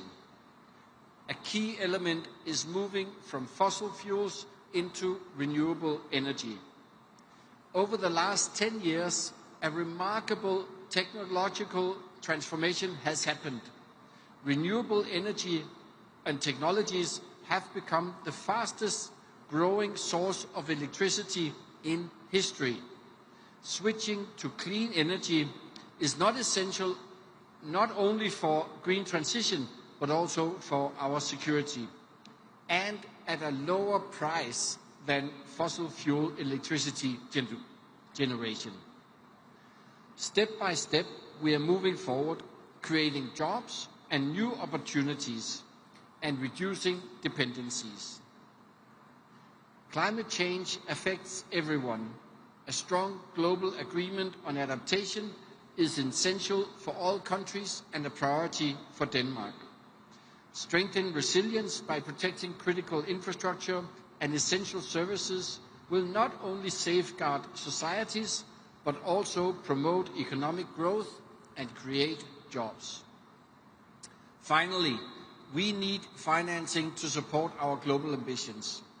Denmark remains committed to providing 0.7% of our GDP in development assistance, and with 30% earmarked for climate action, and out of that 60% for climate adaptation, we are sending a strong signal. But development assistance will not be enough to cover the financial gaps.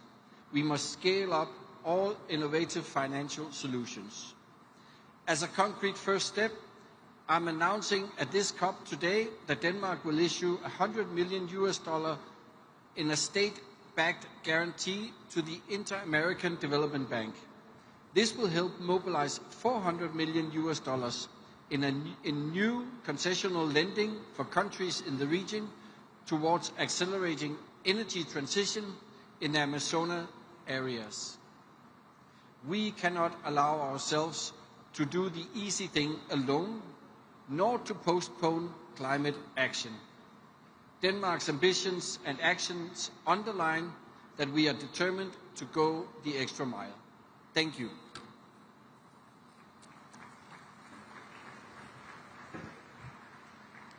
Neste momento, convidamos a embaixadora para a mudança do clima e vice-ministra assistente do Japão, Misako Takahashi.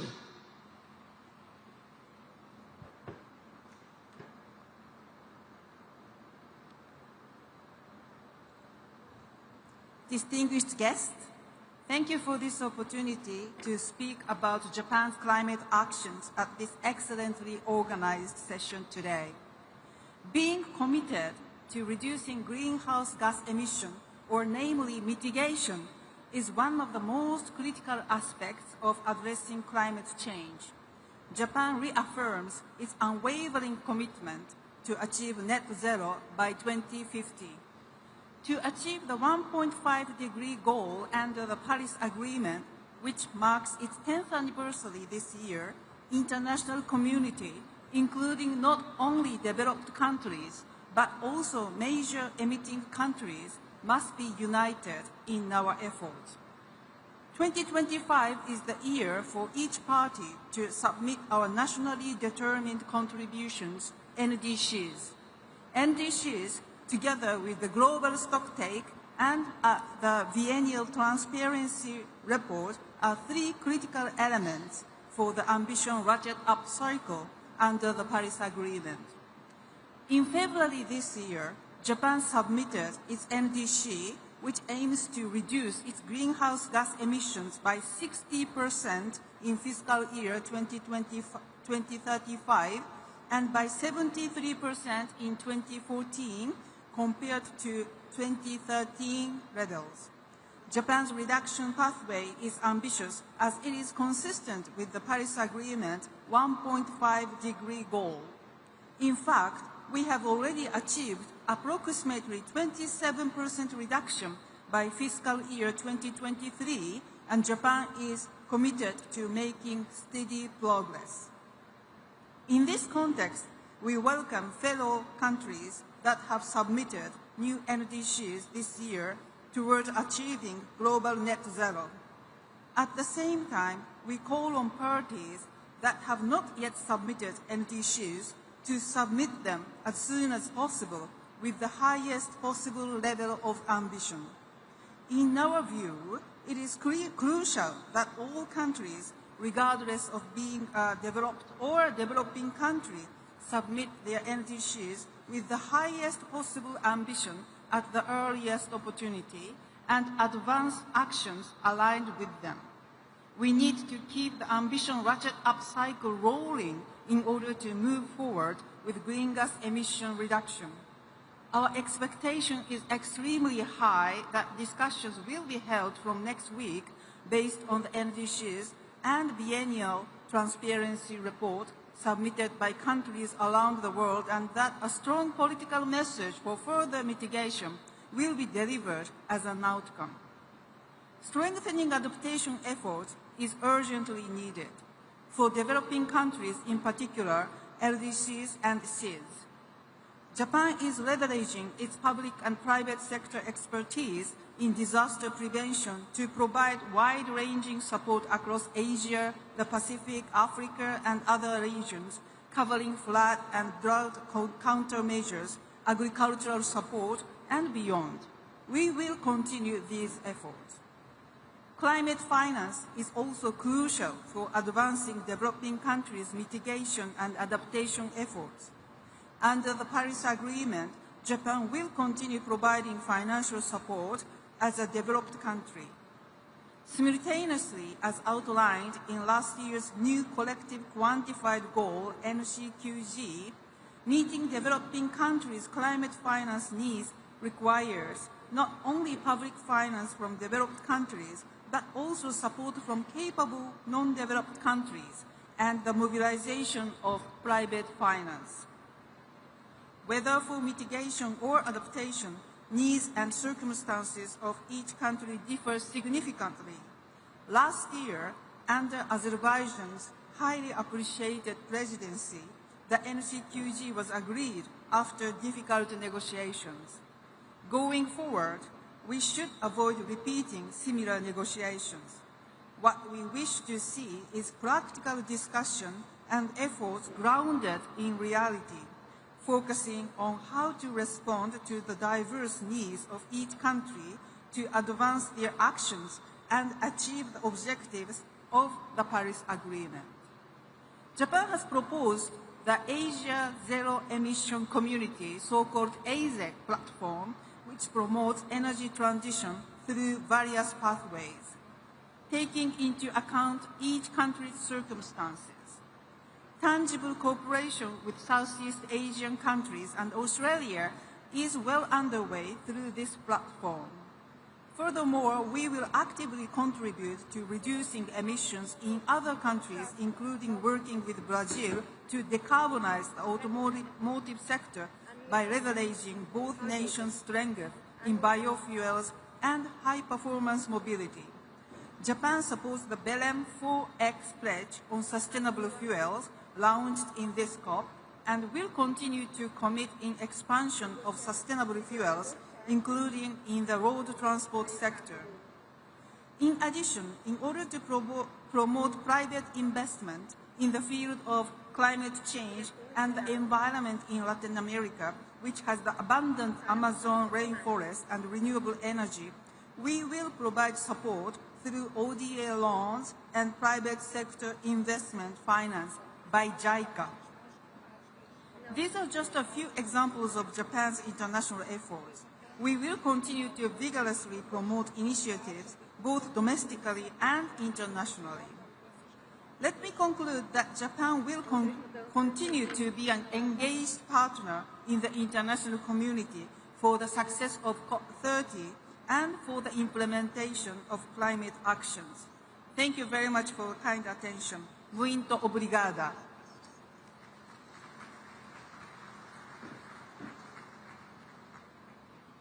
Chamamos agora o representante da Maldivas, Amiad Abdullah, negociador-chefe e diretor-geral para mudanças climáticas.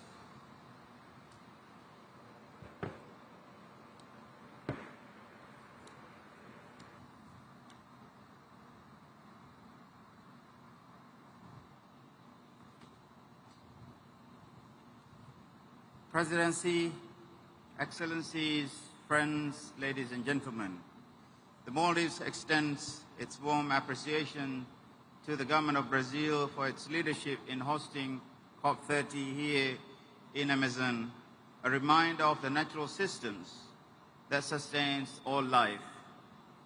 We gather at a moment of deep geopolitical uncertainty. Yet, on the 10th anniversary of the Paris Agreement, we must demonstrate that multilateralism can and must still deliver. We also commend Azerbaijan for its leadership at COP29, express our full support in ensuring the success of this conference. Excellencies, science has never spoken more deeply. We are living through an accelerating crisis, and the gap between what must do and what we are doing continues to widen. The NDC 2.0 synthesis report exposed an ambition and implementation gap. Yet NDC 3 synthesis report reveals something more stark, that the gap is widening further and faster. We are not catching up with the climate change, we are falling behind it. For the Maldives and other seats, this is not a future scenario. The inequalities in climate impacts is already here. And every year that passes without action widens the injustice. Our communities are losing land, fresh water, heritage, dignity, and opportunity. For us, implementation is not a political aspiration. The gap we speak is not just financial. It is a gap in our survival. Excellencies, let's be honest about what this decade represents. The last 10 years, the first decade of the Paris Agreement, has left a climate debt owed to the most vulnerable. A debt defined not in accounting terms, but in lives, land, and livelihoods. Under the principle of common but differentiated responsibilities and respective capabilities, delivery must match responsibility. Capacity and urgency imposed on those least responsible for creating this crisis. Despite our structural vulnerabilities, the Maldives has shown remarkable determination to build resilience and seize opportunities where we can. This February, we submitted our most ambitious contribution yet, the third NDC, aligned with low-emission, climate-resilient development pathway through 2035. We aim to reduce emissions, strengthen energy independence and energy security, modernize mobility and waste systems, and protect our most climate-exposed sectors. We did this not because it's easy, but it is necessary. Yet our contributions, like many seats, is conditional upon the provision of adequate, predictable, and sustainable finance, technology and capacity building, and equal means of implementation. The NDC synthesis report estimates that achieving national climate targets will require nearly $2 trillion. For SIDS, this is not a number. It is a question of existence. Our people are not asking for charity. We are asking for structural fairness to protect lives and livelihoods where national capacity is stretched to its limits. Excellencies, friends, this COP must reaffirm that adaptation is a global priority, equal to mitigation. We need climate finance that is scale up to match the crisis, access and predictable for planning, primarily grant-based in recognition of our vulnerabilities. Today, access remains slow, fragmented, and heavy bureaucratic, widening inequalities and delaying action where every year counts. This must change urgently. Fast-track and simplified access to SIDS must become the norm, not an exception. Excellencies, friends, despite the shortcomings, we reaffirm that the Paris Agreement remains our only viable pathway for collective climate action. What we need now is implementation at scale in every region, across every sector, for every community. The Maldives arise in Balim in the spirit of cooperation, determined to restore trust and accelerate delivery. We call on all parties to have not yet submitted their NDCs to do so to align with the 1.5-degree pathways. Let COP30 be remembered not as another milestone of promises, but as the moment we begin to make good on them. For the most vulnerable among us, the stakes could not be higher. We are not negotiating for a political wins. We are negotiating for our survival. The Maldives stands ready to do our part. We ask our partners to do so. Thank you.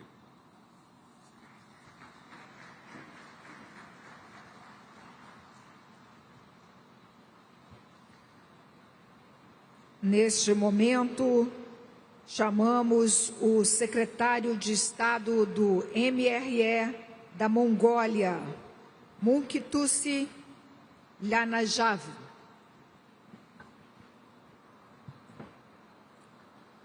Distinguished delegates, ladies and gentlemen, I wish to extend my sincere gratitude to the government of Brazil for gathering us here in Belém and hosting the COP30 in the spirit of global mutirão. The Amazon forests surround us as a living testament to nature's resilience and a reminder of its fragility. This year marks the 10th anniversary of the Paris Agreement, opening the third nationally determined contributions committed period. These milestones remind us to transform the promises of Paris and the ambitions of Glasgow into tangible results. We must move from pledge to progress, from rhetoric to regeneration. Now is the time for action, unity, and accountability. Mongolia was among the first countries to ratify the Paris Agreement in 2016 and pledged to be part of the global solution. Today, we reaffirm and elevate the commitment through our new NDC 3.0. By 2035, we aim to reduce our greenhouse gas emissions by over 30%, and we further aim to push that reduction to more than 50% by concrete commitments in the energy, transportation, construction, food and agriculture sectors. We have integrated land restoration, sustainable herding practices, and climate-resilient infrastructure. Today, developing countries face serious challenges like high debt levels, budget constraints, and limited financial resources which hinder their ability to meet climate commitments. We must also be mindful that adaptation is not a secondary concern, but a development imperative, especially for landlocked and climate-vulnerable nations. As such, Mongolia calls on all countries to embed nature-positive approaches in their national development plans and to recognize land restoration as a dual solution for both mitigation and adaptation. This includes scaling up finance for adaptation, protecting biodiversity, and ensuring that indigenous and rural communities are central to decision-making in a true spirit of global mutirão. For Mongolia, achieving our Paris Agreement goals will require financing equivalent to about 50% of our total GDP. To mobilize these resources, we are pursuing legal and economic reforms to create a favorable environment for investment in renewable energy, green agriculture, and forestry. Within the framework of our Billions of Trees national movement, Mongolia has expanded international cooperation and established the permanent financing mechanism for nature conservation called Eternal Mongolia. According to UN Women, failure to meet global climate targets by 2050 could push 160 million more women and girls into poverty, while 240 million could face food insecurity. In response, Mongolia hosted the World Women Entrepreneurs Forum Towards Green Future in August this year and adopted Ulaanbaatar Declaration Towards a Sustainable Future, calling for greater participation and leadership of women in climate action. Distinguished delegates, ladies and gentlemen, in 2026, Mongolia will host the 17th session of the Conference of the Parties to the UN Convention to Combat Desertification, as well as observe the International Year of Rangelands and Pastoralists. I cordially invite you all to participate at the highest level with broader representation in the 17th session of the Conference of the Parties to the UN Convention to Combat Desertification, scheduled on 17th to 18th of August 2016 in Mongolia. This conference seeks comprehensive solutions to adapt to climate change, protect and enhance water resources, and combat desertification and land degradation. As a country deeply shaped by vast rangelands and nomadic heritage, Mongolia recognizes that land is not only a source of livelihood, but also frontline in the fight against climate change. At the COP30, in partnership with the United Nations, we are preparing to launch the Rangeland Flagship Initiative. This initiative will unite knowledge, investment, and technology, including AI-powered monitoring, to unlock the carbon sequestration potential of our landscapes. This initiative will also promote investment and livelihoods in over 100 pastoral nations, benefiting nearly 500 million people. We warmly invite you to join us in supporting and collaborating on this important endeavor. Distinguished delegates, Mongolia calls all nations to embed nature-positive approaches in national development plans, drawing from its own leadership in climate adaptation and the momentum of this COP30 in Belém. Let us act with courage and unity to protect our planet and work together for a future of harmony, resilience, and peace. Let the sacred Bayami of Belém inspire our resolve and action. I thank you. Obrigado.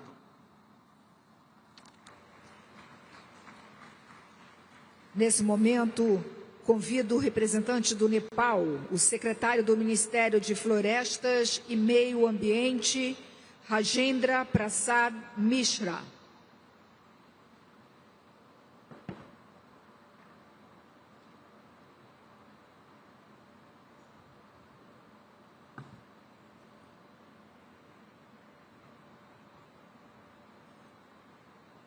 Mr. President, Excellencies, distinguished Head of the States and delegates, at the outset, allow me to express my sincere appreciation to the government and the people of Brazil for your remarkable leadership and warm hospitality in the heart of the Amazon. It is truly symbolic that we gather here exactly 30 years after the Rio Summit and 10th anniversary of Paris Agreement to advance the same global agenda now with urgency for humanity, solidarity, and shared prosperity. Excellencies, Nepal has long been a front runner in upholding nature-friendly systems, advancing climate actions, and environmental stewardship.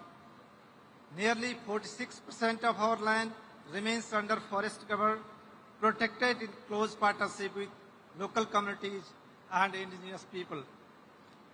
Nepal is home to Mount Everest, Sagarmatha, mountain and Himalayas hold existential services, support systems, and provide rich biodiversity, clean air, and fresh water to the billions of downstream people. This makes Nepal a vital contributor to sustaining the global climate system. Despite our negligible carbon footprint, Nepal continues to lead through strong policy and action. Our NDC-3 and National Adaptation Plan exemplify our commitment to the Paris Agreement. We are rapidly transitioning toward electric mobility and clean energy, prioritizing the phase out of fossil fuels. Earlier this year, Nepal convened Sagarmatha Samvad, a global dialogue that reaffirmed our shared commitment to the extended multilateralism and to keep global temperature rise below 1.5 degrees.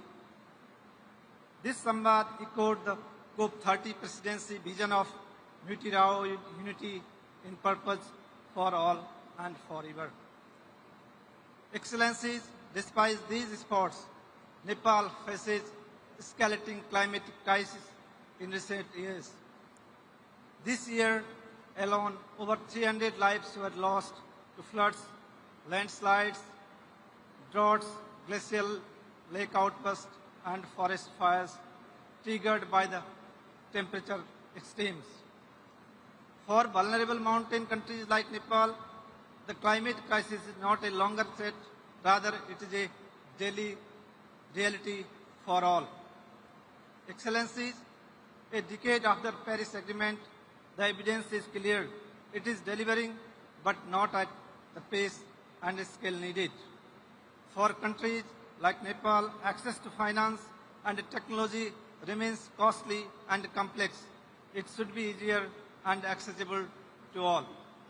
Therefore, COP30 must deliver tangible outcomes, delivering on the roadmap for keeping 1.5 degree on track. The Baku-Belém roadmap for mobilizing $1.3 trillion in climate finance must be realized. Adaptation finance must be tripled and the loss and damage fund must be fully operationalized with simplified and direct access for vulnerable countries and alignment with national systems. Excellencies, we no longer have the luxury for delay and Nepal is committed to align itself with global initiatives to address this urgency. Let us act now together to safeguard our people, their livelihoods and our planet. Thank you. I thank you.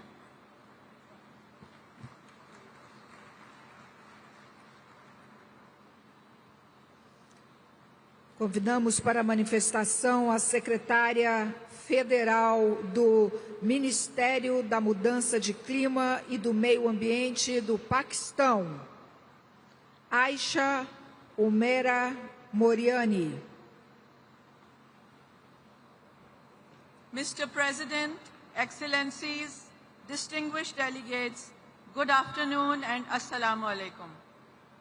I begin by thanking the government and the people of Brazil for their warm hospitality in the beautiful city of Belém and for hosting this critical gathering. Pakistan has continuously drawn attention and spoken of living on the front line of the unfolding climate disaster. We have consistently highlighted climate injustice that constitutes the gravest human rights violation of our time. Tragically, our words were not a prediction but a premonition. In 2022, a super flood submerged a third of our country, causing over $30 billion in losses and damages. We thought it was once-in-a-century calamity. We were wrong. Just 3 years later, in 2025, we have again faced floods of catastrophic magnitude, washing away lives, livelihoods, and the hard-earned progress of the people. Our mountains in the Hindu Kush Karakoram Himalayas region, forming part of the world's third pole, hold more than 13,000 glaciers, now melting at unprecedented rates. Recurring glacial lake outburst floods have become an annual nightmare, threatening lives, infrastructure, and fragile ecosystems. This is not a cycle of disaster. This is an accelerating cascade, and we, who contribute less than 1% to global emissions, are being asked to pay a price we did not incur. This is the stark reality of climate injustice. Yet, Pakistan is not here only to lament this injustice. We are here to lead by example. Guided by our Prime Minister's clear vision, Pakistan is translating ambition into action. We are already on a path of climate-resilient development. In NDC's 3.0, we now voluntarily aim to reduce greenhouse gas emissions by up to 50% by 2035. Of this ambitious target, 17% will be achieved unconditionally through domestic resources and policy measures as compared to 15% in NDC's 2.0, while 33% remain conditional on receiving adequate, primarily grant-based international climate finance, supported by technology transfer and capacity building. The total investment required for NDC implementation stands at $565 billion. For Pakistan, adaptation, resilience, and enhancing the coping capacities of its communities remains the priority. The country has outlined major investment needs across critical areas, including disaster risk preparedness and response, universal water and sanitation, and modernization of irrigation system. Here I would recall what my Prime Minister highlighted in New York Climate Summit, that climate finance is the key to NDC implementation. I reiterate that NDC 3.0 represents our solemn commitment to climate action, and we now call upon industrialized nations to honor their historical responsibility and uphold the principles of equity and common but differentiated responsibilities. The outcome on the new collective quantified goal in Baku, though not sufficient, could be a first step to meet the trillions required. Therefore, from the front line of this crisis, we demand that we operationalize the loss and damage fund with billions, not millions, and make it immediately accessible to countries like Pakistan without creating a new debt trap. The framework for the global goal on adaptation must include clear indicators for means of implementation, because a goal without finance is merely a wish list. The discussion on just transition at this COP must recognize that for developing nations like Pakistan, it is a pathway to development, not a detour from it.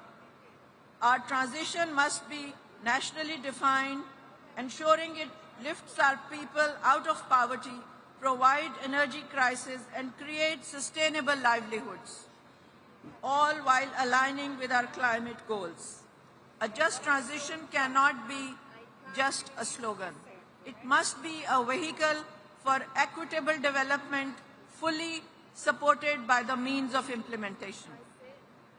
Baku to Belém roadmap for the 1.3 trillion climate finance goal must prioritize public finance as its core component, ensuring it is easy to access and primarily grant-based, and devoid of any conditionalities that create debt traps for climate-vulnerable countries like Pakistan, which are already drowning in liabilities they did not create. Mr. President, as we gather here to discuss the threat being faced as a result of climate change, we must not forget the suffering of the people from Palestine. The root cause of the ongoing situation in the Middle East is Israel's prolonged illegal occupation of Palestinian territory. Pakistan supports all efforts aimed at ensuring lasting peace and stability in the region. We reiterate the need for the full implementation of the ceasefire, leading to a permanent cessation of hostilities, Israeli withdrawal from Gaza, unfettered humanitarian assistance, and reconstruction of Gaza. Mr. President, the pursuit of climate justice can no longer be deferred. It must be realized through fair finance, technology access, and shared responsibility. Pakistan stands ready to lead by example. But our resolve must be met with global responsibility. Let Belém be the COP where we move from excuses to execution, from empty rhetoric to accountable action, guided by the equity and the principles of common but differentiated responsibility. Let us not be remembered as the generation that watched the planet burn, but as the one that had the courage to save it. Thank you.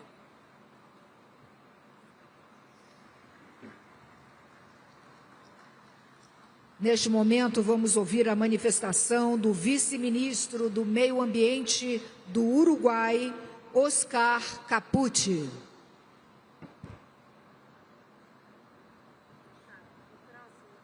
Excelentísimos señores jefes de Estado, honorables ministros, distinguidas autoridades, representantes de organismos internacionales, señoras y señores. En nombre de la República Oriental del Uruguay, deseo expresar nuestro sincero reconocimiento al Gobierno de la República Federativa de Brasil por la hospitalidad brindada y por la organización de esta trascendental reunión de líderes de la COP30 en Belém, corazón de la Amazonia.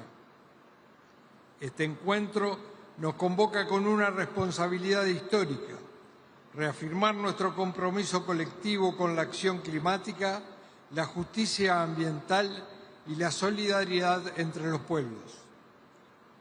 Uruguay reitera su pleno compromiso con la Convención Marco de las Naciones Unidas sobre el Cambio Climático y con el Acuerdo de París, como los instrumentos multilaterales legítimos y esenciales para enfrentar la crisis climática de forma colectiva, inclusiva y basada en la ciencia.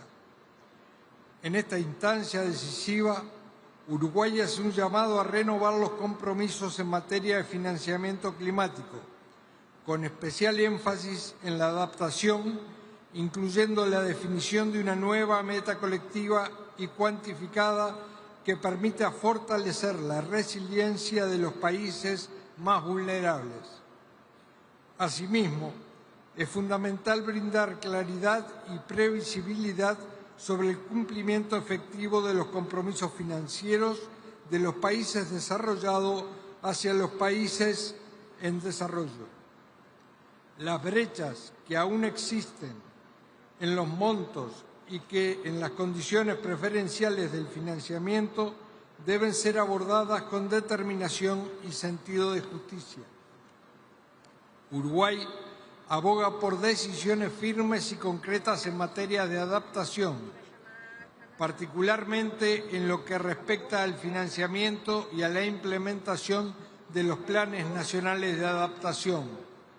Estos instrumentos son esenciales para fortalecer la capacidad de los países frente a los impactos del cambio climático y constituyen una expresión tangible de la voluntad política y la solidaridad internacional. Asimismo, creemos indispensable que la COP30 emita un mensaje claro sobre la centralidad de la justicia climática en la toma de decisiones. La transición hacia economía bajas en carbono debe ser justa, equitativa e inclusiva, sin dejar a nadie atrás.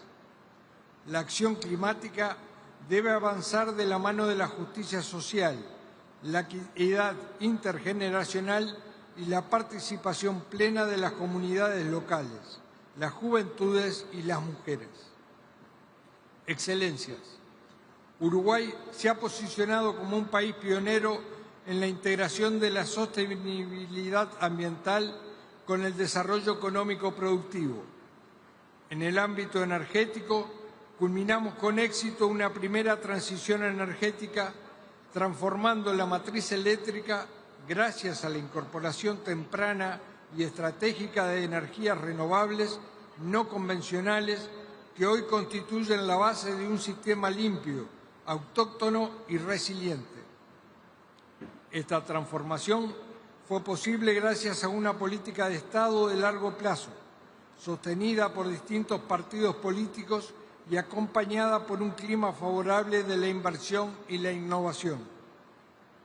En diciembre del 2024, Uruguay presentó su tercera contribución determinada a nivel nacional, en la que, por primera vez, establece límites absolutos de emisiones de gases de efecto invernadero, consolidando así el compromiso de desacoplar el crecimiento económico del aumento de las emisiones.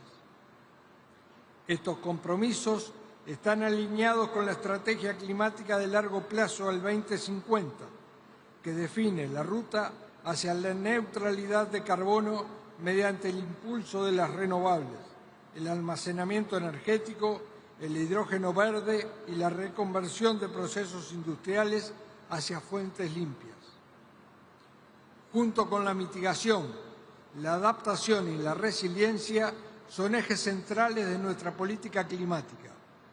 Uruguay desarrolla planes nacionales de adaptación sectoriales con un enfoque participativo y territorial que fortalece nuestras capacidades institucionales y sectoriales. Nuestro país cuenta con una sólida arquitectura de gobernanza ambiental mediante la coordinación interinstitucional, continuidad de las políticas de Estado y participación ciudadana, en consonancia con el Acuerdo de Escazú, articulada por el Sistema Nacional de Respuesta al Cambio Climático. En línea con el llamado de la presidencia de la COP30, Uruguay impulsa la red de gobiernos subnacionales frente al cambio climático, convencido de que la adaptación debe ser soberana, local y profundamente anclada en los territorios. Excelencias, la COP30 debe ser recordada como una COP de decisiones firmes y resultados equilibrados. Uruguay aspira a que en Belén surja un marco integral del Objetivo Mundial de Adaptación con indicadores claros y medios de implementación definidos. Un compromiso renovado de financiamiento para la adaptación que honre y amplíe las promesas de Glasgow. Una decisión robusta sobre el programa de trabajo conjunto de transición justa con un enfoque integral que abarque empleo, juventudes, equidad social y comunidades locales. Y la aprobación de un nuevo plan de género y cambio climático que fortalezca capacidades, promueva la participación de las mujeres y reconozca los impactos diferenciados del cambio climático. El camino hacia una economía carbono neutral y resiliente está trazado y lo recorreremos con justicia climática, justicia social y compromiso con las generaciones futuras. Muchas gracias.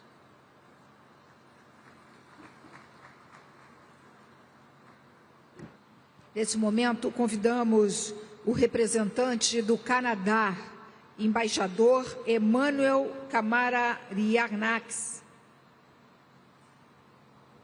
Boa tarde, good afternoon, bon après-midi tout le monde. President, Excellencies, guests, I am pleased to deliver this statement on behalf of the Right Honourable Mark Carney, Prime Minister of Canada. We're meeting in Belém at a crucial moment. These past 10 years, we've come a long way together. In Paris, we agreed that our shared future depended on our shared ambition, and that we could confront the climate crisis through a cooperation, trust, and a common vision. Since then, we have collectively made further strides towards a low-carbon and climate-resilient future. But there is still much to do. The benefits of climate action and the profound impacts of climate inaction are becoming more clear every day for the well-being and health of citizens across the globe, for biodiversity, for food and energy security, and for economic security.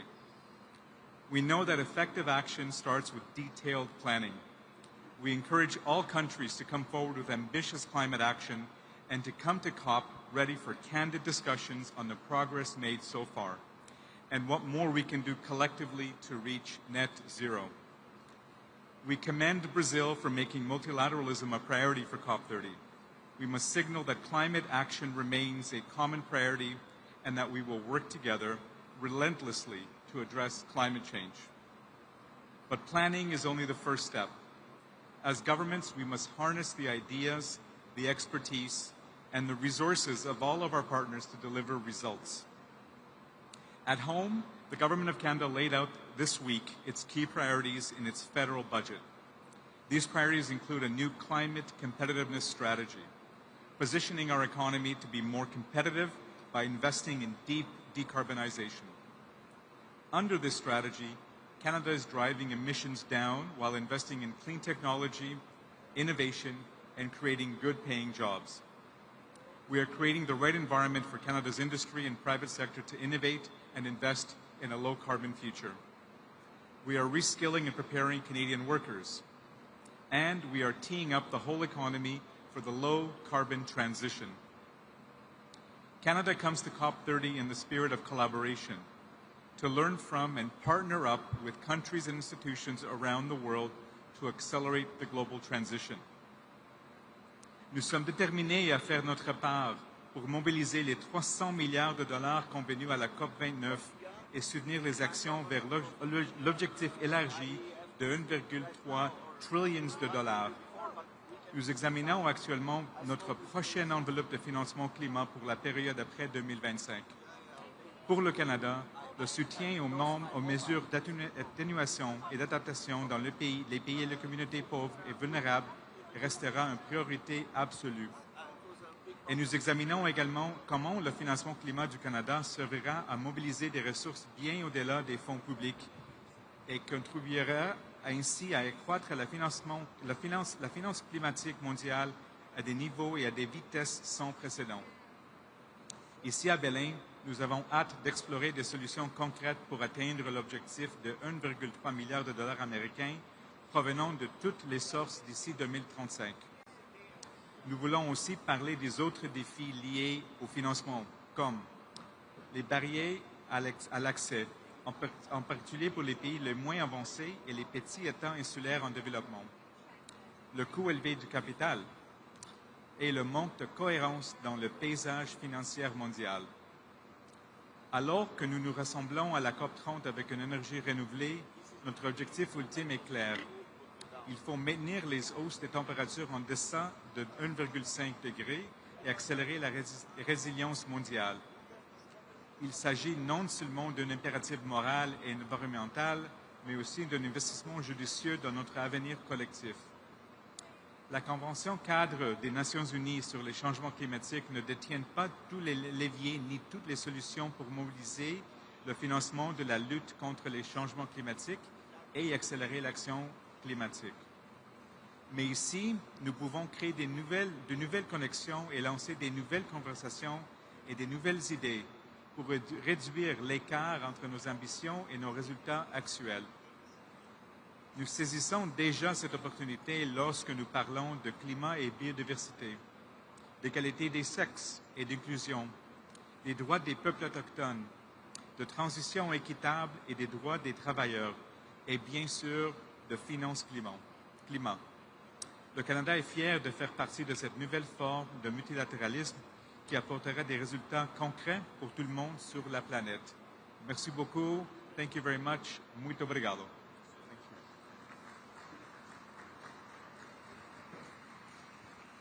Neste momento, convidamos a embaixadora da Eslováquia, Katarina Tonková.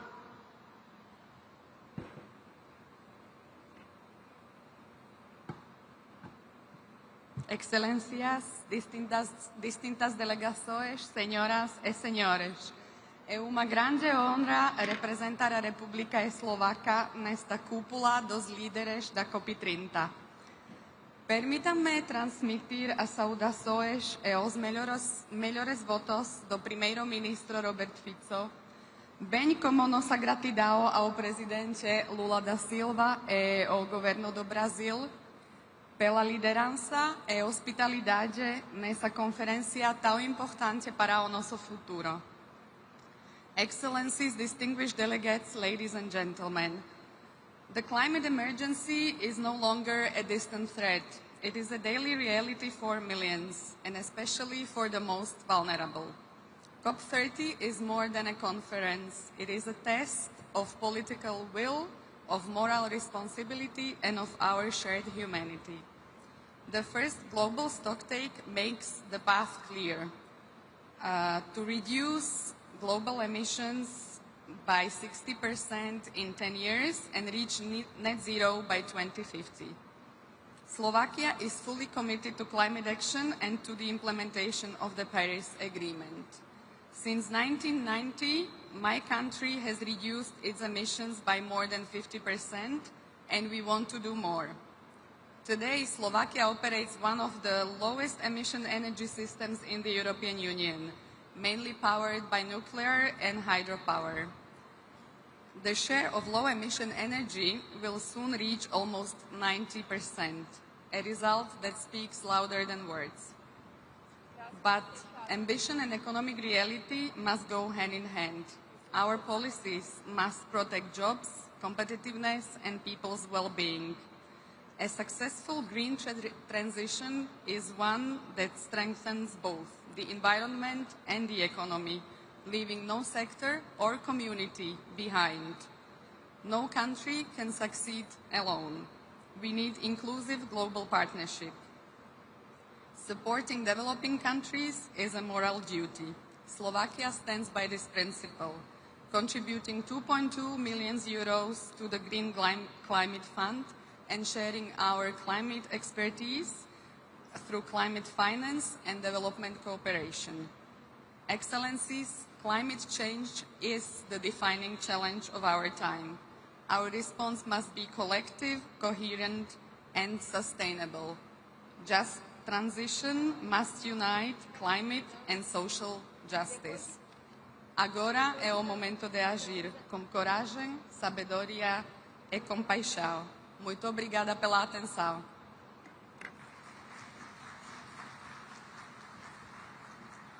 Agora, neste momento, convidamos o embaixador da Etiópia, Leuceged Tadez Abeb.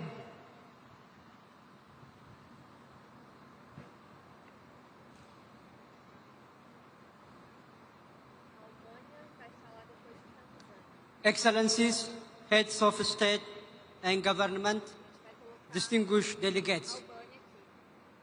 At the outset, I thank the government and people of Brazil for welcoming the world to Belém, a beautiful city in the Brazilian Amazon and symbolically important location for global climate action. The 10th anniversary of the Paris Agreement being commemorated at the heart of Amazon, the planet's carbon vault, should propel us to meaningful climate actions. This is the time to take climate actions with a sense of urgency and renewed political commitment.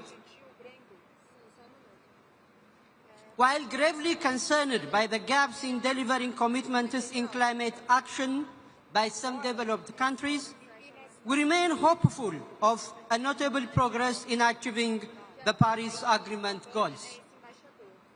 In this regard, we commend Brazil and fully support its theme Global Mercurio that calls for a shift from pledges to concrete and collective implementation.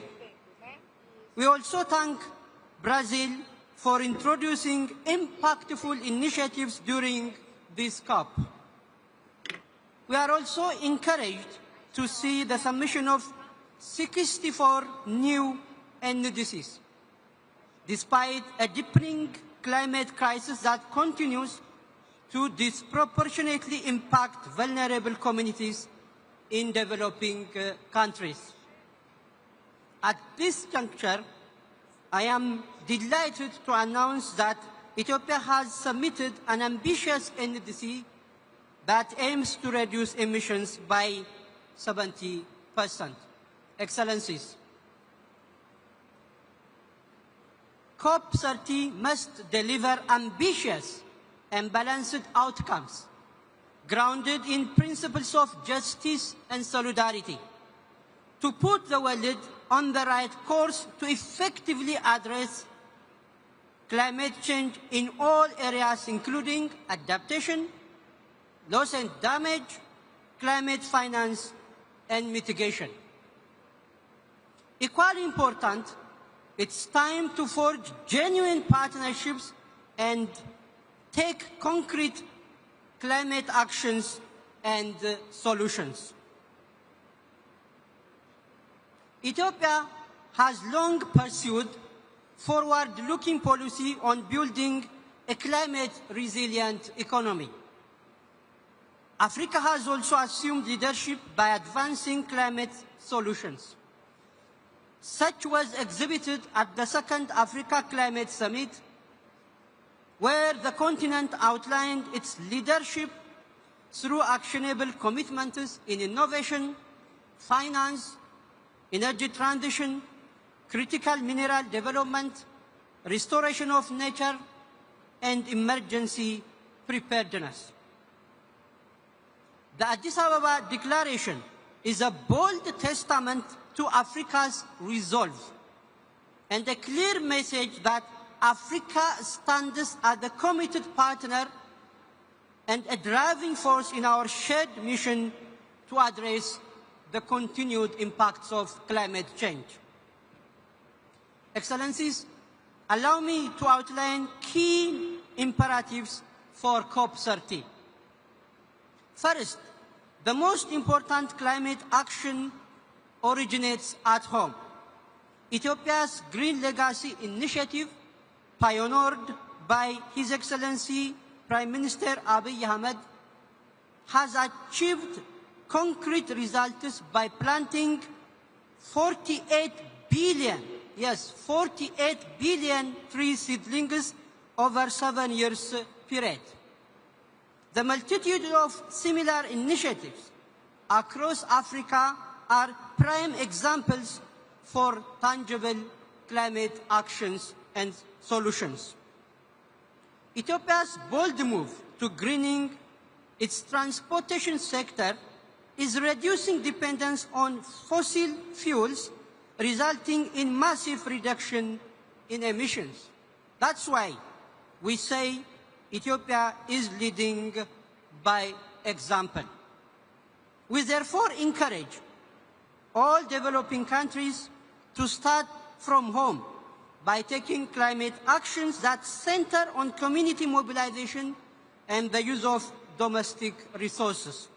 Second, the devastating impacts of climate change cannot be addressed unless there is a breakthrough in delivering means of implementation for all pillars of the Paris Agreement.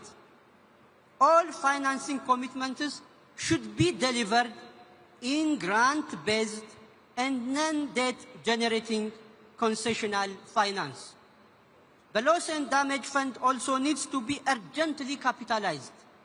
We also call for the operationalization of the Baku to Belém roadmap to mobilize 1.3 trillion USD to close the financing gap, while ensuring a balanced allocation between mitigation and adaptation finance.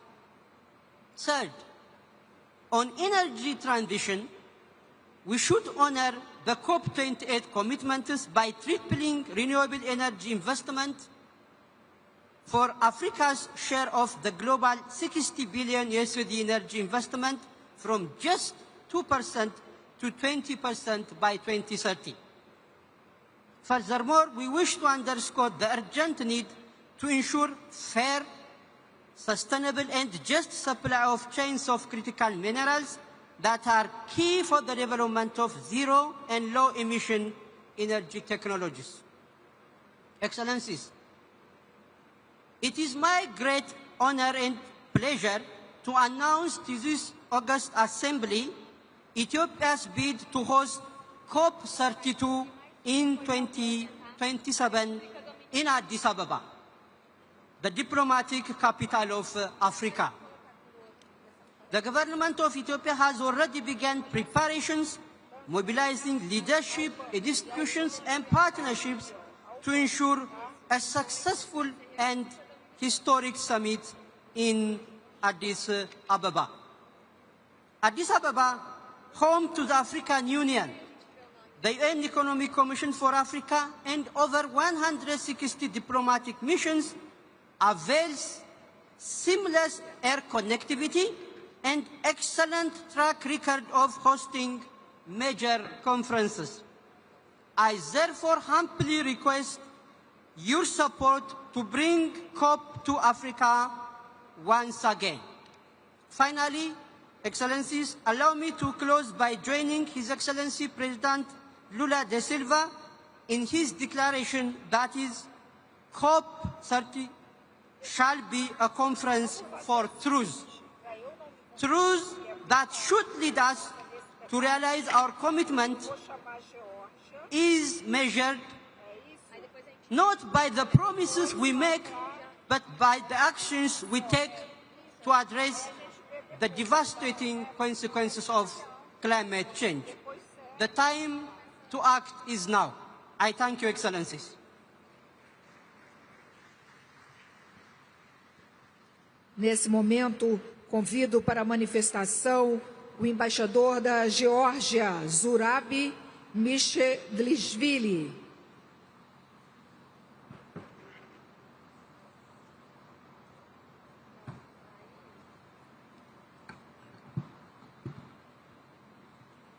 Excellencies, ladies and gentlemen, it is particular honor to address you on behalf of the delegation of Georgia.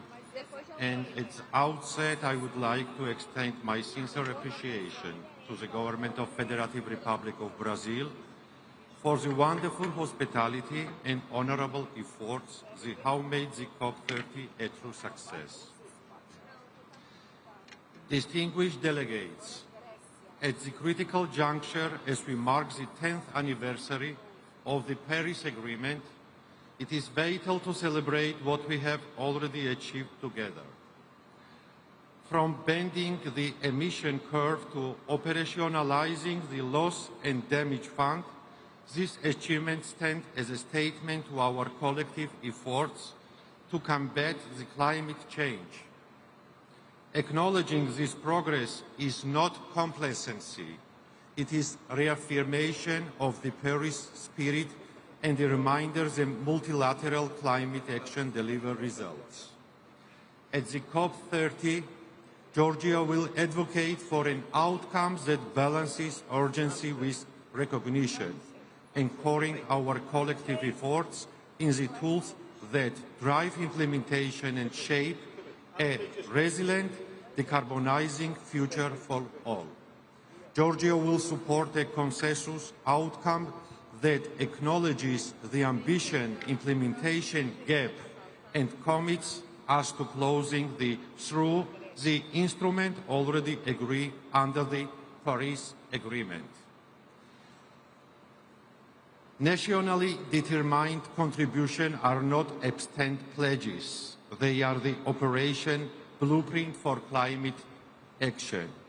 Delivering of them requires a coordinating push across ambition, adaptation, finance, and technology. Georgia cautioned against reopening the ambition cycle. Instead, we must focus on delivering what we have promised using every tool at our disposal.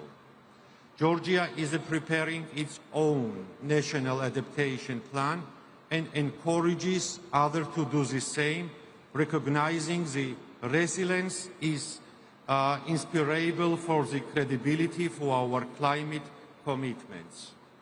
Georgia welcomes the Baku to Belém roadmap to $1.3 trillion and calls for it to both credible and inspiring.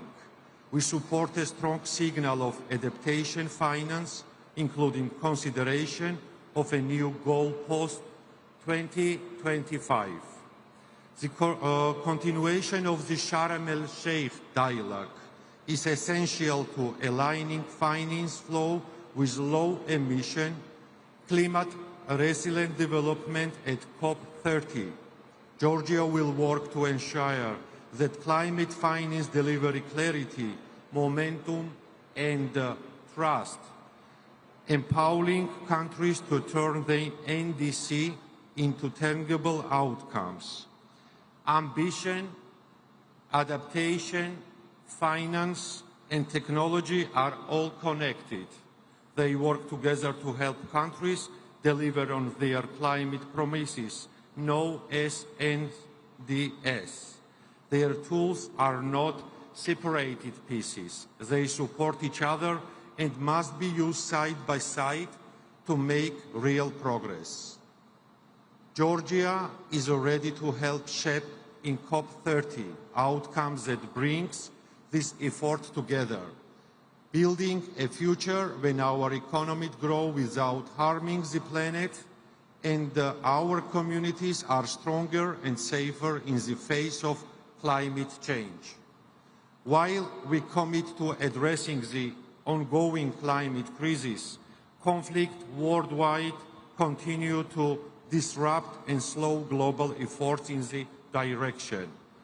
Due to the occupation of Georgia's Abkhazia and Skhin Valley region, the government of Georgia is unable to implement measures to severe consequences of climate change in those regions, which consist of 20% of Georgia territories. Georgia welcomes the COP30 presidency effort to to connect the action agenda with the result of the global stocks take. This is a crucial step to move from word in action, turning, negotiate, decision into a real program on the ground. We believe these 6 thematic axes should lead to a clear and unified signal of how far we have come and where we need to go. For Georgia, the action agenda is not a side activity. It is a powerful tool to boost ambition and make climate effort more effective. We stand ready to contribute to a result-driven, inclusive, and forward-looking outcome of the COP30.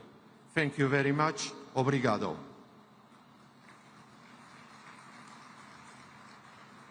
Agora convidamos para a manifestação o embaixador da Grécia, Ioannis Tsisovas Morousis.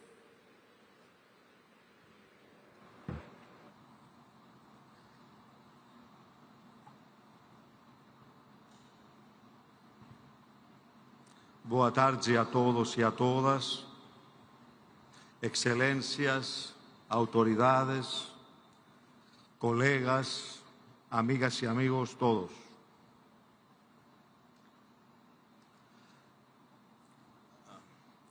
J'ai suivi avec beaucoup d'attention les discours de nos leaders et des présidents et des premiers ministres. Je suis arrivé à la conclusion qu'il y a une espèce d'embarras général. On ne sait pas exactement où on en est. Et le pire, où on veut aller. Il y a plein de contradictions. Nous avons fait campagne pendant des années, pendant des décennies, pour les énergies propres. Et maintenant, comme les choses ont changé, surtout aux États-Unis, nous allons nous adapter aux nouvelles conditions et nous allons suivre une route différente. Drill, baby, drill. Je crois qu'il faut qu'on prenne des décisions et s'y tenir et ne pas changer tous les 3 ans notre politique. On m'avait préparé un discours très long. Je ne lirai pas, ce sont 10 pages. À la place, je vous dirai quelques aspects de la politique de la Grèce à propos de notre sujet de changement climatique. Hier, à Athènes, nous avons reçu la visite de 4 ministres des États-Unis. Ministre d'énergie, économie, intérieur. Le but de la visite était de voir avec les autorités de mon pays des moyens de faire de la Grèce l'entrée du gaz naturel liquéfié, gas natural licuado. La idea es que barcos de los armadores griegos, metaneros, de bateaux metaneros, van a transportar el gas licuado de Estados Unidos para Grecia, 2 puertos adaptados, y después desde la Grecia para toda Europa oriental. Y nous avons signé des contrats dans ce sens avec les autorités des États-Unis. Alors le LNG, c'est un combustible qui est un combustible de transition. Ce n'est pas définitif. C'est pour passer avec aisance à l'usage des énergies propres. Donc la politique de mon pays, c'est une transition juste, graduelle et efficace, qui ne met pas en cause les équilibres sociaux et géopolitiques.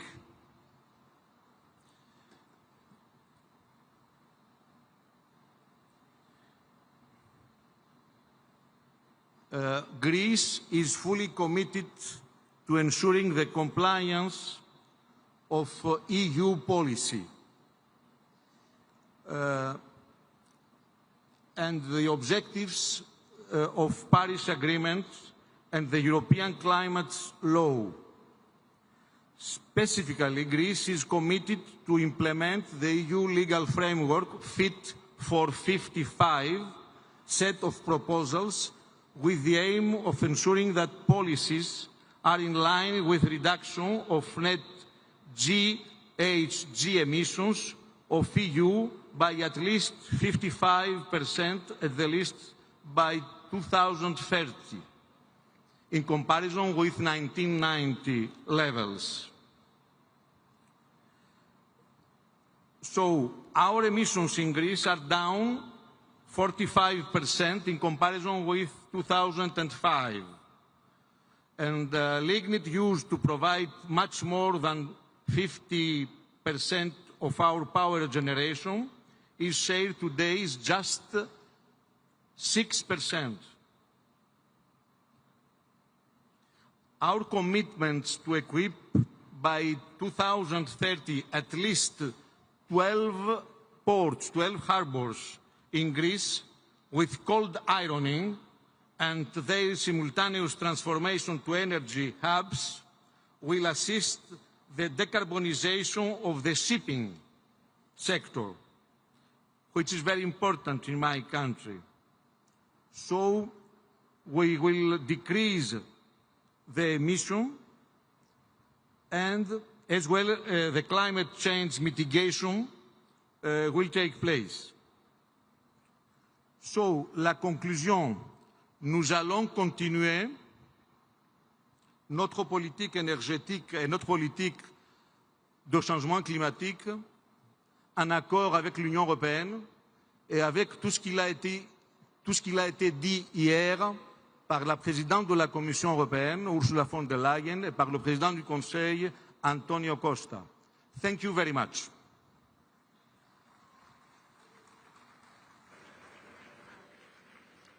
Chamamos agora o embaixador Mibala Alfredo Fernandes, de Guiné-Bissau.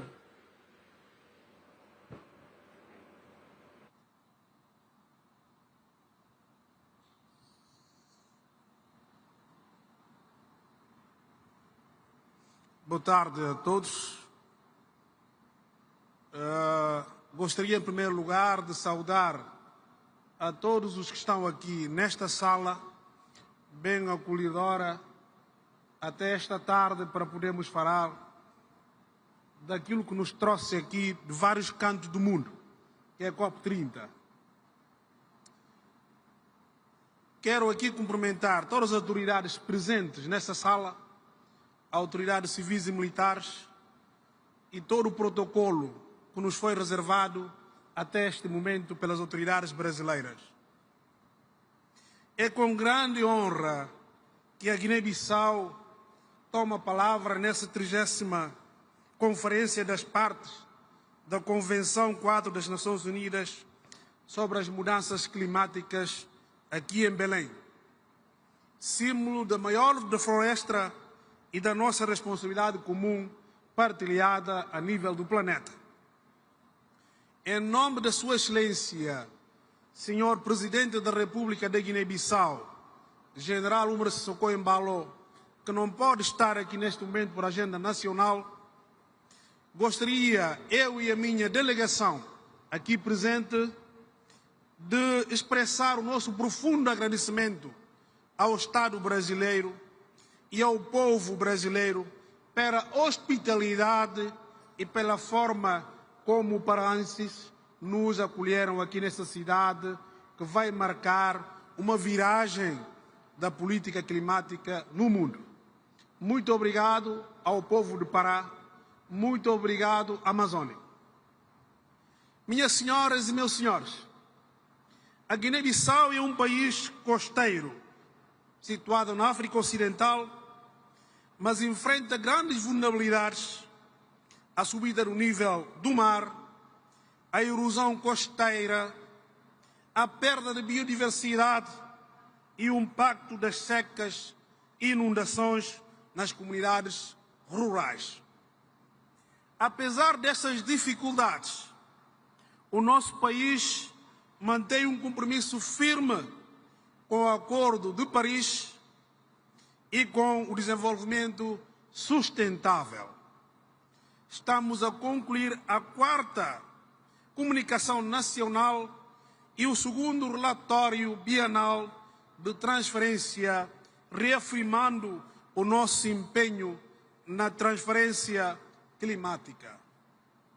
Executamos projetos estruturantes, como o projeto Coastal, o Aqua e o projeto de reforço de capacidade e de adaptação de resiliência, que fortalecem a proteção das zonas costeiras nacionais e melhoram a vida das nossas populações. Reforçamos igualmente a aposta nas energias renováveis, sobretudo a energia solar, para reduzir a dependência de combustíveis fósseis. Excelências, estes esforços nacionais exigem apoio financeiro previsível e justo. A Guiné-Bissau apela para que a COP30 seja um marco na implementação efetiva do novo objetivo global do financiamento climático, com recursos adequados, acessíveis aos países mais vulneráveis. Defendemos também o reconhecimento dos serviços ecossistêmicos prestados pelos nossos ecossistemas, florestas, mangás e zonas úmidas, verdadeiros pulmões de carbono do planeta. Acreditamos firmemente no papel da juventude e das mulheres como agentes centrais da ação climática e reafirmamos a nossa determinação em construir uma transição ecológica justa, inclusiva e solidária. Senhoras e senhores, que a COP30 em Belém, aqui no Pará, seja um ponto de viragem, um momento em que a comunidade internacional transforma promessas em ações concretas e a justiça climática seja uma realidade. Muito obrigado a todos.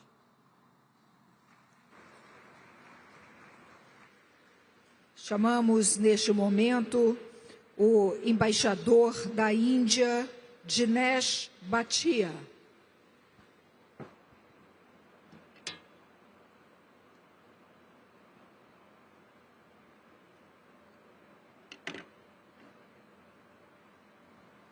Namaskar, boa tarde. Let me begin by complimenting Brazil for hosting COP30, coinciding with the 10th anniversary of Paris Agreement, a crucial milestone. This is an opportunity to reflect on our response to the challenge of global warming. It is also an opportunity to celebrate the 33-year legacy of the Rio Summit, where the UNFCCC Convention Principles of Equity and Common but Differentiated Responsibilities and respective capabilities were adopted, laying the foundation for the international climate regime, including the Paris Agreement that continues to guide our collective action. Over the past decade, India has consistently striven to drive its development along a low-carbon pathway. Under the leadership of Prime Minister Shri Narendra Modi, India has steadily met its climate targets ahead of schedule. Between 2005 and 2020, we reduced the emission intensity of GDP by 36%, and this trend continues.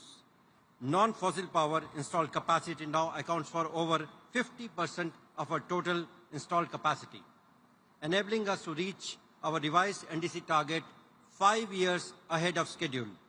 India has not only conserved but also expanded its forests and tree cover, which now stands at 25.17% of the total geographical area, witnessing the third highest annual net gain.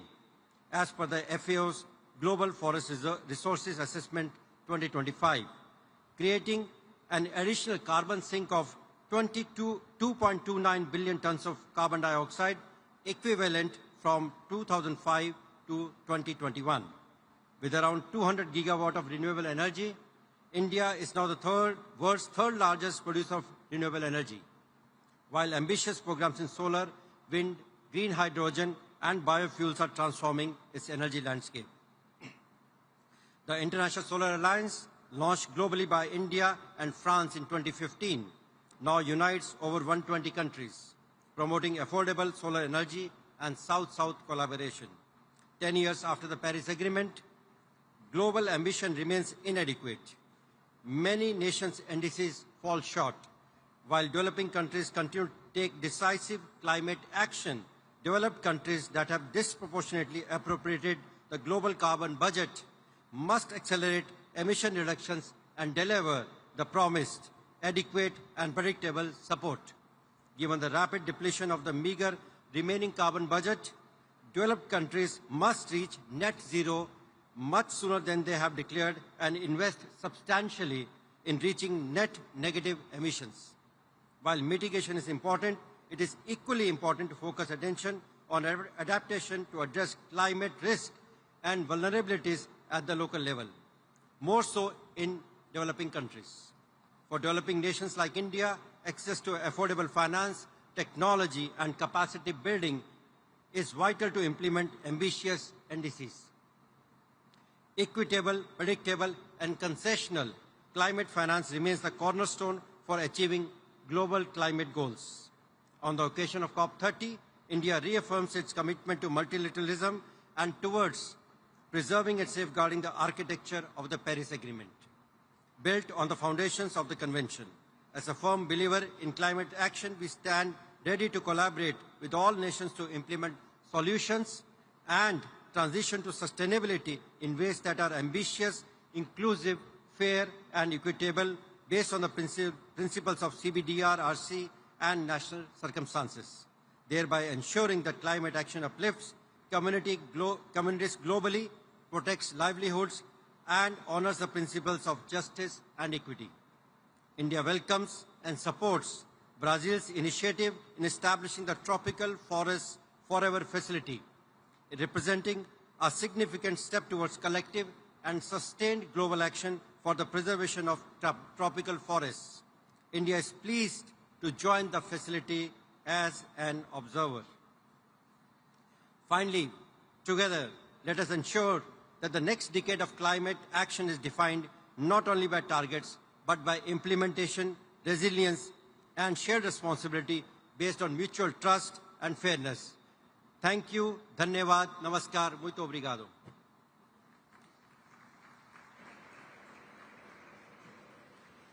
Convidamos neste momento o embaixador do Líbano, Elias Nicolá.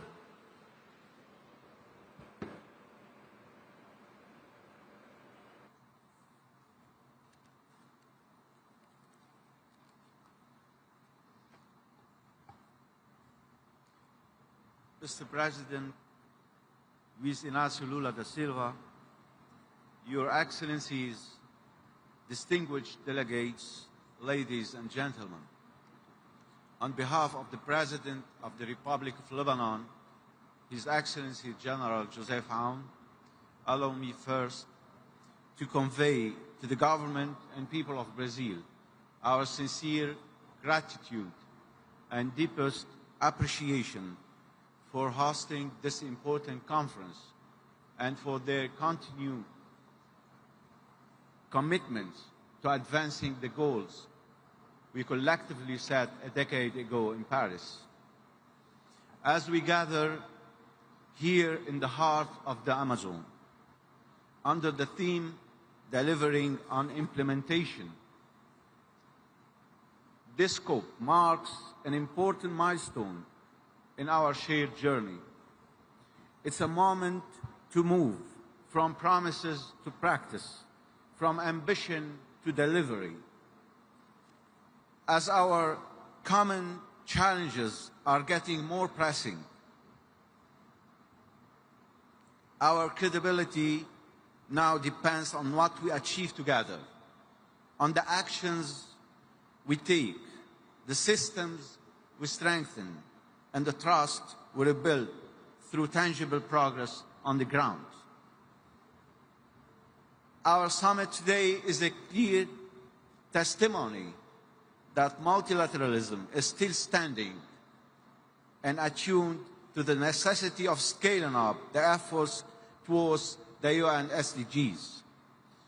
Lebanon continues to face severe political, economic, social, and environmental challenges that have tested its resilience. Yet, despite these hardships, Lebanon has not wavered in its climate commitments. Over the past year, we finalized our newest national determined contribution, our National Adaptation Plan, and our long-term low-emission development strategy, a comprehensive policy package that aligns climate ambition with recovery and sustainable development. In our updated NDC, Lebanon has increased its ambition, committing to reducing national greenhouse gas emissions by 22% unconditionally and 33% conditionally, compared to a business-as-usual scenario by 2035. It also commits to meeting 25% of national electricity demand from renewable energy sources unconditionally and 30% conditionally by 2035. On adaptation, Lebanon has identified 8 priority sectors, that is agriculture, forestry, water, biodiversity, urban infrastructure, public health, disaster risk reduction, and tourism, thus emphasizing protection of lives and livelihoods, the strengthening of institutions, and the mainstreaming of climate action across all key sectors. Lebanon's progress, however, has been overshadowed by the dire consequences of chronic instability, hostility, and repeated aggressions against its territory and its sovereignty. The economy has contracted by over 40% since 2018, let alone the most recent aggression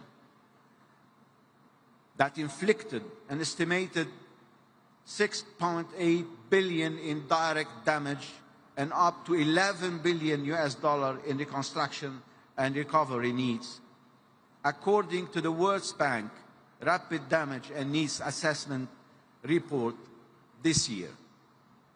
These crises have also caused extensive environmental degradation, reversing years of effort to safeguard biodiversity, forests, and productive lands. Environmental losses amount to around 720 million, primarily driven by the conflict's impact on natural ecosystems, with recovery and reconstruction needs for environmental damage alone estimated at 444 million by 2030. These sad facts remind us that peace, stability, and environmental protection are deeply interconnected, and that climate resilience must be pursued hand in hand with human security and peace efforts. To enable countries under strain not to lag behind when it comes to realizing the objectives we all aim at, predictable and accessible climate finance remains indispensable.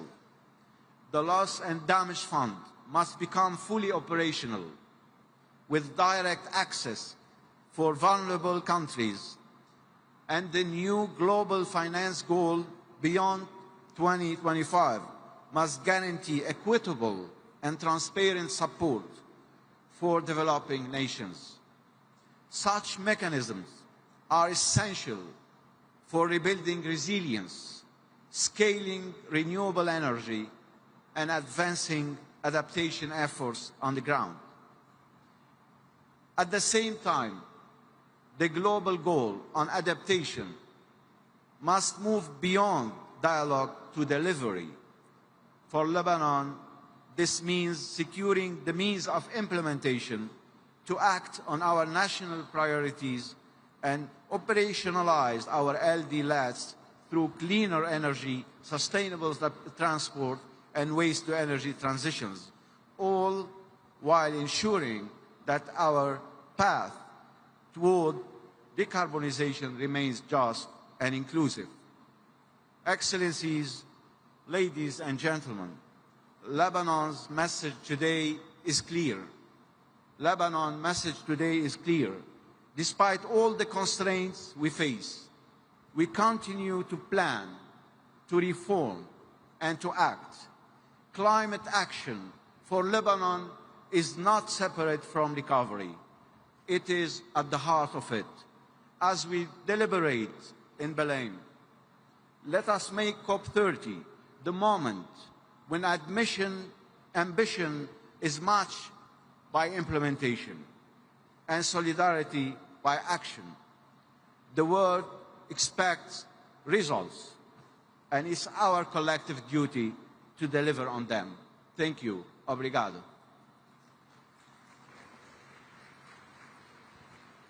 Nesse momento, convidamos o representante do Panamá, embaixador Flávio Mendes.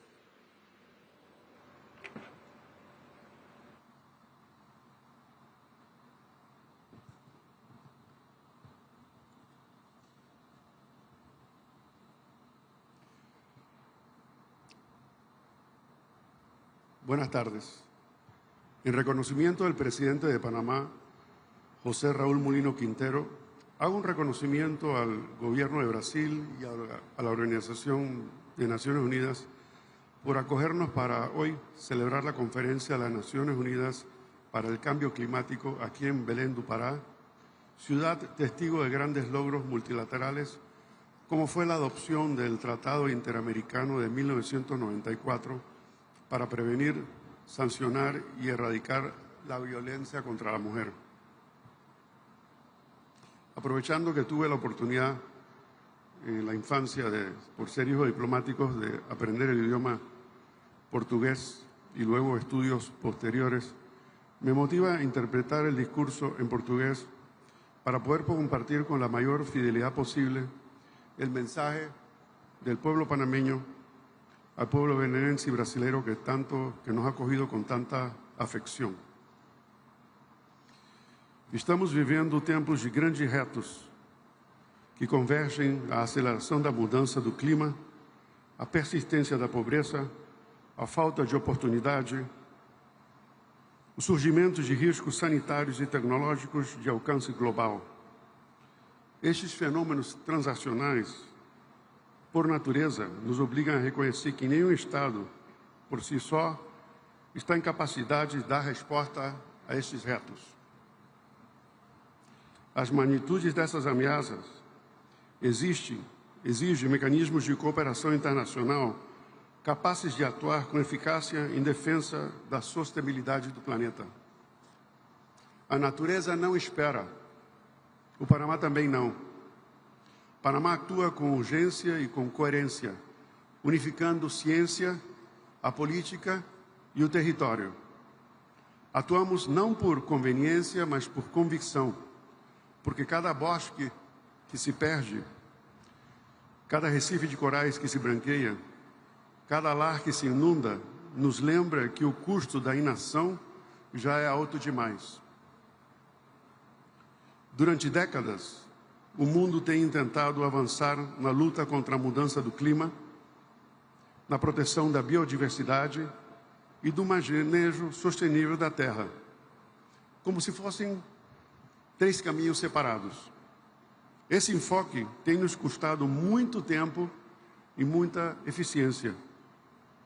Em Panamá, estamos fazendo as coisas de outra maneira, ou como dizem no Rio, de outro jeito. Por essa razão, estamos apresentando o Nature Pledge, pacto que une nossos compromissos em matéria de clima, biodiversidade e terras. É uma forma nova de entender a política ambiental e climática. Na prática, Panamá se compromete a fazer uma redução adicional dos 11% de emissões por ano até o ano antes do ano 2035. Nos orgulhece informar que Panamá chegou e superou 9 anos antes o que foi acordado nas metas 30 por 30. Hoje em dia, 35% do nosso território está protegido. 54% dos nossos mares estão protegidos. Porém, nós não vamos nos deter aí. Nós nos comprometemos a restaurar 100 mil hectares adicionais de ecossistemas prioritários. Para conseguir isto, estamos alinhando nossos fluxos financeiros para ações coordenadas aos temas do clima, da biodiversidade e da terra. Vamos fortalecer corredores biológicos, garantir a conservação das nossas áreas protegidas e assegurar a conservação de espécies em perigo de extinção. Queremos também reconhecer que isto não seria possível sem quem não são os que protegeram a nossa natureza muito antes que existissem tratados e convenções, os povos indígenas do Panamá. 24% do nosso território é protegido por eles, com a sabedoria ancestral que guia hacia uma convivência harmoniosa com a terra. Excelências, a divisão mundial nos tem feito trabalhar muito lentamente. A integração é que garante a efetividade oportuna. Com o Nature Pledge, o projeto que estamos promovendo, queremos demonstrar que é possível unir compromissos internacionais com uma ação nacional efetiva e imediata, para que seja a base de um desenvolvimento mais justo e próspero. A verdadeira ambição climática não está em acumular documentos dispersos, está em ter a valentia de construir uma agenda comum. Por isso, para esta COP, impulsaremos um documento único cujo formato facilite aos países em desenvolvimento a acceder aos principais fundos multilaterais ambientais. Também por um mecanismo de perdas e danos com uma coordenação efetiva e por um plano de ação interseccional onde ninguém vai ficar atrás. Quero fechar este discurso com uma anedota pessoal. Quando eu estava preparando a visita da nossa delegação para a COP em Glasgow, eu recebi uma ligação do Ministério de Ambiente indicando que nós éramos carbono negativo, coisa que não entendi nesse momento, porque sempre estava ouvindo do carbono neutro. Quando eu perguntei como é que tínhamos chegado a isso, a esse patamar, eles responderam: bom, não foi uma decisão só, tem sido um comportamento natural do povo panamenho ao longo do século. É no dia a dia, decisões de políticos, de pessoas comuns, sociedade civil, de que cada vez que tomavam uma decisão, sempre pensava no bem comum ou no meio ambiente. Aliás, essa pessoa me lembrou que eu tinha começado, depois de me formar aqui no Brasil, quando cheguei ao Panamá, meu primeiro trabalho foi na ONG que se chamava Associação Nacional para a Conservação da Natureza. Ou seja, que como diplomata, antes de ser diplomata, comecei a trabalhar como conservação. Mas isso é só para poder dar uma dica que o panamenho, por natureza, é assim. Nós pensamos que é normal proteger o ambiente. Então, a mensagem com esta anedota é que eu acho que não é só fazer todas as coisas que, como governo, estamos tentando fazer, mas também homologar o cidadão panamenho comum com essas decisões de dia a dia que tem feito que o Panamá tenha essa posição tão privilegiada com o resto do mundo. E eu convido a vocês a pensar como nós, como o Panamá. Muito obrigado.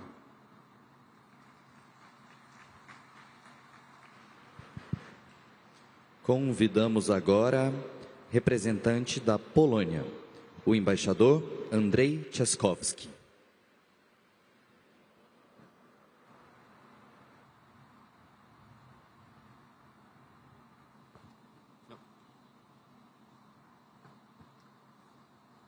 Your Excellencies, distinguished heads of state and government, ministers, esteemed delegates, honored guests.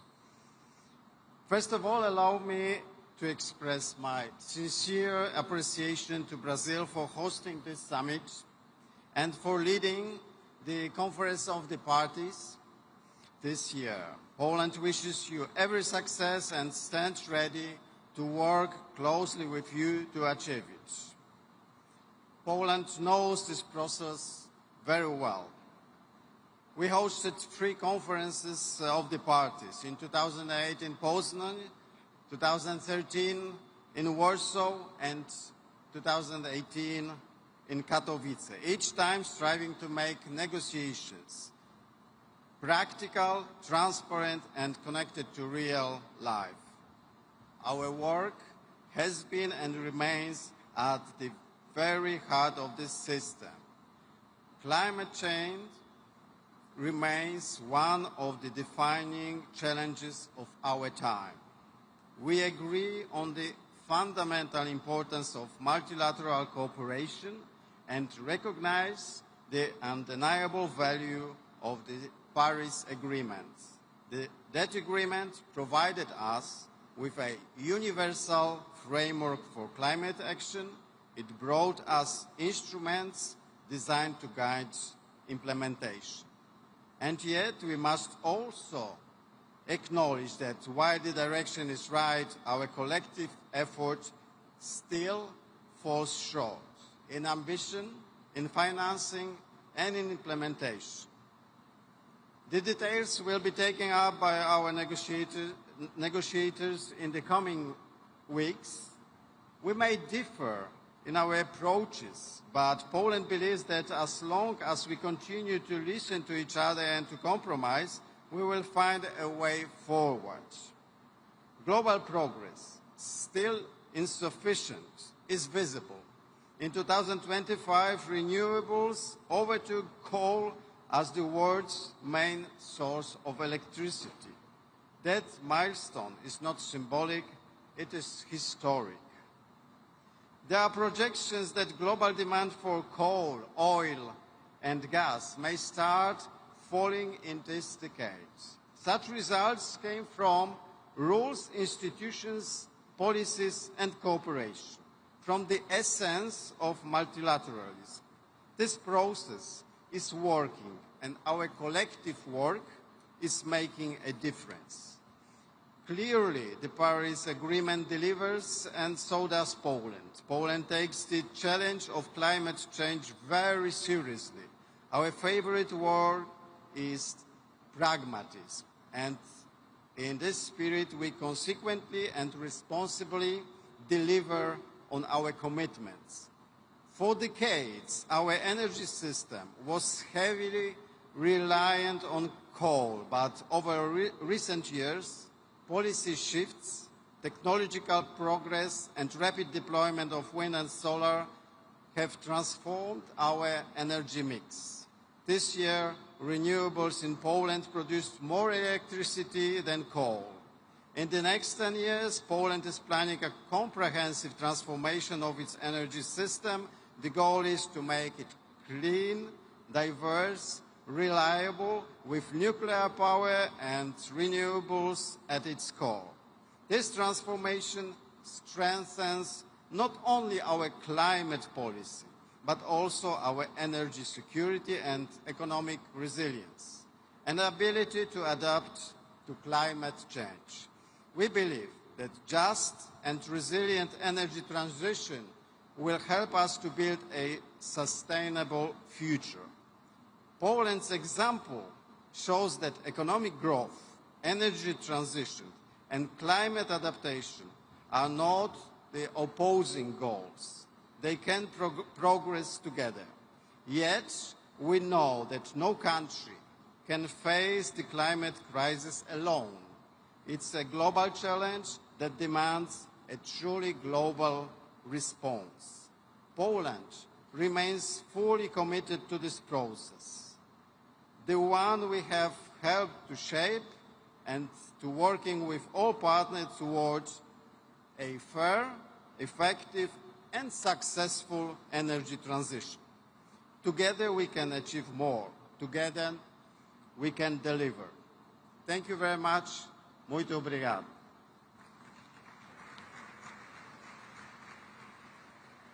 Convidamos agora representante da República da Coreia, o embaixador Yong-han Choi.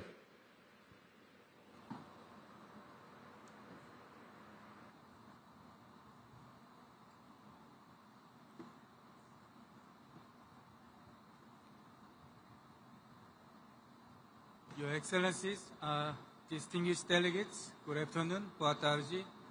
It is a great honor to attend the Belém Climate Summit at COP30 and to speak on behalf of the government of the Republic of Korea. Today, we gather at a critical moment as the climate crisis accelerates.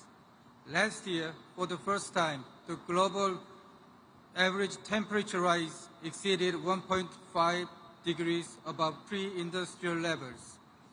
Climate disasters are becoming more frequent, hard to predict, and increasingly devastating in their impact and scale. Faced with these realities, our collective response and cooperation have never been more crucial. The Republic of Korea expresses its deep appreciation to the COP30 presidency for its leadership and dedication in preparing for today's summit. As we mark the 10th anniversary of the Paris Agreement, the coming 2 weeks represent a defining moment to reaffirm our shared resolve to strengthen global climate action. In particular, COP30 should serve as a bridge where ambition transforms into implementation. With the first global stocktake in 2023 and the submission of the first biennial transparency reports and 2035 nationally determined contributions this year, the Paris Agreement ambition cycle is now fully underway. While progress has been made in lowering projected temperature increases, the NDC synthesis report indicates that further acceleration of climate action is needed to keep the 1.5 degrees goal within reach.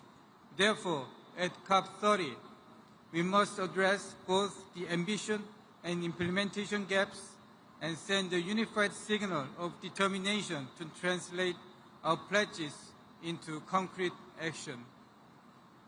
The Korean government is committed to contributing to this process by placing climate action and energy transition at the core of our national agenda.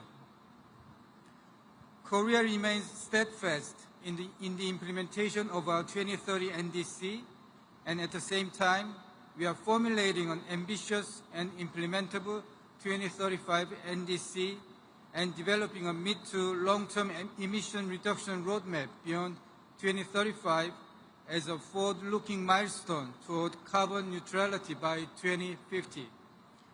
Our 2035 NDC target is now in its final stage of confirmation, and we look forward to announcing it in the coming weeks.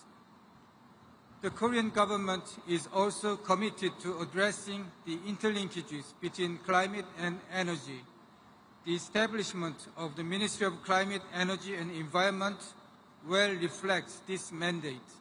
We are pursuing a major energy transition centered on renewables and aim to enhance energy efficiency and connectivity by leveraging technologies such as artificial intelligence, energy storage systems, and a more resilient power grid. National action alone is not enough. Implementation must extend beyond borders.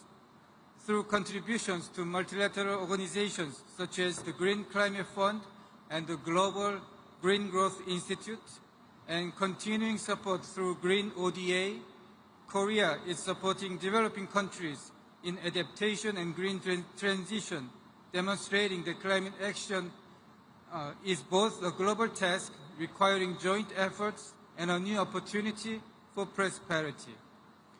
Moreover, as the host of APEC 2025, Korea will continue to work together, not only within our region, but also beyond, towards the vision of building a sustainable tomorrow.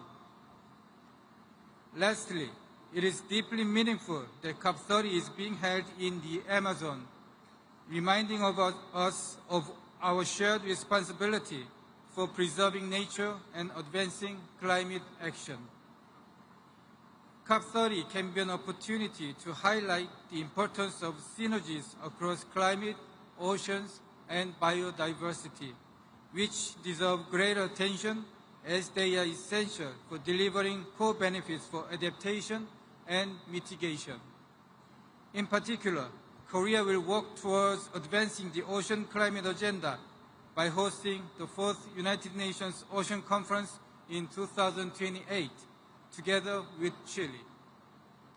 We hope that Muchiraung, the spirit of solidarity and cooperation rooted in the indigenous traditions of Brazil, will bring us together to reinvigorate multilateralism. The Republic of Korea stands ready to work with all parties toward a successful COP30, one that will be remembered as the moment when ambition turned into implementation and confidence in multilateralism was renewed. Thank you very much. Muito obrigado. Convidamos agora representante da Sérvia, o embaixador Aleksandar Ristic.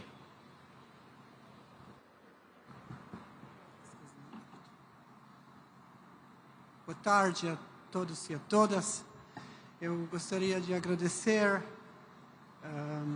ao povo brasileiro, ao governo brasileiro, também ao povo e governo paraense pela calorosa recepção e pela esta oportunidade de conhecer essa região linda e rica e diversa. Dear colleagues, Excellencies, we'd like to extend our gratitude to the President of Brazil, His Excellency Luiz Inácio Lula da Silva, for having the vision to organize this conference in Belém, this beautiful place where we are witnessing today that the importance of maintaining the Amazon ecosystem as it literally secures the future of our civilization. Since Rio 1992, the perils, dangers, and challenges of advancing climate change grew on a yearly basis. Extreme weather events, violent storms, unprecedented hurricanes, and massive floods, as well as forest wildfires, became the norm and not the exception. Serbia is located in southeastern Europe, in a geographic area that is affected in an above-average manner by climate change. Over the past 5 years, the mean annual temperature has been 2.5 degrees higher than the baseline, with consecutive record-breaking year after year. Droughts, heat waves, floods, and extreme storms have intensified, causing over 10 billion euros in losses since year 2000, including 1 billion euros in the summer of 2024 alone, when 92% of our territory suffered from severe drought. Not to mention the floods of 2014 that we are still recovering from, one of the reasons why the Serbian people expressed